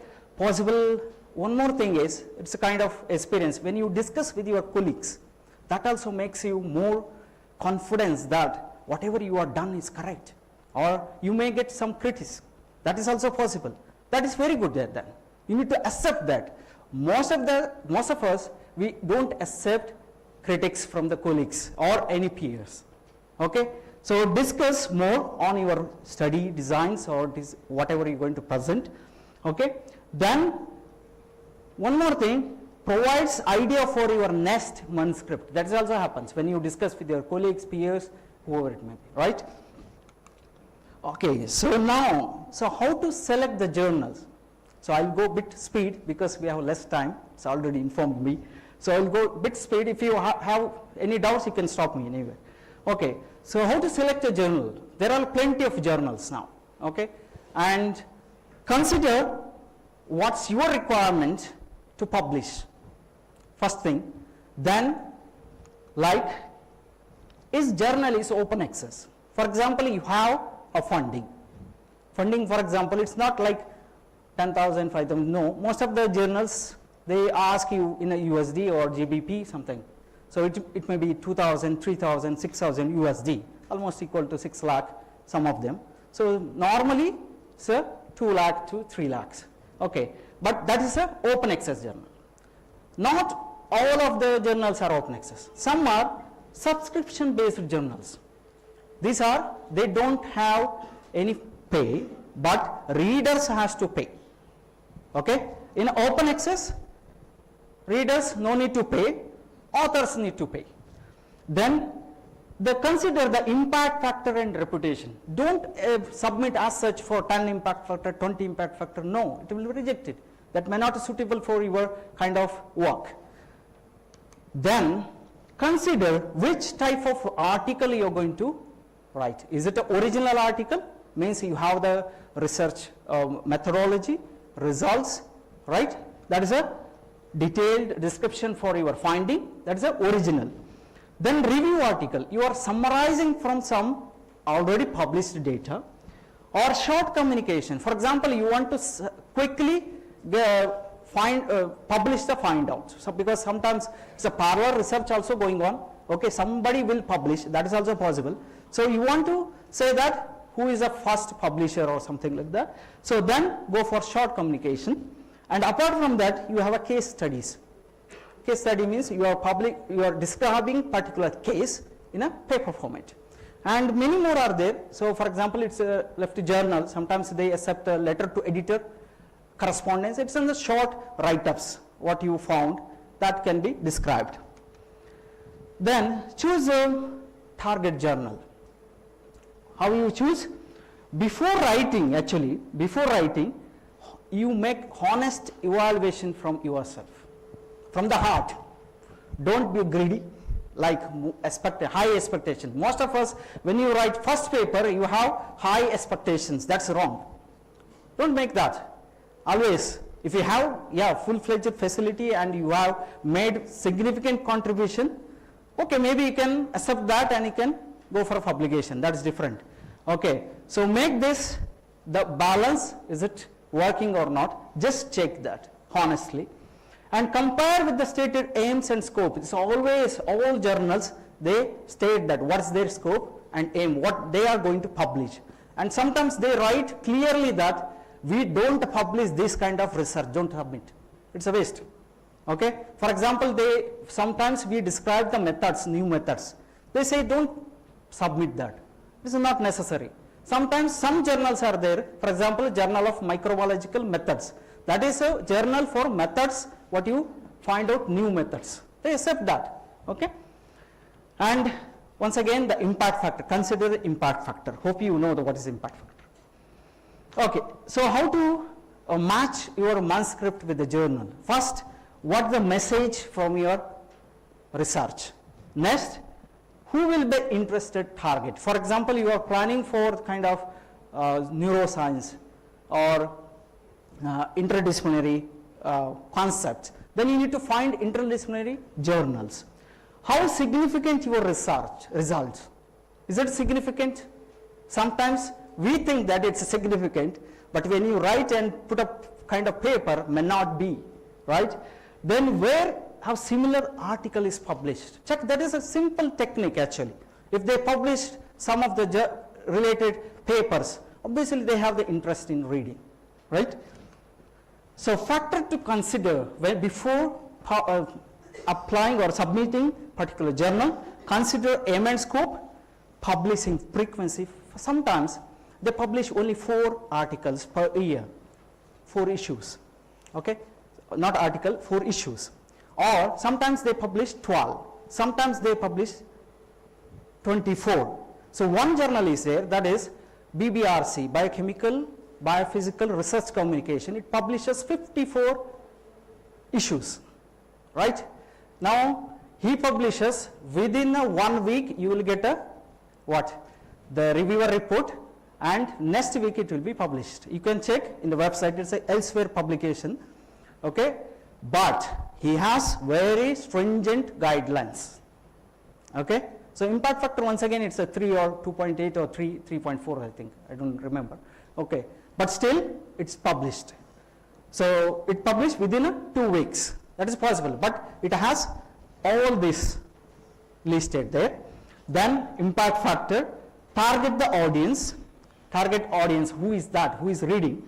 And open access or subscriber. But what I told, it's a BBRC, it's a hybrid mode. You can pay also or subscriber mode also. And prestige of journals. Sometimes we have the prestige that, yes, I need to publish in this journal only, PNS or Nature, that's different. So if you have that kind of mentality, means you should have the evidence in that position. The cost, publication cost, sometimes if you have the funding, for example, 2,000 USD you have, but the journal want 3,000 and 5,000, so you need to compromise there.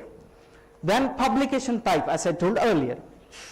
So decide which factor is important for you before publishing. So how do you evaluate the significance of your results? For example, you have the new finding, right? New finding. Then is it a incremental advance? Means the concept is already explained. You are adding some more data to that. Then it goes for low or medium impact factor. So similarly, your findings are conceptual advancement. Means the total concept you are changing there, then it goes for medium to high impact factor. Okay, that's a key idea or point you need to keep in mind. Then, as sir told, there is a publication ethics, and you need to disclose the conflict of interest. That's more important. It comes after publication, means the publication may be retracted. Careful. That's what happening, and many universities are under umbrella of the retraction. It's very problematic. So even if you write, many accept that there is some problems or conflict and we will sort it out, but editor may not agree for that. He will directly write a retraction note. That is a black mark on university. Okay, so now how to prepare a manuscript. So always, as I told, that is an IMRAD model. So I will explain what is that. So before that, normally it requires like this: title, abstract, and keywords, background, and objective may be included in the background itself, method, results, and conclusion or discussion. So whenever you start the manuscript, you consider it as a story. You are telling a story, right? So when you tell a story to the kids, how do you tell? So you start once upon a time, something like that, right? So you need to give the background before doing telling any story, right? So it has beginning, middle means the body of particular this, and end is a conclusion. So always keep that. It should be easy to read and understand. Don't write complex things like what your ChatGPT gives. So within a second I can find out that it's from the ChatGPT, because we had a training before going kind of the editor. So they all will be trained. So within a second we can find out how is it from the ChatGPT or its own. So that's why don't use ChatGPT. So tell them 3 times in your manuscript. First, introduction, that's the beginning. Tell them what you are going to tell them. That's the introduction. Okay. In the middle, that is the evidence. Once again you are telling the evidence. Conclusion, that is tell them again what you told them. Okay. So the first one, that's what we call it, IMRAD model. So introduction, method, results, and discussion. That always follows with the manuscript preparation. The first one, the statement what you say, strongly believe that is sometimes true. That's your introduction. The evidence that it's a facts or sign that makes you believe that something is true. Right? So for example, if I say I gave the talk here, somebody should believe means I need to have the photographs, or my talk should be recorded, right? So something like same here also. Evidence is important. That's what we write in methods and results. And in the conclusion or discussion, we state that action that express the agreement or support. Means you can quote some of the literature and match there. So most of us, we write wrongly the papers. What we write? We start with the title. We start with the abstract. We start with the introduction. That is wrong. Why? Because you need to write during the research, that is method and results, because you are well aware of what you are doing. Write that first. Then introduction and discussion right after selecting your target journal. May I have some answers? Why? Why not before?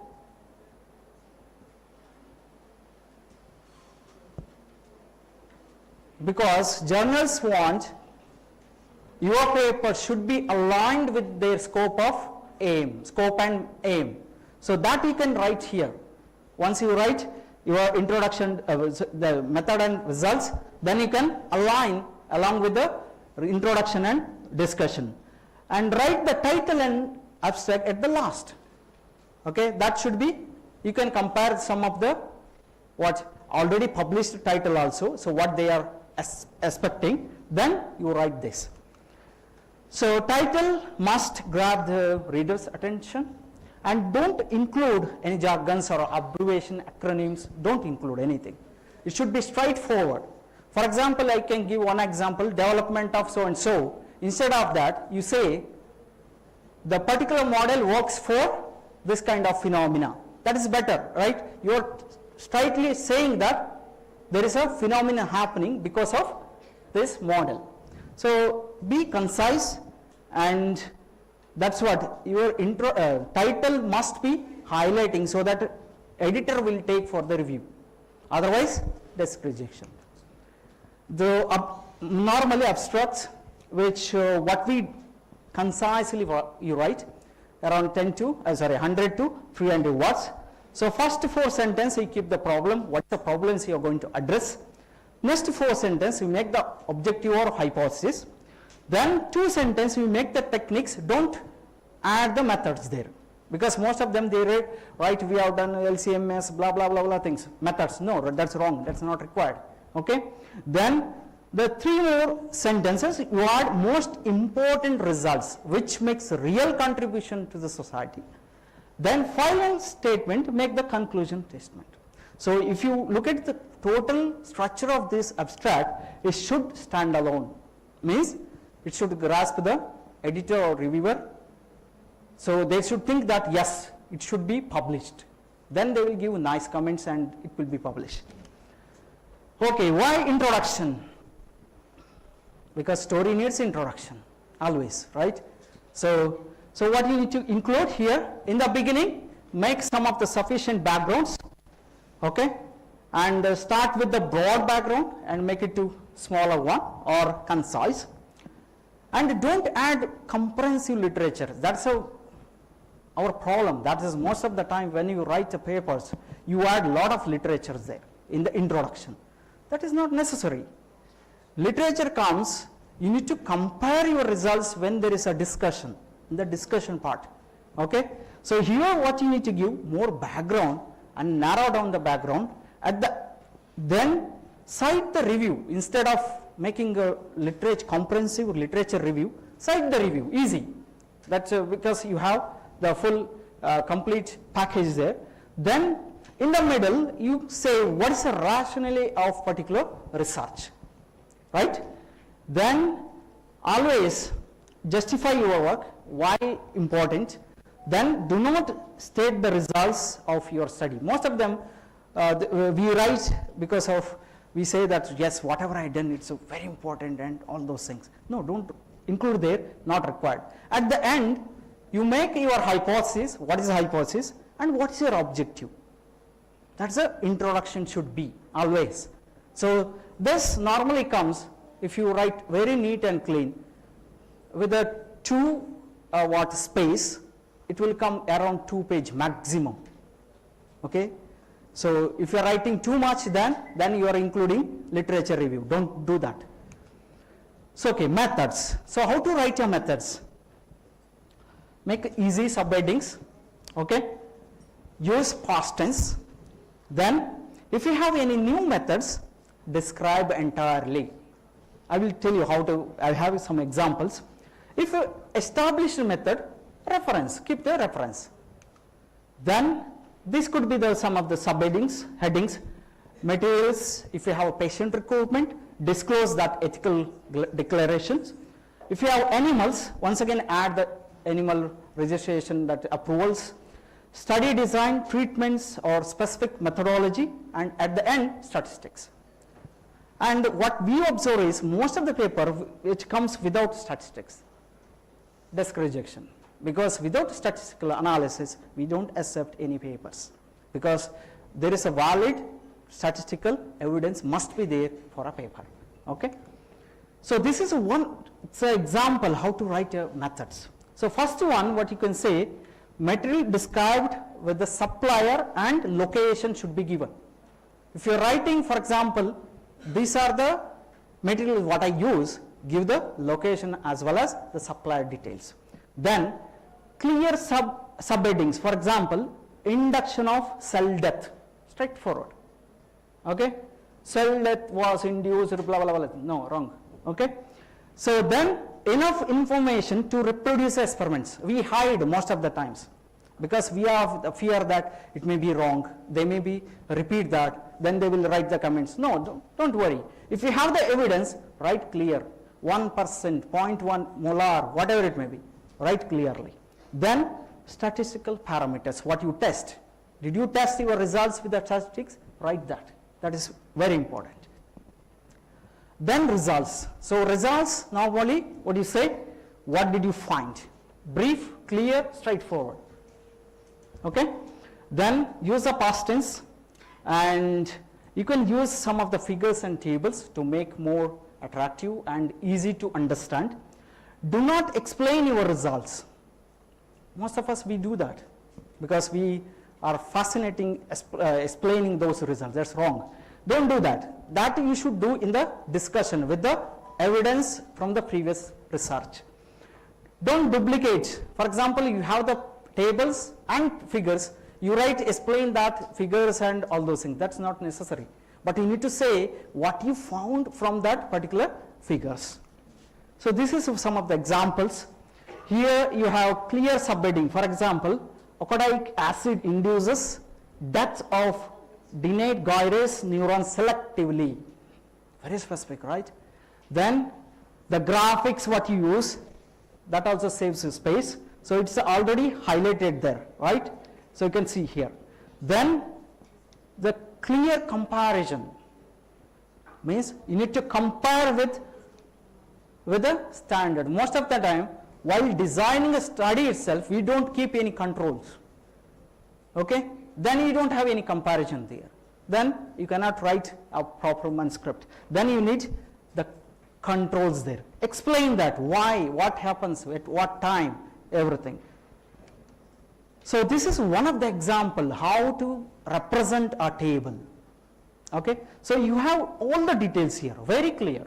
For example, the molarity also given, and you have abbreviation also defined down to there. And if you look at the title of this table, actually, okay, legend of caption of particular table, it's very clear.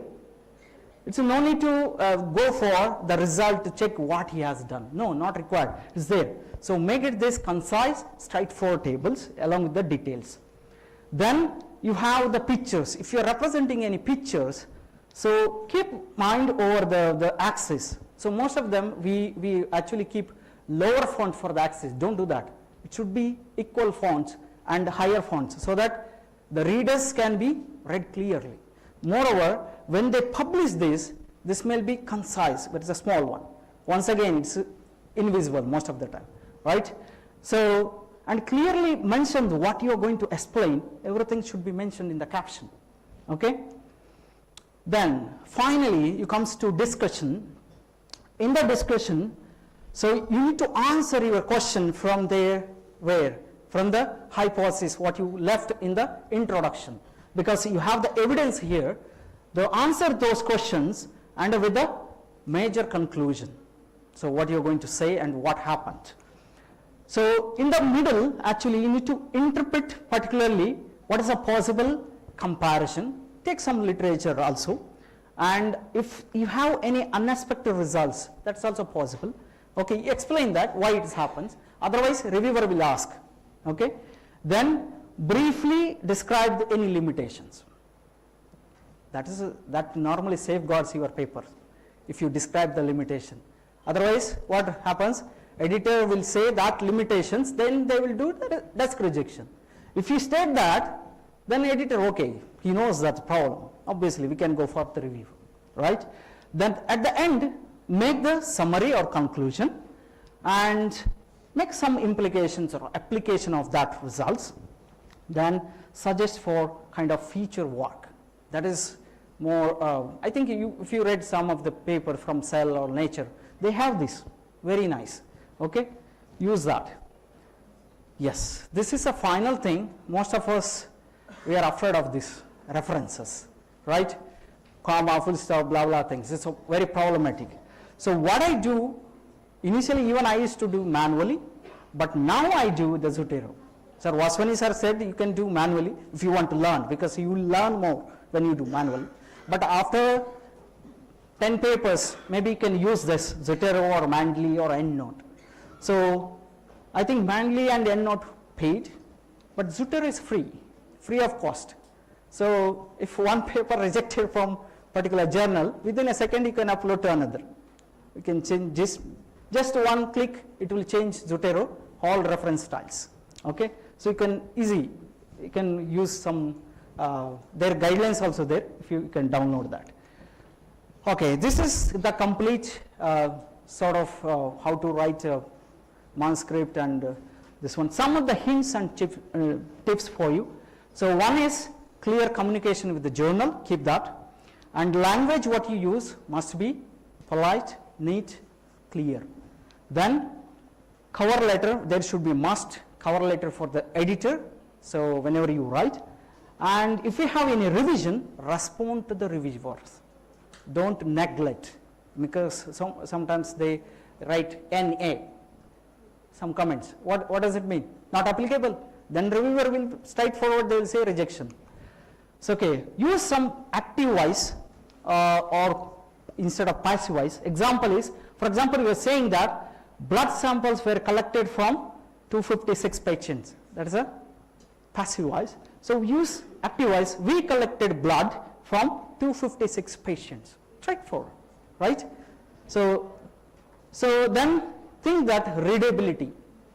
You may understand quickly because you are written. So keep that 4% of the readers normally understand only 27 words in a sentence first time. Even I don't want to read twice, any papers. I want to read only once. So keep that in mind always, okay? Only read to once and do not have to read slowly. If you write complex wordings there, obviously readers need to read slowly. And make the clear statement so that it will be logically understood quickly.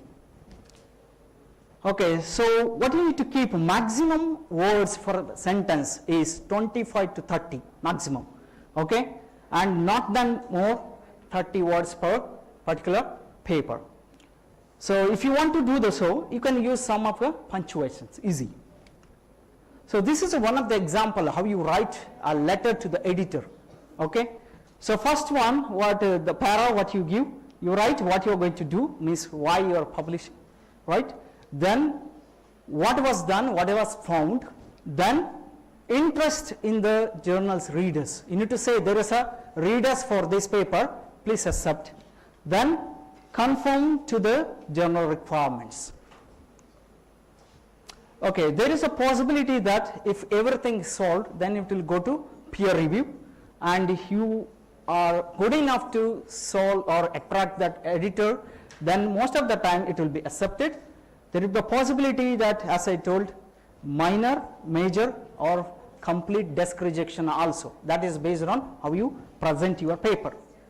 The possibility for rejection is either your method is wrong, okay, validation is wrong, or you might have made some mistake in a research question, statistics is not done, or data versus conclusion, that is wrong, or possibly method details, citations, rationale and aim what you say, and results formats, because individual journals has their own results formats also, limitations, that's not said, and possibly there is out of journal scope and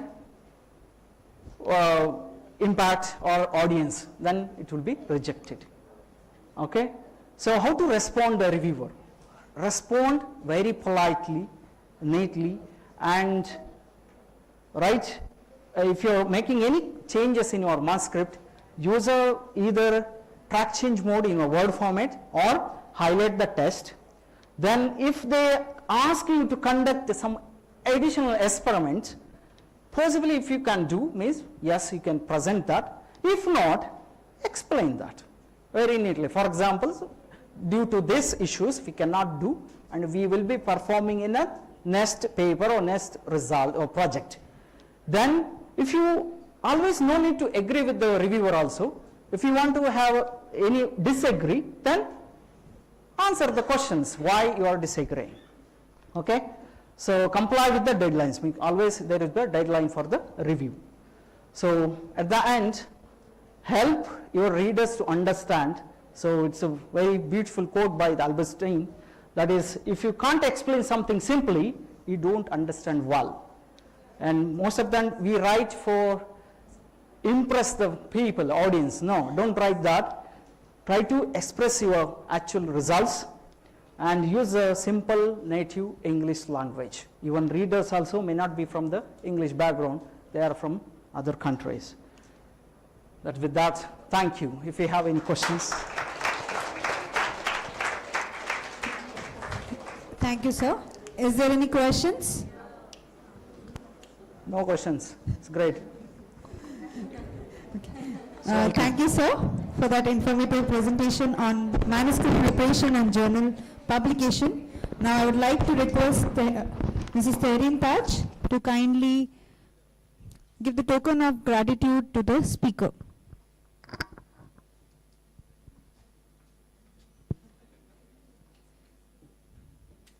It's a big round of applause, everybody.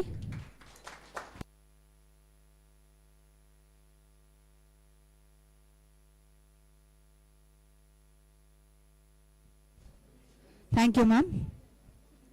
So now we would be beginning with the last session, that is on thesis writing by Dr. Vinita Arpai.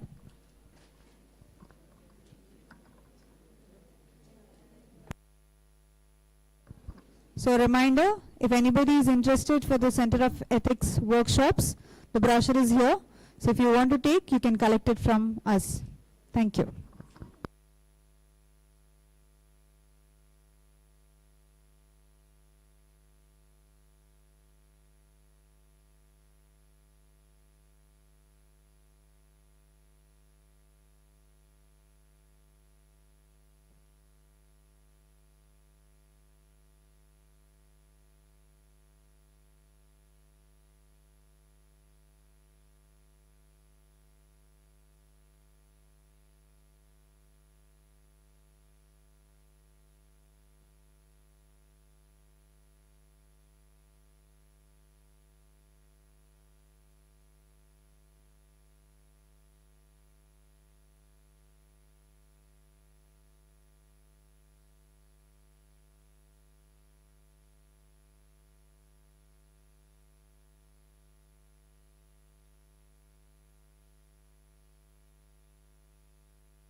So now I would like to invite Dr. Teresa P. Verghese to introduce our resource person, Dr. Vinita Arpai.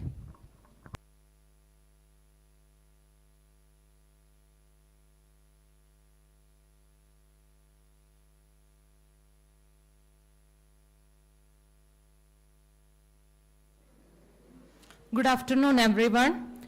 It's my pleasure to introduce today's esteemed resource person, Dr. Vinita Ramnath Pai, a highly accomplished professional in the field of biochemistry. Vinita ma'am has an extensive career with over 35 years of experience in teaching, research and mentoring. She is a distinguished professor in the Department of Biochemistry at Yenepoya Medical College and Director of Central for MPhil and PhD program at Yenepoya, deemed to be University, Mangalore. Dr. Vinitha earned her PhD in biochemistry from University of Mysore in 2003 and hold a postgraduate diploma in bioethics and medical ethics from Yenepoya University. She completed her master's in biochemistry at Kasturba Medical College, Manipal, and her bachelor's in science at St. Agnes College, Mangalore. Dr. Vinitha's dedication to education and research has earned her numerous accolades, including Global Faculty Award in 2021, Teacher of the Year Award in 2022, and the Best Research Paper Award from Yenepoya Medical College on Science Day. Her research contributions are widely recognized, with 55 publications in both national and international journals. With this brief introduction, I would like to welcome you, ma'am. Now I request our principal, sir, to extend a warm welcome to Dr. Vinitha, ma'am, by presenting her with a plant sapling.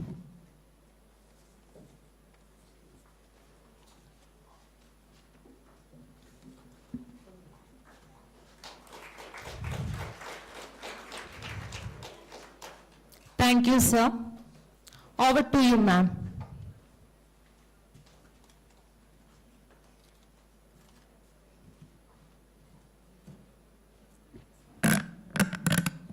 Is there something which I can keep? Okay.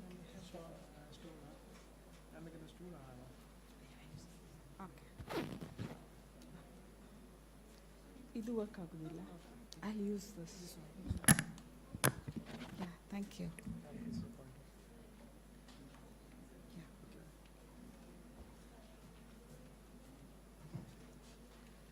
Good afternoon, everyone. Thank you. That was nice. I think you enjoyed the previous session, right? Yeah, I hope you do with this also. So, at the outset, let me thank the organizers, Dr. Gulzar Ahmed sir and Rukia Sultana and all the part of the committee who have invited me to talk to you about thesis writing. They must have thought that she's been guiding PhD students in so many years, let her do this. So thank you, sir. Okay. So right now, although you may be a B.Pharm student or an M.Pharm student, everybody has a dream of doing PhD at some time in their career. And so, especially for those who are research scholars, M.Pharm and PhD scholars, you may be dreaming of this PhD doctor, want to become a PhD doctor.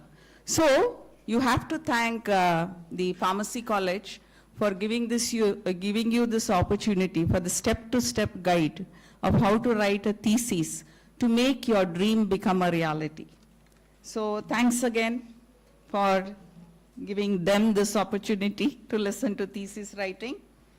And I have this photograph. Can anyone tell me who this lady is? Do you know who she is? Yes or no? No? Huh? Who is she? She is Rosalind Franklin. Okay? Now, many of us have not heard this name, Rosalind Franklin, although she did something really interesting. Her research interest was X-ray diffraction images of DNA. She did all this work, okay? But she lacked in one quality. That is, she did not publish the results she got. She did not. Who published the results of the double helical structure of DNA and got a Nobel Prize for it? Watson and Crick. Okay? So she didn't get what she was due for only because she didn't formally publish it. Watson and Crick used her data and they did a little bit more, and then they got the Nobel Prize for the structure of DNA. So this is the penalty we have to pay if we say that we will do research but not publish. Okay? So let's be very careful. Publications is a must. For teachers, it is publish or perish. It's not just teaching. So it's very, very important that we publish.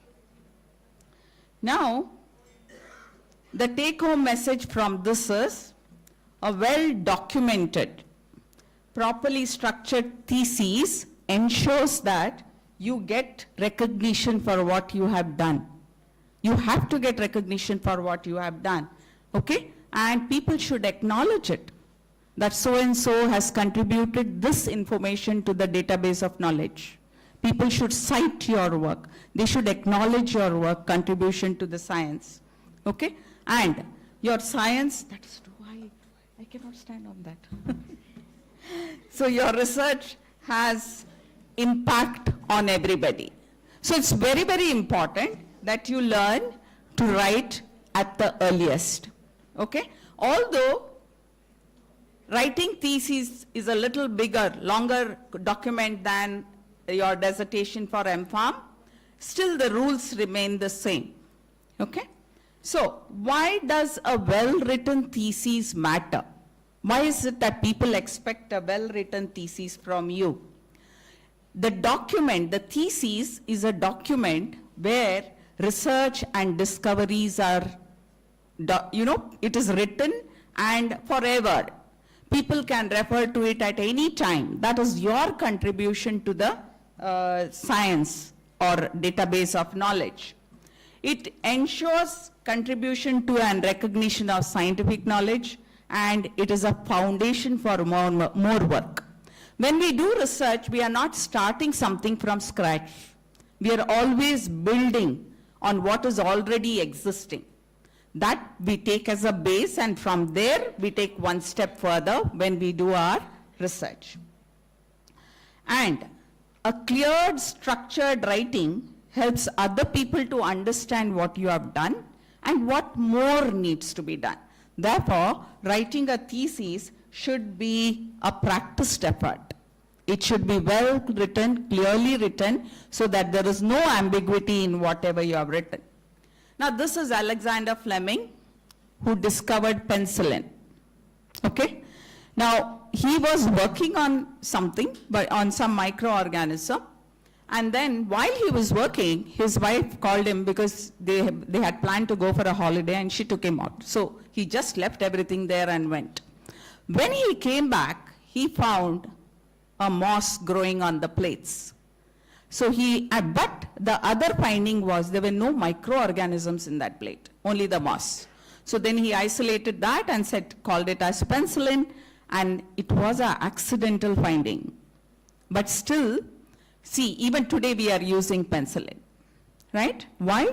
Because he found something, he wrote it clearly, and he published it. So people became aware of how penicillin was found, which led to finding other antibiotics as well. People used this as a base and used it for isolating other antibiotics as well. So accidental findings can also take you a long way when it comes to science. So what is a thesis? A thesis is a longer document than the dissertation. It is about 100 to 150 pages in length. It's a scholarly writing. PhD scholars write that, and it accounts for research work done in PhD programs, doctoral programs. So the outcome is you get a PhD degree once your thesis has been submitted to the university. It is evaluated by 2 examiners, and you get a chance to defend whatever work you have done. So you are conferred with the PhD degree. What does it contain? The thesis contains everything that you have done in that project, starting from methods, materials used, methods, results, discussion, everything is included in that, all related to one topic. It's all related to one topic. So, in addition, it also has a novel, unique finding, which nobody has so far published, and you are, the PhD scholar, is the first one to bring this information to the awareness of the public and also to this, add it to the scientific database. So a novelty or a unique finding is a must in a PhD thesis. Whereas in your dissertations, you need not always have a novelty. So in this presentation, I'm going to walk you through all these. These are the chapters and the contents in a PhD thesis. So I'm going to just walk you through all these.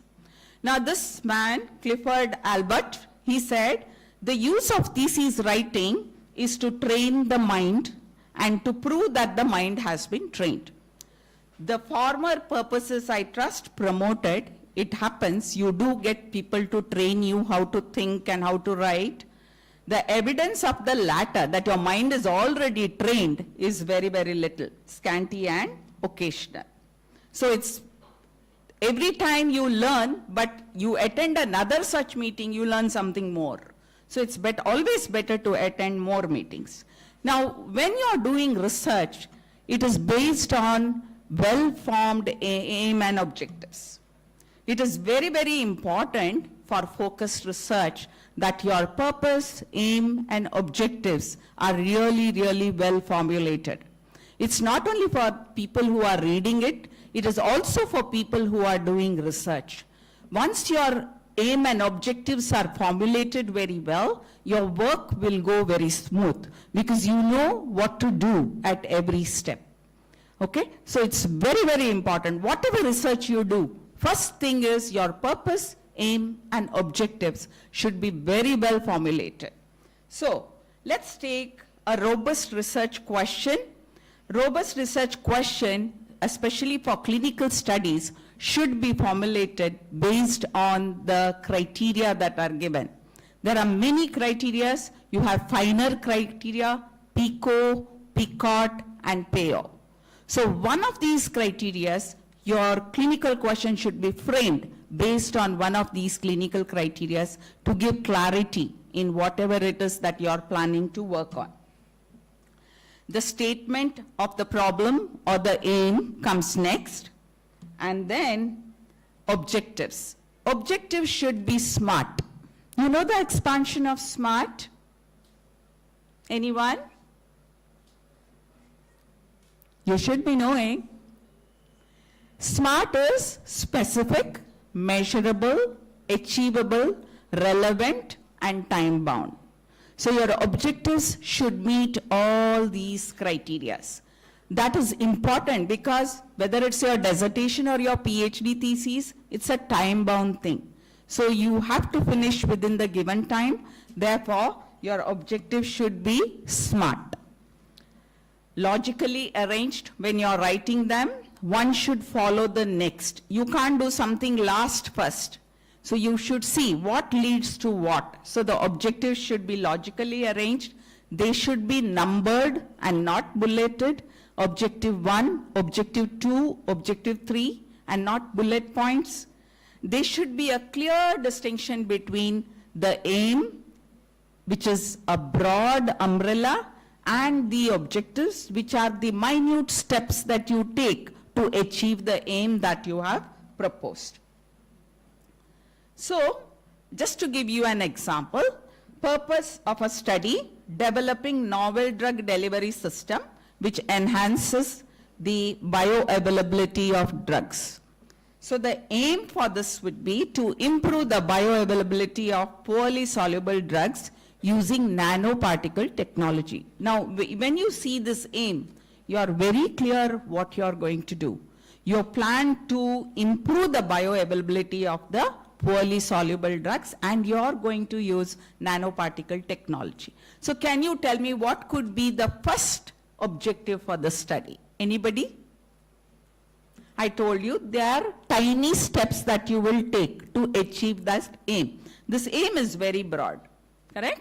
But what is the first thing that you will do to meet this aim? What is the technology they are talking about? Yes. So you will develop, characterize the nanoparticles first. You have to create some new nanoparticles for this drug delivery system. Okay? So first you will formulate and characterize the nanoparticles. Then you will evaluate, you will have to load them with drugs. That will be your next objective. So to evaluate drug release under different pH conditions, that includes loading the drug on the nanoparticle and then looking at the release kinetics and to assess the pharmacokinetics in vitro. Do you see? Can I do pharmacokinetics in vitro first? Can I do it first before I do the nanoparticle development? Is it possible? It will not meet my aim. I can do it, but it will not meet the aim of the study. Correct? So you see, first you make the nanoparticles, then you look at their kinetics, then you look at the pharmacokinetics. So there is a flow in it. This is what is meant by logical ordering. There should be a flow. Whatever has to be done first has to be done first. Whatever has to be done after that. So you should see that it leads, one leads to the next. Okay, so this is the roadmap to thesis writing. So you have introduction, these are the actual chapters: introduction, review of literature, materials and methods, results, discussion and summary and conclusion. These are the 6 chapters. Of course, there are other additional things that you do, which I will tell you later. So the first chapter that you write is the introduction. Why is introduction important? Can anyone tell me? Whether it's in a paper or in a thesis, why should introduction be done? Why? That is the first chapter you are reading. Your reader will read, correct? So it creates an impression when you read in the introduction. So introduction is the first section that is seen by the readers. And that sets a tone for the rest of your work, what you have written. If introduction is appealing to somebody, they will read the whole thing. If they find vagueness, not properly written, then they may not continue to read whether it's paper or thesis. And if your paper is not read, they will not cite it in their article, although it may be from the same field. Citations are also equally important. So writing introduction is extremely important when whether it's writing in paper or in the thesis. Now, when you effectively write an introduction, that means you are communicating the relevance and the significance of the research you have done. You have to bring out the essence of the work that you have done. So it should be concising, extremely engaging and very clear. No double meanings, no ambiguity, no vagueness. It should be very clear, straightforward, simple language. Okay? Thesis should be written in extremely simple language. Later on in the end, if you want, you can merge words and use some phrases which you think are more relevant. But when you start writing, write it in very simple language. So in this part, in the introduction, you will indicate the key points covered and provide an outline to your thesis. Thesis outline should be mentioned. Usually, the length of the introduction is about 10% of the whole article or whole thesis, maximum of 10 pages. It should include a maximum of 10 pages. Okay? Why introduction is important for the reader? Why is it important for somebody who is reading? Why I'm giving you something to read. Why is it important for you to read? For the reader? Yes, exactly. Captures their interest. Okay? And whether the whole thesis is worth reading. I read the first 2-3 pages. If I like it only, I will read the rest. If it is not well written or the idea is not, doesn't look very practical, then people will not read it further. On the other hand, what is the benefit for the writer by writing thesis, introduction well? What is the benefit for the writer? You're right. For the reader, it is their interest and they may get more ideas. That is true. So what about the writer? The writer also, it is equally important because this is the place where you will tell the knowledge you have in this topic. What is the depth of the knowledge you have in this topic? Okay? So, and also it will explain your writing skills, how well you have written, also makes an impression on the reader. Clarity, the smooth flow of the thesis, one sentence leading to the next, one paragraph linking with the next paragraph. That is extremely important, whether it is any part of the thesis, not only introduction, everywhere. Okay? So, clarity and smooth flow of the thesis and no ambiguity. There is no double meaning, no ambiguity, very straightforward, simple writing. So, for the writer, it's very important not to confuse the reader. Readers shouldn't get confused when they read what you have written. So it's very, very important for the writer as well.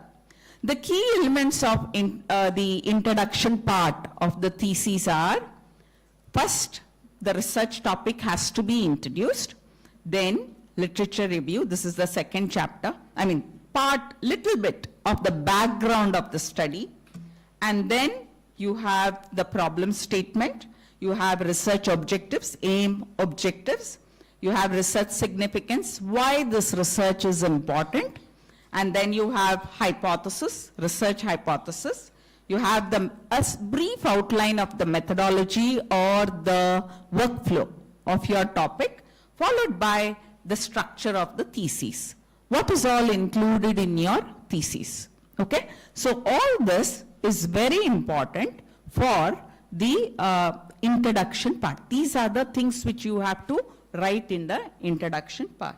Some people also write, after need for the study, what is the relevance, social relevance of the study? How it's going to affect people, the research that you have done, what is the impact it can have on the society? So that is called as social relevance of the study. So they do include that in clinical studies. Okay. And of course, you will be using statistics when you are doing a research. A PhD thesis, statistics is extremely important to give authenticity to your data. You have compared. How did you compare? Did you use a statistical test, or did you just see the numbers and say this is more than this, so it's effective? No, you have to use statistics, see whether p-value is less than 0.05, and then only use the term statistically significant. Okay? Very often, we see the numbers and we say it is increased. No, that's not. You have to do a statistical test to prove that it is higher. Now, even if it is not statistically significant, but the second number is higher than the first one, you can say that the drug, whatever you are using, has an effect. There is an increase in the parameter variable, whichever you are measuring, but the increase is not significant. There is increase, but the increase is not significant. Got it? So you have to be, if you write it very well, scientifically acceptable way, even negative results are accepted by the community, the scientific community. Okay, so statistics also will be a part of your studies. So selection of references. When you write the introduction, you have to write a little bit about the background, correct? For writing the background, you have to read your literature. So you have to select appropriate literature for writing. Whether it is introduction, review of literature, or discussion, you have to select the most appropriate references for your study. So you have all these sources of references, the indexed journals from Scopus, Web of Science, and PubMed. You have to stick to these. And because you have to be very cautious now, there are so many predatory journals, you have to avoid them. Even people who use predatory journals in their writing, even those people are blacklisted. Okay? So you have to be extremely careful. You should learn how to identify predatory journals and not look at them at all. Don't look at them at all. So, second point.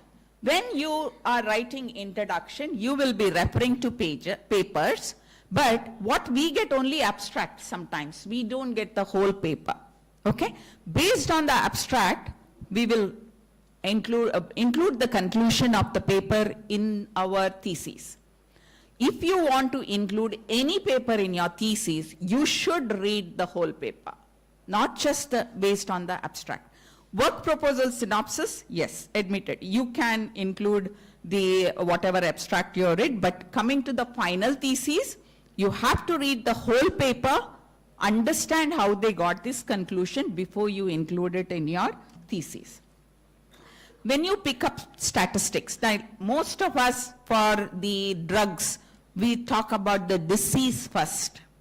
Cardiovascular disease, myocardial infarction, arthritis, all these things we talk, right? Arthritis is very prevalent among postmenopausal women, okay? And the prevalence is so much.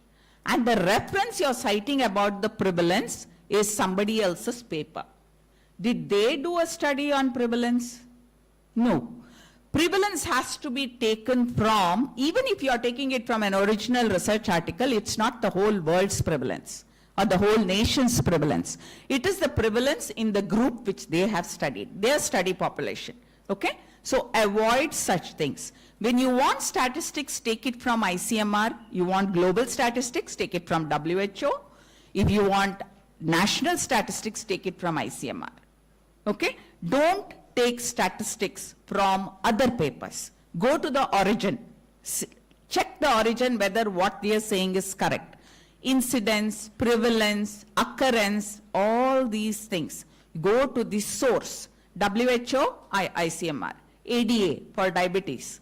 Okay? Whichever has a world organization for, whichever disease has a world organization for studying that, you may want to go to their sources and get the statistics and not pick it up from some article here and there. Even if I have cited it, don't take it from mine, go to the original. So having completed the introduction part, let's move to the second one, that is review of literature. Literature review has got a lot of steps. The first is searching for the articles. You know how to do that. We have all the search engines available, online databases, so I'm not going to go into the details of this. Second part is, and also caution, beware of the predatory journals. Don't pick anything from the predatory journals. Critically evaluating every article that you want to include in your thesis. Okay? You have to critically evaluate every article that you want to include in your thesis. And what duration articles do you select? You select from the last 5 years. Okay? If the number is less, then maybe you could go to the last 7 years or 8 years. But as far as possible, try to pick the last 5 years. How will you start? You will start first with one latest review article from that topic. Take the latest review article, see all the original articles that are cited in that review, and then back reference to those articles and get information from them for the relevant to your work. Now, these are some of the questions which you do during the critical evaluation of papers. There is a set of questions. What question or problem is the author addressing in that paper? What are the key concepts and how are they defined? What are the key theories, models, and methods? Does the research use established frameworks or take an innovative approach? What are the results and conclusions of the study? How does the publication relate to other literature in the field? Does it confirm, add to, or challenge established knowledge? How does the publication contribute to your understanding of the topic? What are its key insights and arguments? What are the strengths and weaknesses of that research? So, when you study find answers for these questions on every article that you have selected, you know what exactly they have done. You master the article, actually. Okay? It's essential that you read every paper that you want to include in your thesis, critically analyze it by using these questions. Okay. So, doing a review of literature has a lot of advantages, okay? And we all know it. Starting from, it gives you an overview on the topic you want to do research, identify research gaps, in the current research, to compare and contrast and critique different perspectives on the topic, identify methodologies and research techniques previously used, establish the need for your research, identify major themes, concepts, or theories on the topic. All this you get when you are doing review of literature. But most important for us is to identify major themes that come under that topic. Okay? Because your review of literature, you will have to write it in the themes, sub-themes manner. And secondly, to identify gaps in the literature that is available. Why? Because you could fill up one of those gaps in your research project. Okay? So it's very, very crucial that you do these two things when you are reviewing it. Keep this in mind when you start your review of literature. You're going to look for themes, what are the themes that are being discussed in this topic, and you're going to look for any gaps in the literature that is available. So, organizing the literature. Now, the review of literature chapter also has a structure, and that is, you'll have, I think I have it somewhere there. The body of the review of literature will have themes and sub-themes. Under theme 1, you may have 3 sub-themes. Under theme 2, you may have 3 sub-themes. So, you'll have themes and sub-themes under each when you're writing the body of review of literature chapter. So, how will you find gaps in the available literature? How will you find that? Now, let's say this. The aim of a study is to study mRNA vaccines and storage stability. Okay? So, what are the variables in this aim? Can someone tell me, identify what are the variables in this aim? What is it they want to study?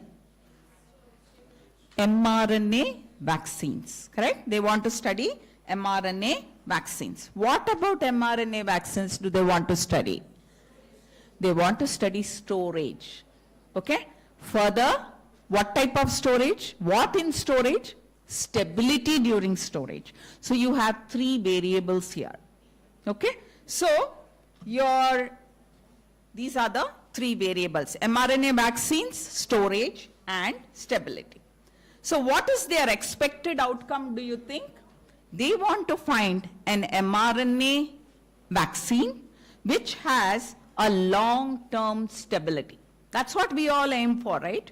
Once you have made it, if it is it collapses within a few minutes, it's not going to be of any use. So everybody wants to have something that will last for a longer time, so that people can transport it easily and all that. So the expected outcome of this research is to get an mRNA vaccine which has a long-term stability. So what topics will you do review of literature for this particular topic? What will be your themes? What are the things you'll search for? By seeing this, can you tell me what are the things you look for in the review of literature? You look at first all the mRNA vaccines. What are the different types, how they work, all that will come as part of your review of literature. Got it? Then you look at, what else will you look? Storage. How are they stored? Which are the different ways of storing it?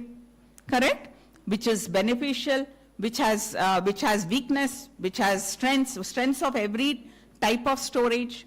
And then stability. You look at the studies who have studied stability. Correct? So all these become your themes.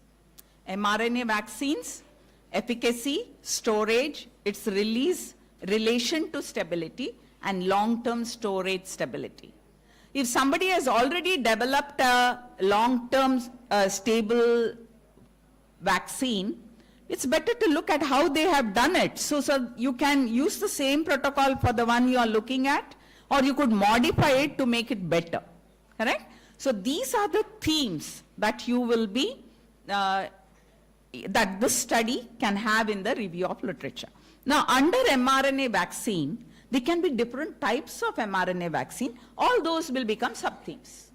All those will become the sub-themes. Okay? Efficacy. Different studies would have given different efficacy. So again, you can have sub-themes or you may not have.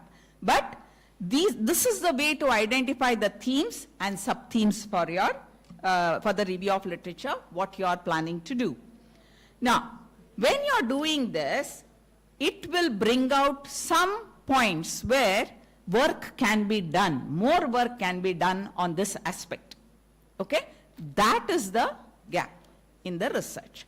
So, ROL or review of literature should highlight the gaps, what is not done already, and justify the new research that you're planning to do. That what is not done, you're trying to do it in your study and fill up that gap. Okay? So that essence should come out at the end of your review of literature. Length of review of literature in a PhD thesis is approximately 15 pages. So you have to try to finish within 15 pages. Now finding the research gaps, areas or topics which are within the topic which you are planning to study, which have not been fully explored or understood or researched yet. There is scope to do work in that area, and the purpose of finding the research gaps is to find new areas of investigation, filling the gaps, and advancing the knowledge in that domain. When you're contributing by doing something which is not already done, you're adding to the knowledge on that particular topic. Okay? So here is an example for a research gap. We all know this is underexplored topics in drug interaction research. We all know that statins are used for a particular condition, and newer classes of diabetes mellitus like GLP receptor antagonists are used for diabetic population. But we have patients with both diabetes and hypertension. Okay? So combining the two drugs for population who have both the conditions, how will we carry out their treatment by combining these two? So research may not have been done on this area. So this is the drug interaction study. If you give both the drugs to this patient, do the drugs interact and give a synergistic effect, or there is no combined effect, or no less than the combined effect? So you can do more in this area. So the first title will be the research gap in that particular research. Similarly, you have contradictory findings in drug efficacy. Antidepressants are given to the elderly population, but some people it works, some people it doesn't work. So there is a contradictory finding. So you need to study so that you can have an elderly specific treatment protocol. Okay? So this also could be a lead for another study. So like this, there are several methods in which you can find the research gap in the studies. So the structure of the review of literature, you'll have a brief introduction in the beginning, in the review of literature chapter, just about a paragraph, 100 to 200 words. And in this, you will give background information, research question, purpose, and scope. Okay? The last sentence of the introduction will be that what you are covering in this particular review of literature. Review of literature will be discussed under the following themes and sub-themes. Okay? Then comes how you have conducted this review of literature, what keywords you used, what search engines you have used, did you have any inclusion exclusion criteria, and evaluation of source. This is optional. It is not there for all the studies. For systematic reviews and meta-analysis, they do use the inclusion exclusion criteria. Then comes the main body of the review of literature, which could be thematic, chronological, or methodological organization. And this is where you will discuss the key findings and relevant literature to your topic. This is where you will discuss that, and your critical evaluation points will come in this part. In the end, you will conclude your review of literature, summarize the key points, what you have found, and you will also explain the research gaps which you have identified and implications for future research. So, now in this part, there will be extensive citing of the references that you have used for doing the review of literature. You have to cite every reference that you have picked up for writing this review of literature and cite it in the text. Okay, so there are different types of writing, as I already told you. Chronological is time dependent, when it started and over time how it has developed, how the topic has developed. You will, by this you will know the trends, the patterns of changes and everything. Methodological will be research methods, different research methods to do that particular type of research, where you will discuss the strengths and weaknesses of every method that is available.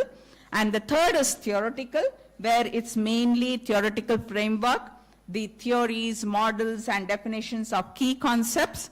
But these two, the last two, are extremely important. One is thematic, what I explained to you, themes and sub-themes. Under every theme, you'll have some sub-themes, and you will organize all the findings regarding one theme in that particular part of the review of literature. The next is called as integrative. Integrative is where you merge the findings, you synthesize the findings of different studies under one theme or sub-theme into a story-like format, which will give you a clear idea how much work has been done in that particular theme or sub-theme. So this is very, very important. The thematic and integrative are very, very important. What you should not do in review of literature is write it in the form of an annotated bibliography. You know what is an annotated bibliography? Anyone? Okay, I will show you one. Yeah, this is an annotated bibliography. You see here, how is the review of literature written here? What is the sentence in bold? It is the paper you are referring to, okay? And below that, you have an annotation of that paper. What was done in that paper? What was the methodology used? What are the conclusions? It is little different from the abstract. And the strengths, weaknesses, the researcher can put in whatever of interest to him or her in that annotation. Okay? So what happens? This is the annotation of one reference. This is the annotation of the second reference. Okay? And then you have the annotation of the third reference. So what is the weakness of the annotated bibliography? You cannot get an overall picture. You will get one picture at a time. One picture from one paper, one picture from one paper. But the overview on the topic you will not get. Okay? So annotated bibliography is not the right way to write a review of literature. Whereas the integrative part is like this. As I told you, there's a small introduction to the review of literature. This is the first theme, okay? And all papers under this theme are discussed. Whatever papers are contributing to this theme are discussed in that paragraph. You can see that the references are cited here, okay? And then you have a sub-theme in that theme. So that will be discussed in detail. So like this, can this be a review of literature? It is giving you an overall view of what is there under therapeutic resistance in melanoma. Right? Overall view. It is not one person or two person. Everybody's view is put into that and made into a story-like format. This is the actual review of literature. Okay. So next we go to materials and methods. This is the easiest chapter to write. Can you tell me why?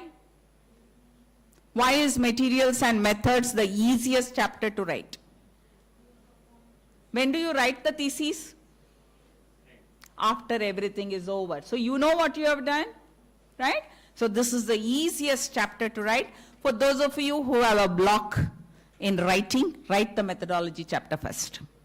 This, when you write, you finish it, you feel very happy you have finished one chapter. Then writing the second chapter becomes easy. Okay? So start writing your thesis or dissertation with this chapter. How will you do that? You will first make a table of contents for this chapter. What will come after what?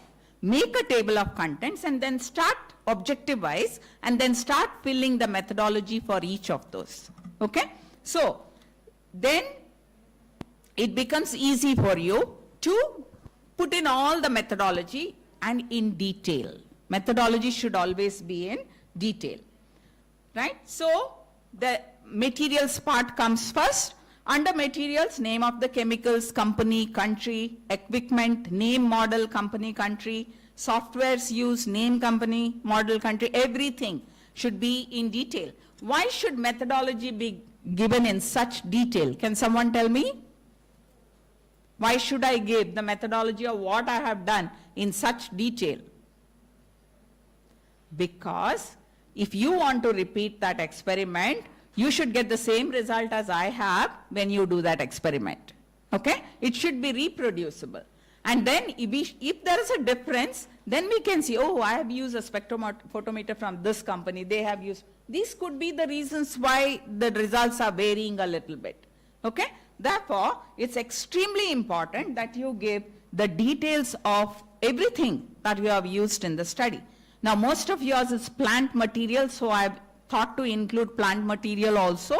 Plant materials, authentication certificate from the botanist is a must. It should be in the appendices of the thesis. Collection of the plant material. What duration did you collect? Which months? Then which location? How did you do the processing? Everything is important. Okay? Why? Because even plants, based on the seasons, their phytochemical compositions will vary. Okay? So, you may have done the experiment in winter, I may have done in summer. But what happens? The results are varying. What is the explanation for this? I've done everything what she has done, but I'm not getting the same result. It could be that the summer and winter was the one, because with the changes in the weather, the phytochemical composition of the leaves also varies slightly. Okay? The soil varies slightly. What is here, the same plant may not give the same result in North India, where the soil is different. Okay? So, it is very, very important to tell all this: duration, location, processing, any part of the thesis which you have outsourced, that also you have to mention in your thesis. Supposing HPLC, we don't have an HPLC, we have got it down by some company, you have to name the company, Agilent Technologies or whatever, Bengaluru. Okay? So that is also very, very important. You admit that this was not done in my laboratory, I got it done in from a commercial setup. So this also has to be admitted by you itself in your thesis. Animal studies, human participants, we all know you need to have an animal house, so you have animal ethics committee clearance before you do your study.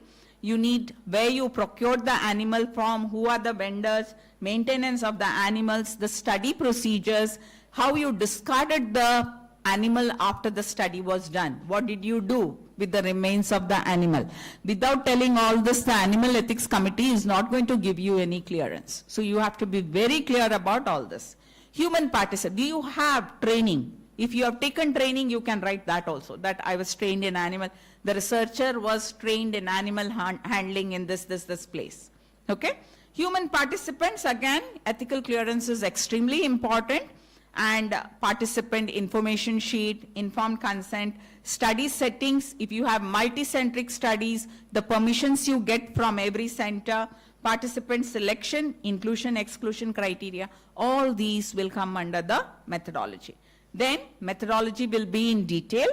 Every experiment that you do, every variable, for example, lipid profile, everything that you do, you have to give the principle, for example, if it is cholesterol, total cholesterol. Principle of the method, the methodology, what they have used, 0.5 ml of this, 0.6 ml of that, all that.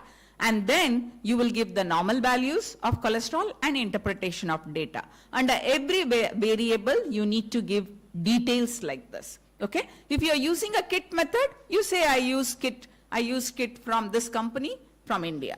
So you can admit that also, that you have done total cholesterol using Agape Diagnostics kits. Okay? So it's important that methodology be in detail so that somebody else can repeat this when they need to do the experiment. Last in the methodology, materials and methodology, is the statistical analysis. This has to be mentioned. Okay? So in statistical analysis, you will write how you documented the data you collected in an Excel sheet or whatever, which software you have used for analysis, SPSS or Prism, whatever the software that you have used. When you are giving the software, name of the software, which company, which country, which version. Version is also important.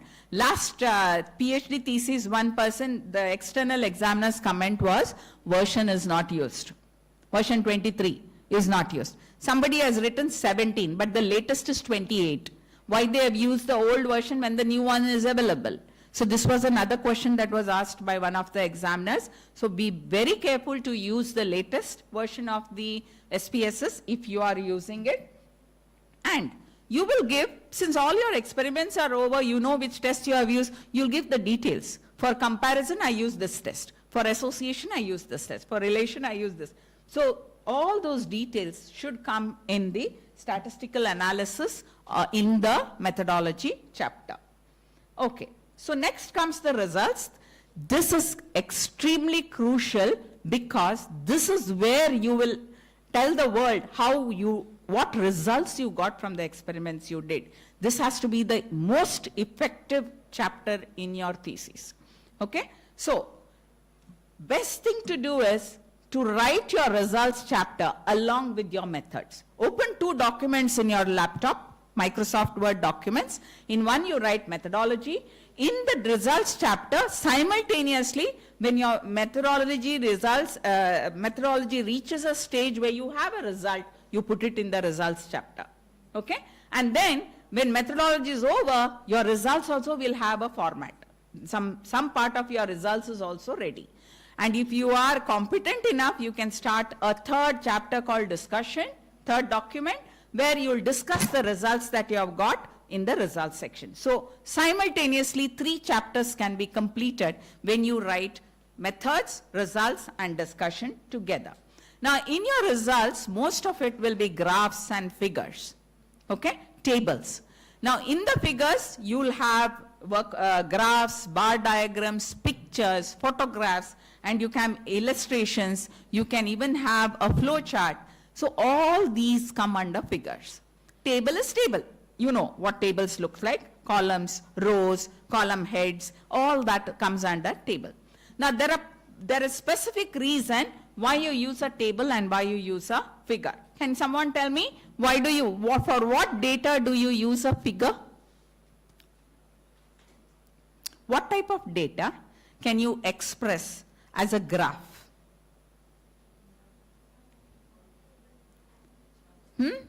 When you want to show a trend or a pattern, you can use that line graph. Okay? Over time, you want to do pharmacokinetics of drug release. So with time, you'll show that it is decreasing or it is increasing. So that can be shown as a graph, right? When you want to compare 2 groups, that can be shown as a bar diagram, correct? Treatment, without treatment, control group and the intervention group. So all this, make a study about what is the most appropriate way to show this data in my results, okay? Sometimes neither a figure nor a table will be required. All you have to do is write in 1 sentence. If it is not required, don't write. For example, in a study with 100 participants, 25 were women, 75 were men. For that, you don't have to draw a, pie chart and show 75% men, 25% women. Not required. You can write in 1 sentence. The study population, majority of the study population were men. In bracket, 75 upon 100, 75%. And women, the rest were women. It is understood. If 75% are men, 25% are women. Okay?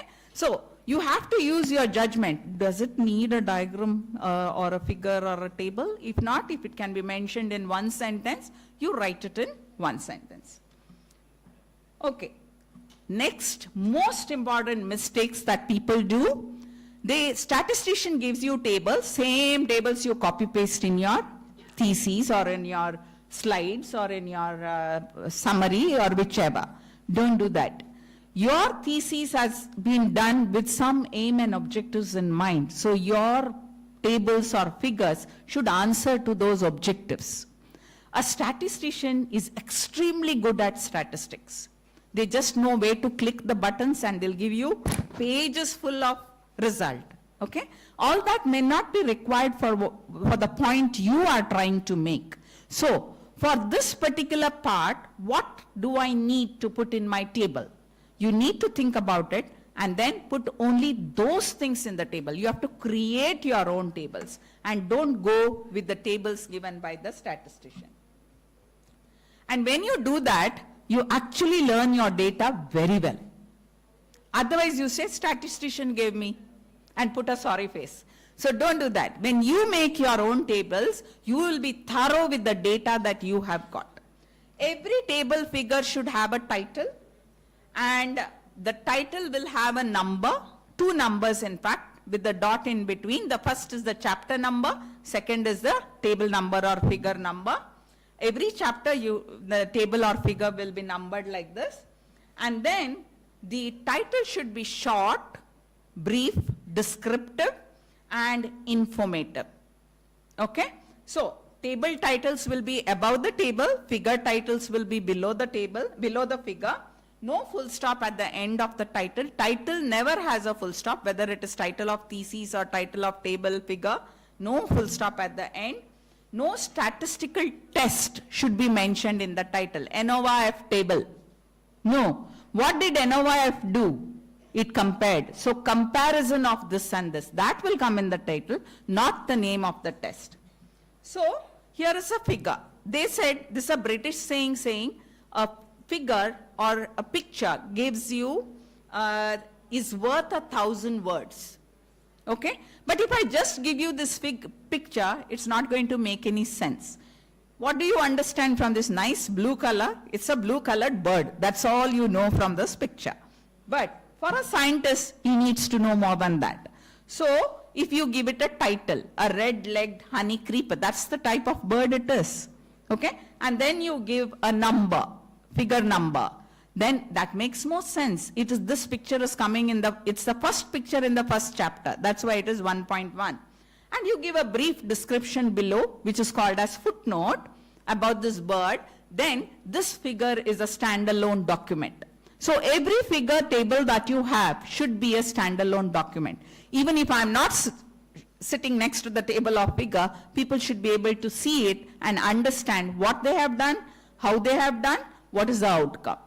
Correct? So all figures tables should be standalone documents.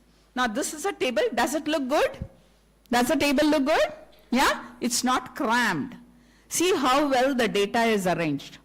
Okay? So this is the way the table should look. Not crammed. They should look very elegant. This is the title. You see there, what is 4.1? First figure in chapter 4. 4.1. Okay? So table title comes above, and this is the footnote of the table. Got it? So you have to align everything properly so that the tables are good looking. The footnote will contain how you have represented the data. It will come below the table or the figure. Every figure, every table, every figure should have a footnote.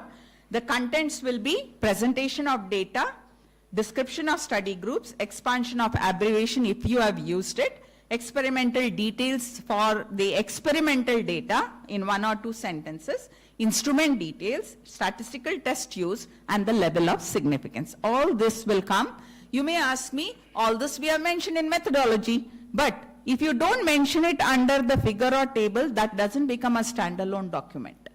It doesn't become, because you have to turn back the pages to see what instrument was used. Everything has to be mentioned in brief, but it should be there below the table or figure. Okay? Then, coming to the interpretation of the results. Result interpretation shouldn't be a repeat of the data in the table. At 5 minutes, the drug release was so much, at 10 minutes it was so much, at 15 minutes it was so much. What is there in the table need not be written as sentences again. Okay? So you have to study the pattern and write only in one sentence what was the pattern of drug release in that experiment which you have done. Okay? So brief to the point, no repetition of either methodology or the contents of the table and figure, and you should study, before you write the interpretation, you have to study the pattern. Group 1, Group 2, Group 3, Group 4. Is the value increasing? Okay? Is it significant? This is what you have to write. Not repeat the values and say this was the value for this was the value. That we can see. You created a beautiful table and figure where we can see the values. So we don't want the values. You should write the pattern that you see. If there is no set pattern, you can mention that although the values were increasing, there was no set increase pattern and it was non-significant. Okay? So like this, you have to look at, and in the interpretation at the end, you should mention the p-value if you have found any significance. If you have not found, you have to write p-value is greater than 0.05. So this is a table. Here you see group 1, group 2, group 3, group 4. So blood urea, if the value of blood urea, group 1 it is 20, group 4 is 30. Okay? Group 2 24.4, group 3 is 39.5, and then in group 4 it is coming down. So very clearly we see it is higher in group 2, still higher in group 3.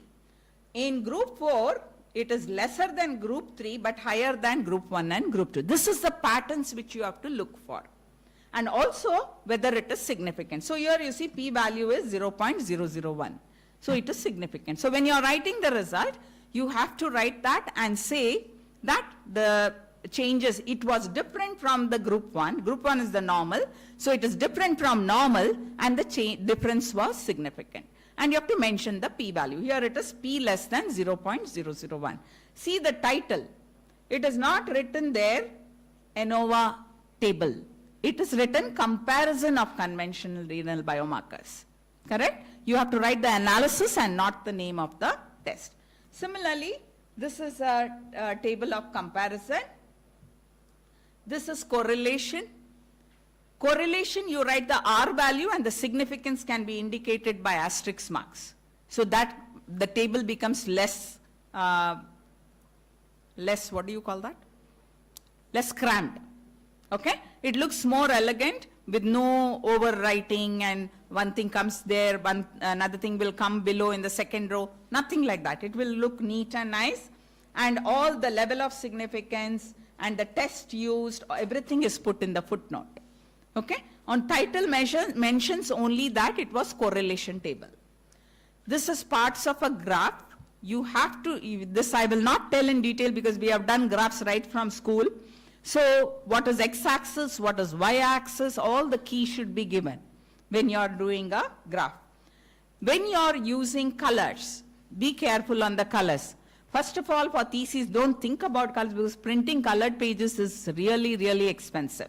So try to go with black, white, gray, and those signs. There are options there in that. You can select those fillings rather than go for colors. Even if you use colors, go a little easy on the colors. Don't use fluorescent colors that people can't see properly. If the graphs that you are using are very, supposing composite figures, compound figures, more than one figure, label them as A and B and give the description of A and B in the title or in the footnote. If the graphs are overcrowded, try to segregate them. Similar pattern graphs can be put in one and named as A, and the dissimilar ones can be put in B and named as B, like this here. If you want to, you see, A and B, it can be segregated, the lines can be segregated. If you have used some instrument and you got the result output from the instrument, that original has to be used in your thesis and not draw it. You cannot draw it. You have to use the original. So keep those things carefully because you have to use them in your thesis. Sorry, excuse me. So this is a bar diagram. You have to label them appropriately. You have to have standard error bars. What does standard error bars indicate? Anyone? What does this T-shaped structure on top indicate? Standard deviation. This is the standard deviation. So if you have done statistical analysis, you should put the standard error bar. That gives you authenticity to your data. Then comes citing these tables and figures. Once you have drawn these beautiful tables and figures, if you don't cite them in the interpretation, then those tables and figures become orphan. You don't know where to look at them, correct? So wherever you are interpreting the data, you put like this, date from table 1 in bracket at the end of the sentence. You can put it in many places. This is one. See, as I told you, pregnant women with hypertensive disorders and control groups of similar age. That means statistically non-significant. So I put the p-value in greater than 0.05, end of the sentence, correct? So you tell the p-value for everything at the end of the parameter or end of the sentence, and also tell which table you can find this data. So table 1, you have to cite the table or figure in the text just above the table or figure or just below, not some 2-3 pages later. Okay? Citing should be done in the interpretation of the table, and the table should come along with the interpretation. You can also write as table 1 shows that, so this is a second way of citing the table. Third is that as shown in table 1, right? So these are 3 different ways of citing tables or figures. Using this, you should cite your tables or figures in the text that you are interpreting the data just above the table or figure or just below. This is a figure. Similar thing here. You can write figure 1 or beginning or in the middle, somewhere, but you have to cite the figure. Okay, so next comes the discussion chapter. Discussion is actually a sum. First, you have to give the summary of your study. In small introduction to the discussion, end of which this is what we set out to do and this is what we have found. So all that will come in the introduction to the discussion, first paragraph, and then you, under each, you will give the key findings of your study. You can write that objective wise, and you can give the key findings of your study, what is the implications of this finding, and then you will write who else agrees with you. You have a review of literature chapter where you have discussed other people's work, so you can bring in those people and say they also have found similar results. Why do you think your results are correlating with theirs? That can be discussed. You may also have found some people who do not agree with this result. Their results were different. So that also you can bring in and say why their finding was different from ours. Okay? Most of the time, like, plant material, it could be because they collected the material in summer, we collected in winter. It could be that. Or it could be that that study was done in North India and our study was done in South India. So you have to find a reference which says that there is a change in phytochemical composition based on climate, based on geographical area, and cite it there. And say that because of this reason, they could be the difference can be explained between the study we have done and the others have done. Okay? So also you can bring out the limitations of other people's studies, but you have to be very, very diplomatic. You can't say that they did all wrong. Ours was more correct. They did everything wrong. We can't say that because they are scientific community. They also taken pain to do their study. So you have to be very careful when you're writing or telling about other people's study which don't agree with your study. Then the discussion should not be a repeat of your results.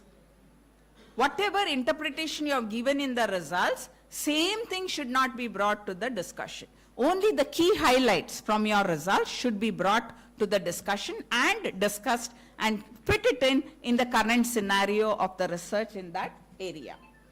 Okay? So this is what I told you. Compare with other studies, contrast studies, reasons why the results are contradicting with each other. So this should be brought out. You should develop an argument based on the studies that are there. Okay, while making links between various studies and your findings, you may have to use words like this.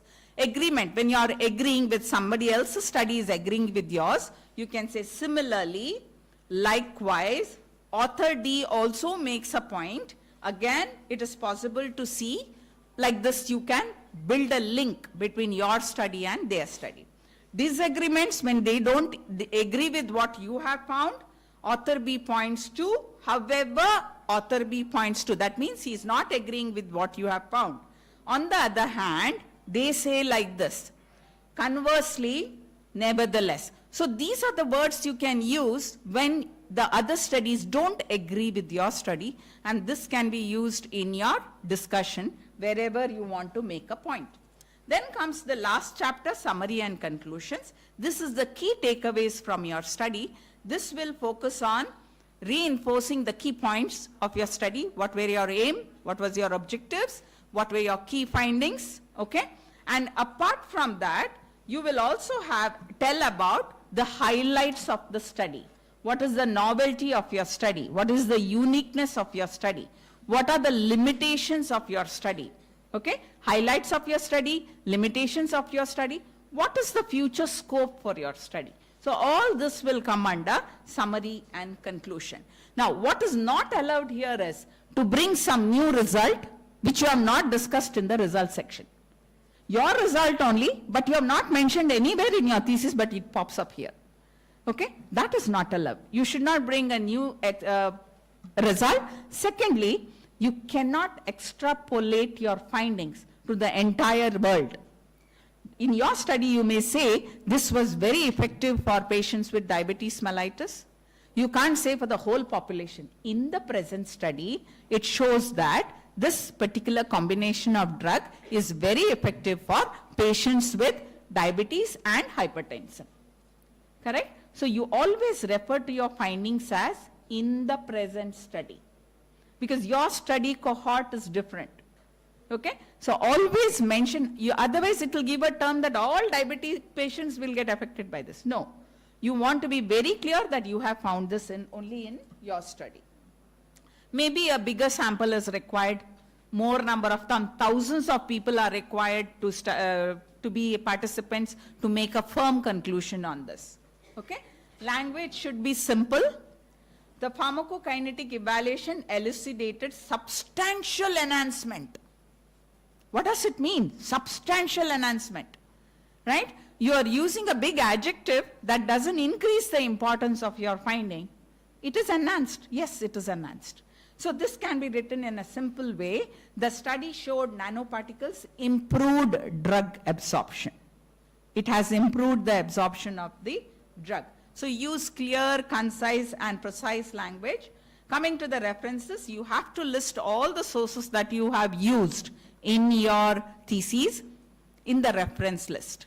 Okay, there are different styles for this. This helps in giving credit to those people who have done the work, and it was possible for you to cite them in your work. And that formed the basis for the work that you have planned. So, give credit to the other authors. This will also help readers to find the source of the information that you have got, rather than just writing a paragraph. If you say this came from this study, they know where to read for it. Then, ensure that every article that you have used and cited in the text is there in the reference list and vice versa. It shouldn't be that it is there in the text, not in the reference list. It is there in the reference list, not in the text. But now with the softwares available to insert references, this mistake is not so rampant, but earlier, yes. There were many cases where the references go missing. Then comes the appendices. Appendices is the supplementary material, the raw data. You can put in the appendix and you can write only the tables and figures in the text. Sometimes you need to give the raw data. Some people give it. These are the additional data, questionnaires, participant information sheet, informed consent, the animal ethical clearance, the human ethical clearance. Everything has to come in the appendices. Okay? So you need to, and the order in which you arrange it in the appendices should be the order in which you have cited it in your thesis. In your thesis, when you are talking about human ethical clearance, you have to write clearance was obtained from the Yenepoya University Ethical Committee, okay? And then write the number of the ethical clearance, dated, which date you got it, okay? And in bracket, annexure 1 or appendix 1. Appendix 1. So, you will number every appendix and it will be in order in the appendix part of the thesis, but the order depends on how you have cited it. the way you have cited it, same order should come in the list. You can't say bring appendix 9 first. 9 should come only after 1, 2, 3, 4, 5, 6, 7, 8. Got it? So same order should be maintained when you are writing the appendix. Yeah. Okay. So these are the 10 steps for writing a good thesis. Start early, create an outline, stay focused on your research question, write regularly. You can take a break but come back after the break and don't go off forever. Be clear and concise, seek feedback of early and often, revise and edit, manage your references, take breaks, stay motivated. And I have added one more, 11th step. Get somebody to read it. 11th step is get someone who is not related to your work to read it. Because if they don't understand, that means there is a gap there. Okay? So get someone to read it for you and give you some input as to where there is a disconnect between maybe sentence and sentence, paragraph and paragraph. They will be able to tell you. We who have worked and written it, when we do the writing, we'll correct the mistakes and write. Okay? But if you give it to a third person who doesn't know anything about this, they will read. But a scientific person, they will read and tell you there is a disconnect between here and here. Probably you need to do something about it. Okay? So get someone to read it. This is the 11th step which I have included. It's not there anywhere. So I hope you have enjoyed my talk. Yeah. Because I made you walk through every step in this. Thank you. Okay. So thank you very much. Thank you, sirs and madams, for inviting me. And thanks to the participants for your patient listening. If you have any question, I would be happy to answer. Yes, any questions? Oh my God, I must be improving. Nobody has questions. Thank you. Thank you, ma'am, for an exceptionally informative presentation on thesis writing. Now, I would like to invite Dr. Teresa P. Verghese to honor the resource person with the token of gratitude.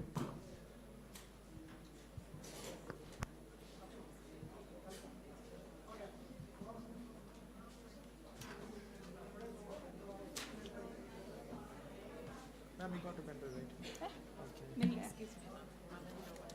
One more.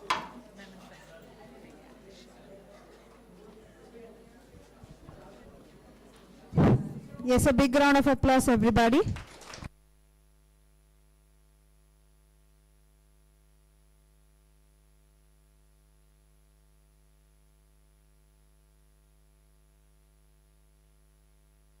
Thank you, ma'am.